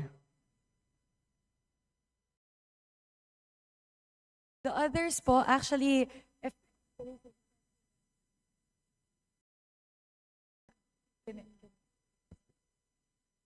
The first time when I asked this question during the DBCC committee, budget committee interpellations, I seem to recall that the response of the good DBM secretary here is about DBM allegedly lacks the capacity to detect those cuts and diversions. That was the answer that I distinctly remember from the DBM secretary. And now they're saying they're actually aware of that. Bago ito, pinapirma sa Pangulo. So which is which? Did you or did you not know about these huge cuts and diversions? Mr. Speaker, distinguished colleague, actually po, aside from the 26 billion that was directly vetoed, effectively po, because of Section 6 as put in the President's veto message, again, as I cited po, pertaining to the increases in appropriations and new budgetary items, in effect po, roughly around 800 billion of the 2025 budget was put under FISARO. So nagkaroon po ng ganong control. Those projects that were deemed questionable were not released right away. So nagkaroon po ng ganong control, and until now, I believe some of those items are still and until now, many of those items amounting to 800 billion have not been released yet. So hindi lang po 26 billion, nakita din po nila yon na may ganong questionable changes. May questionable changes. Ang problema nga po, kasi kapag tina-transfer lang sa unprogrammed appropriations, we know that if it's UA or unprogrammed appropriations, there's no fund there. Correct? Because the funds come from the BESF, Budget Expenditure SF. What is Sources the SF? of financing po. Yes. The what? And sources of financing And po. sources of funding or financing. Po. Yes. So Opo. yun talaga ang pondo. But the UA, wala. Pero ang expectation is that later, it will be funded kapag nandyan na yung three. Either the three, whether may excess, and then may new taxes, and the third one, Loans. New loans. new Foreign assisted loans. Although in the 2024 budget, nagdagdag yung mga so-called excess funds or reserve funds from GOCCs. Pero inalis na yan sa 2025 dahil nga pumutok yung controversy about the PhilHealth funds. And that's why my next question is, how about the PDIC? Di ho ba kumuha rin ng reserve, the so-called excess funds or reserve funds? I'm not even clear about that. Is it reserve or is it excess? I think it's just a reserve fund, just like the PhilHealth. So, Excess funds hindi ho po. ba kinuha rin yon, yung PDIF, at linagay sa National Treasury? And then, so, what's the status of the PDIC reserve funds? Unlike the PhilHealth, na pinapabalik na ngayon ng Pangulo, and sa pagbalik nga, kailangan lagyan uli ng bagong appropriation, right? We cannot just say that yung dating appropriation, yun ang gagamitin. Because you cannot take out something from the National Treasury kung walang bagong appropriation. That's why we have to fund again or provide for the PhilHealth funds. How about PDIC? I'm curious about the PDIC. With regard to PDIC po, yes, the funds were taken away, reverted back to the National Treasury, but they have adequate reserves. So this would not eat into their, this would not affect their operations po. So it does not affect. Does not affect, yes. They have adequate reserves po. So even taking into account the funds that were reverted back, hindi po affected yung operations nila. Okay. Unprogrammed appropriations na naman po tayo. Yung mga linagay ho ba sa UA or unprogrammed appropriations for the 2023, for the 2024, and the 2025 GAA, meron na ho ba doon mga pinondohan subsequently? And if so, because the expectation is that this may be funded. I suppose there are, or there were, that have been ultimately funded.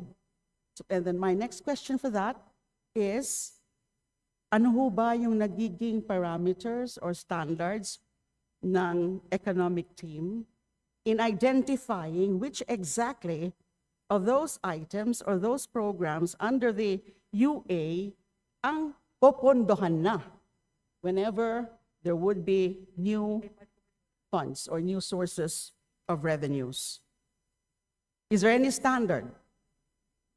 And ang gusto ko nga hong malaman, dun ho ba sa mga linipat sa UA, alin po dun yung talagang mga binalik by subsequent funding?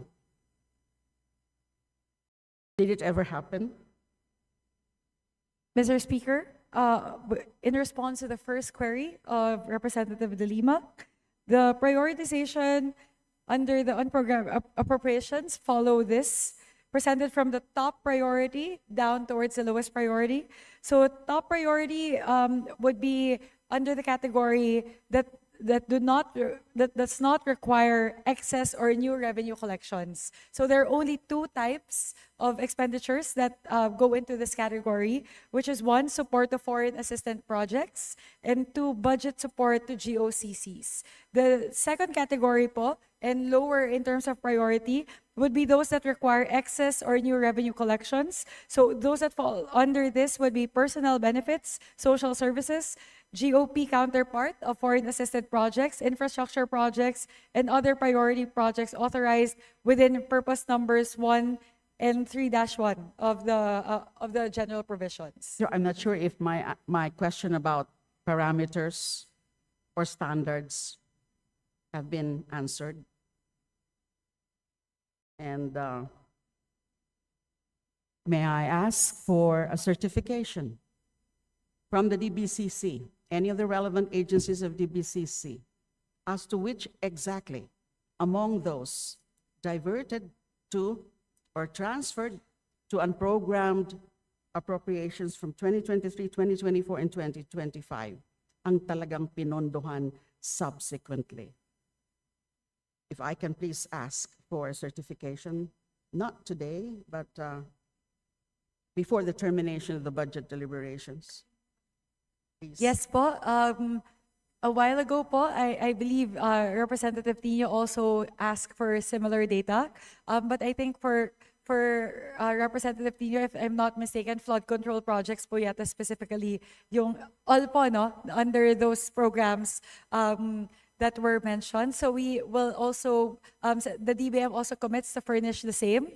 So they can provide po a list of all those projects that were transferred from program towards unprogrammed appropriations that were ultimately released po and funded. Straight question.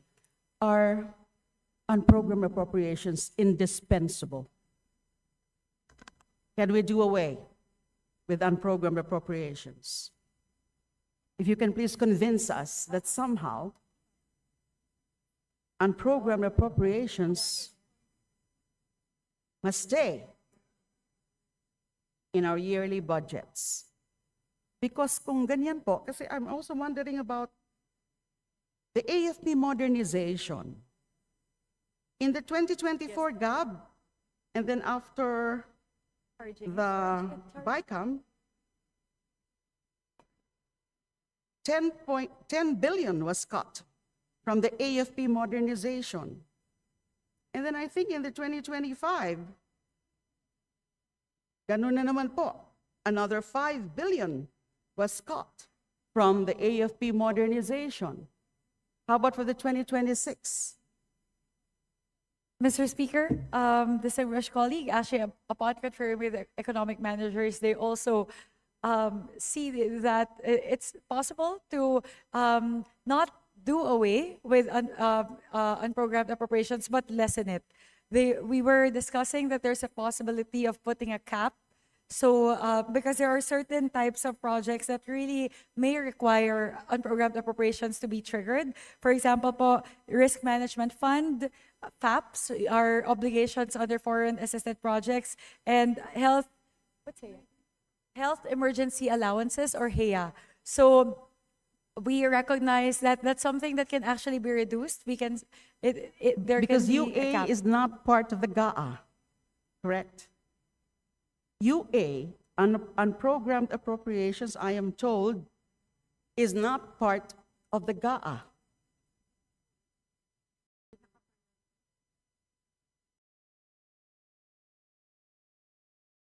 So if it's not part of the GAA,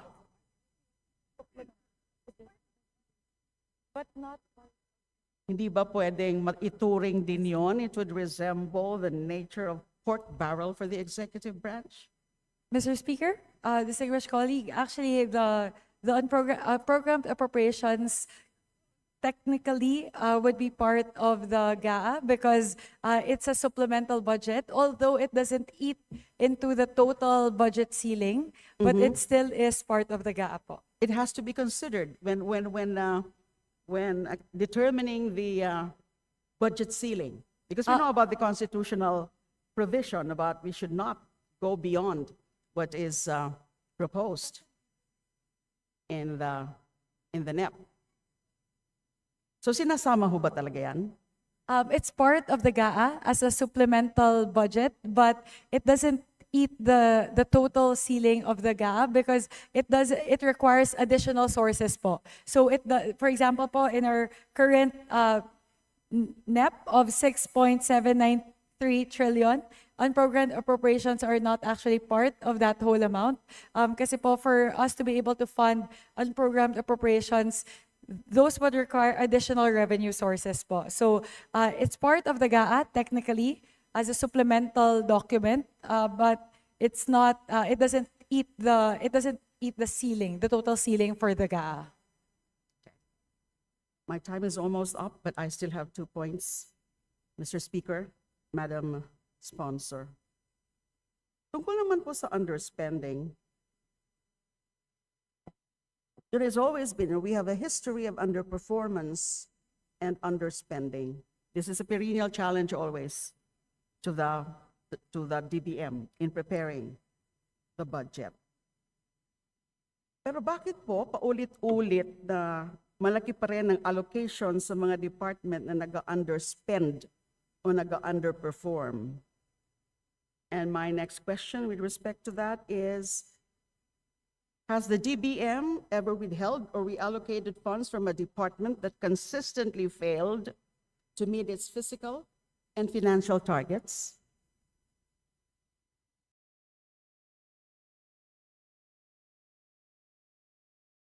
Because many agencies, many departments really have records Speaker, of distinguished underspending colleague, and underutilization. Yes po. So upon conferring with the economic managers, what they do is if an agency or a department consistently underperforms or underutilizes the budget given to them in the GAA, in the following year, binababaan po yung budget ceiling for that Binababaan particular- na lang. Binababaan na po. Because yung mga underspending, nandyan yan sa mga audit reports, right? Yes po. And so the DBM would know about those agencies. Yes po. In the NEP for the following year, bababaan po yung budget ceiling ng underperforming agencies. My last point. Okay, I just want to understand the very role of DBM and DOF. Okay. Recent reports indicate that 118.5 billion per year is lost to ghost or substandard flood control projects. I know that zero ngayon sa, would you confirm, Madam Sponsor, that in the GAA, zero budget for flood control projects? Technically po, they're within DPWA, GAA po or in the GAB po? I'm sorry, the GAB. For 2026. Because there are legislators that are saying that it seems to be an extreme solution. Because what if there are flood control projects na kailangan talaga? Now, dahil nga takot na tayo na magkaroon uli ng mga ganyan, yung mga ghost or substandard flood control projects, so gusto ko sanang maintindihan, ano ho ba yung naging role ng DBM dyan sa screening, validating, and monitoring budget requests for flood control projects? I'm talking, of course, about previous budgets, 2023, 2024, 2025, even earlier. Is there any particular role that the DBM performed with respect to scrutinizing the submissions of the DPWH? Bakit maraming nakakalusot? Is there any process of vetting these flood control projects? Madam Sponsor, before you answer that, may we remind Yes. Representative that your time Yes, Mr. has Speaker. expired. Thank you. Just that point, last point. Mr. Speaker, distinguished colleague, with regard to the first question as to whether there are flood control projects remaining still in the committee report or in the current version of the HGAB. Meron pa po, technically, because ang natanggal po from DPWH would be the locally funded flood control projects amounting to 255 billion. Meron pong natira, but all of the remaining flood control projects are foreign-assisted projects, totaling 17 billion. In DPWH po, may natira po na 15 billion, but all of these are foreign-assisted projects. And in MMDA, may natira din po na roughly 2 billion, but all foreign-assisted projects as well. With regard to the next question po, I will quickly confer lang po as to what controls, if any, DBM exercises in vetting the flood control projects. I will quickly confer lang po with the DBM.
Mr. Speaker, distinguished colleague, if I may po, provide a response of the DBM with regard to the question as to what involvement they have in terms of vetting flood control projects proposed to be for inclusion in the NEP.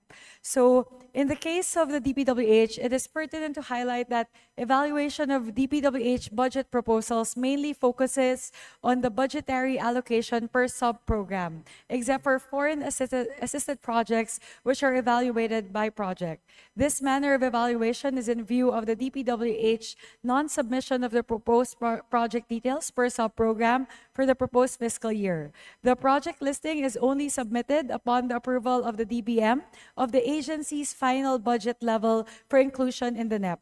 Moreover, the identification of projects to be funded is being delegated to DPWH, being the state's engineering and construction arm, as construed under Section 3, subparagraph 4, Chapter 1, Title 5 of the Executive Order Number 292, dated July 25, 1987, or the Administrative Code of 1987, to wit, the department, in order to carry out its mandate, shall identify, plan, secure funding for program, design, construct or undertake pre-qualification, bidding, and award of contracts of public works projects, etc. So underscoring the above revisions, it should be noted that the DBM does not interfere on how the DPWH allocates the approved budget under the NEP by implementing unit that is either region or district. But the response po actually is, so the DBM,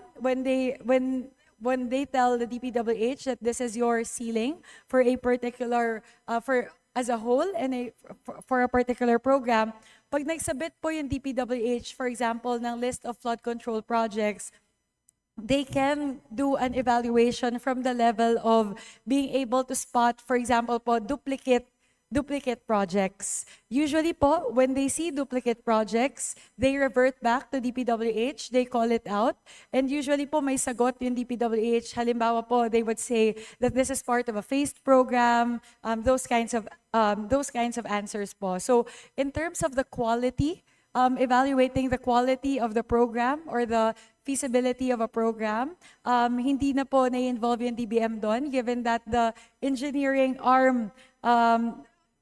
and construction arm of the government is DPWH, and co-equal po sila within the executive department. But in terms of the oversight po, making sure that the project is implemented well, that sits with COA po. But that's in terms of implementation na po. Thank you, Mr. Speaker. Thank you, Madam Sponsor. I would have wanted to ask follow-up questions, but since my time is up, so perhaps I'll just reserve it for during the deliberations or the interpellations for the DBM budget itself. Thank you. Maraming salamat, Representative De Lima. Thank you very much, Mr. Speaker. Thank you very much to the Honorable Laila De Lima for the questions. Thank you, po. Madam Sponsor. Majority Leader, please.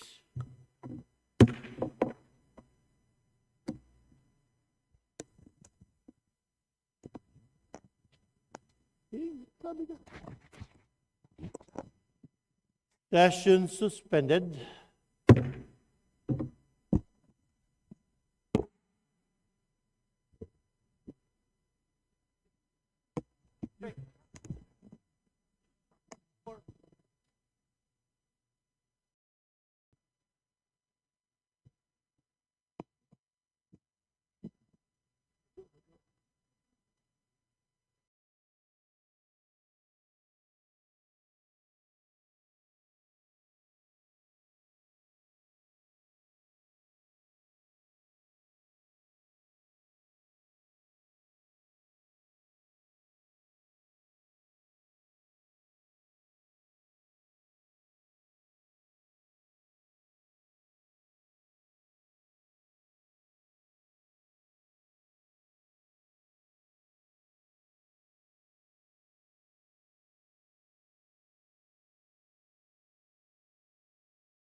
While we are in suspension, may I request for a 30-minute break to allow our resource persons to facilitate whatever it may be for their personal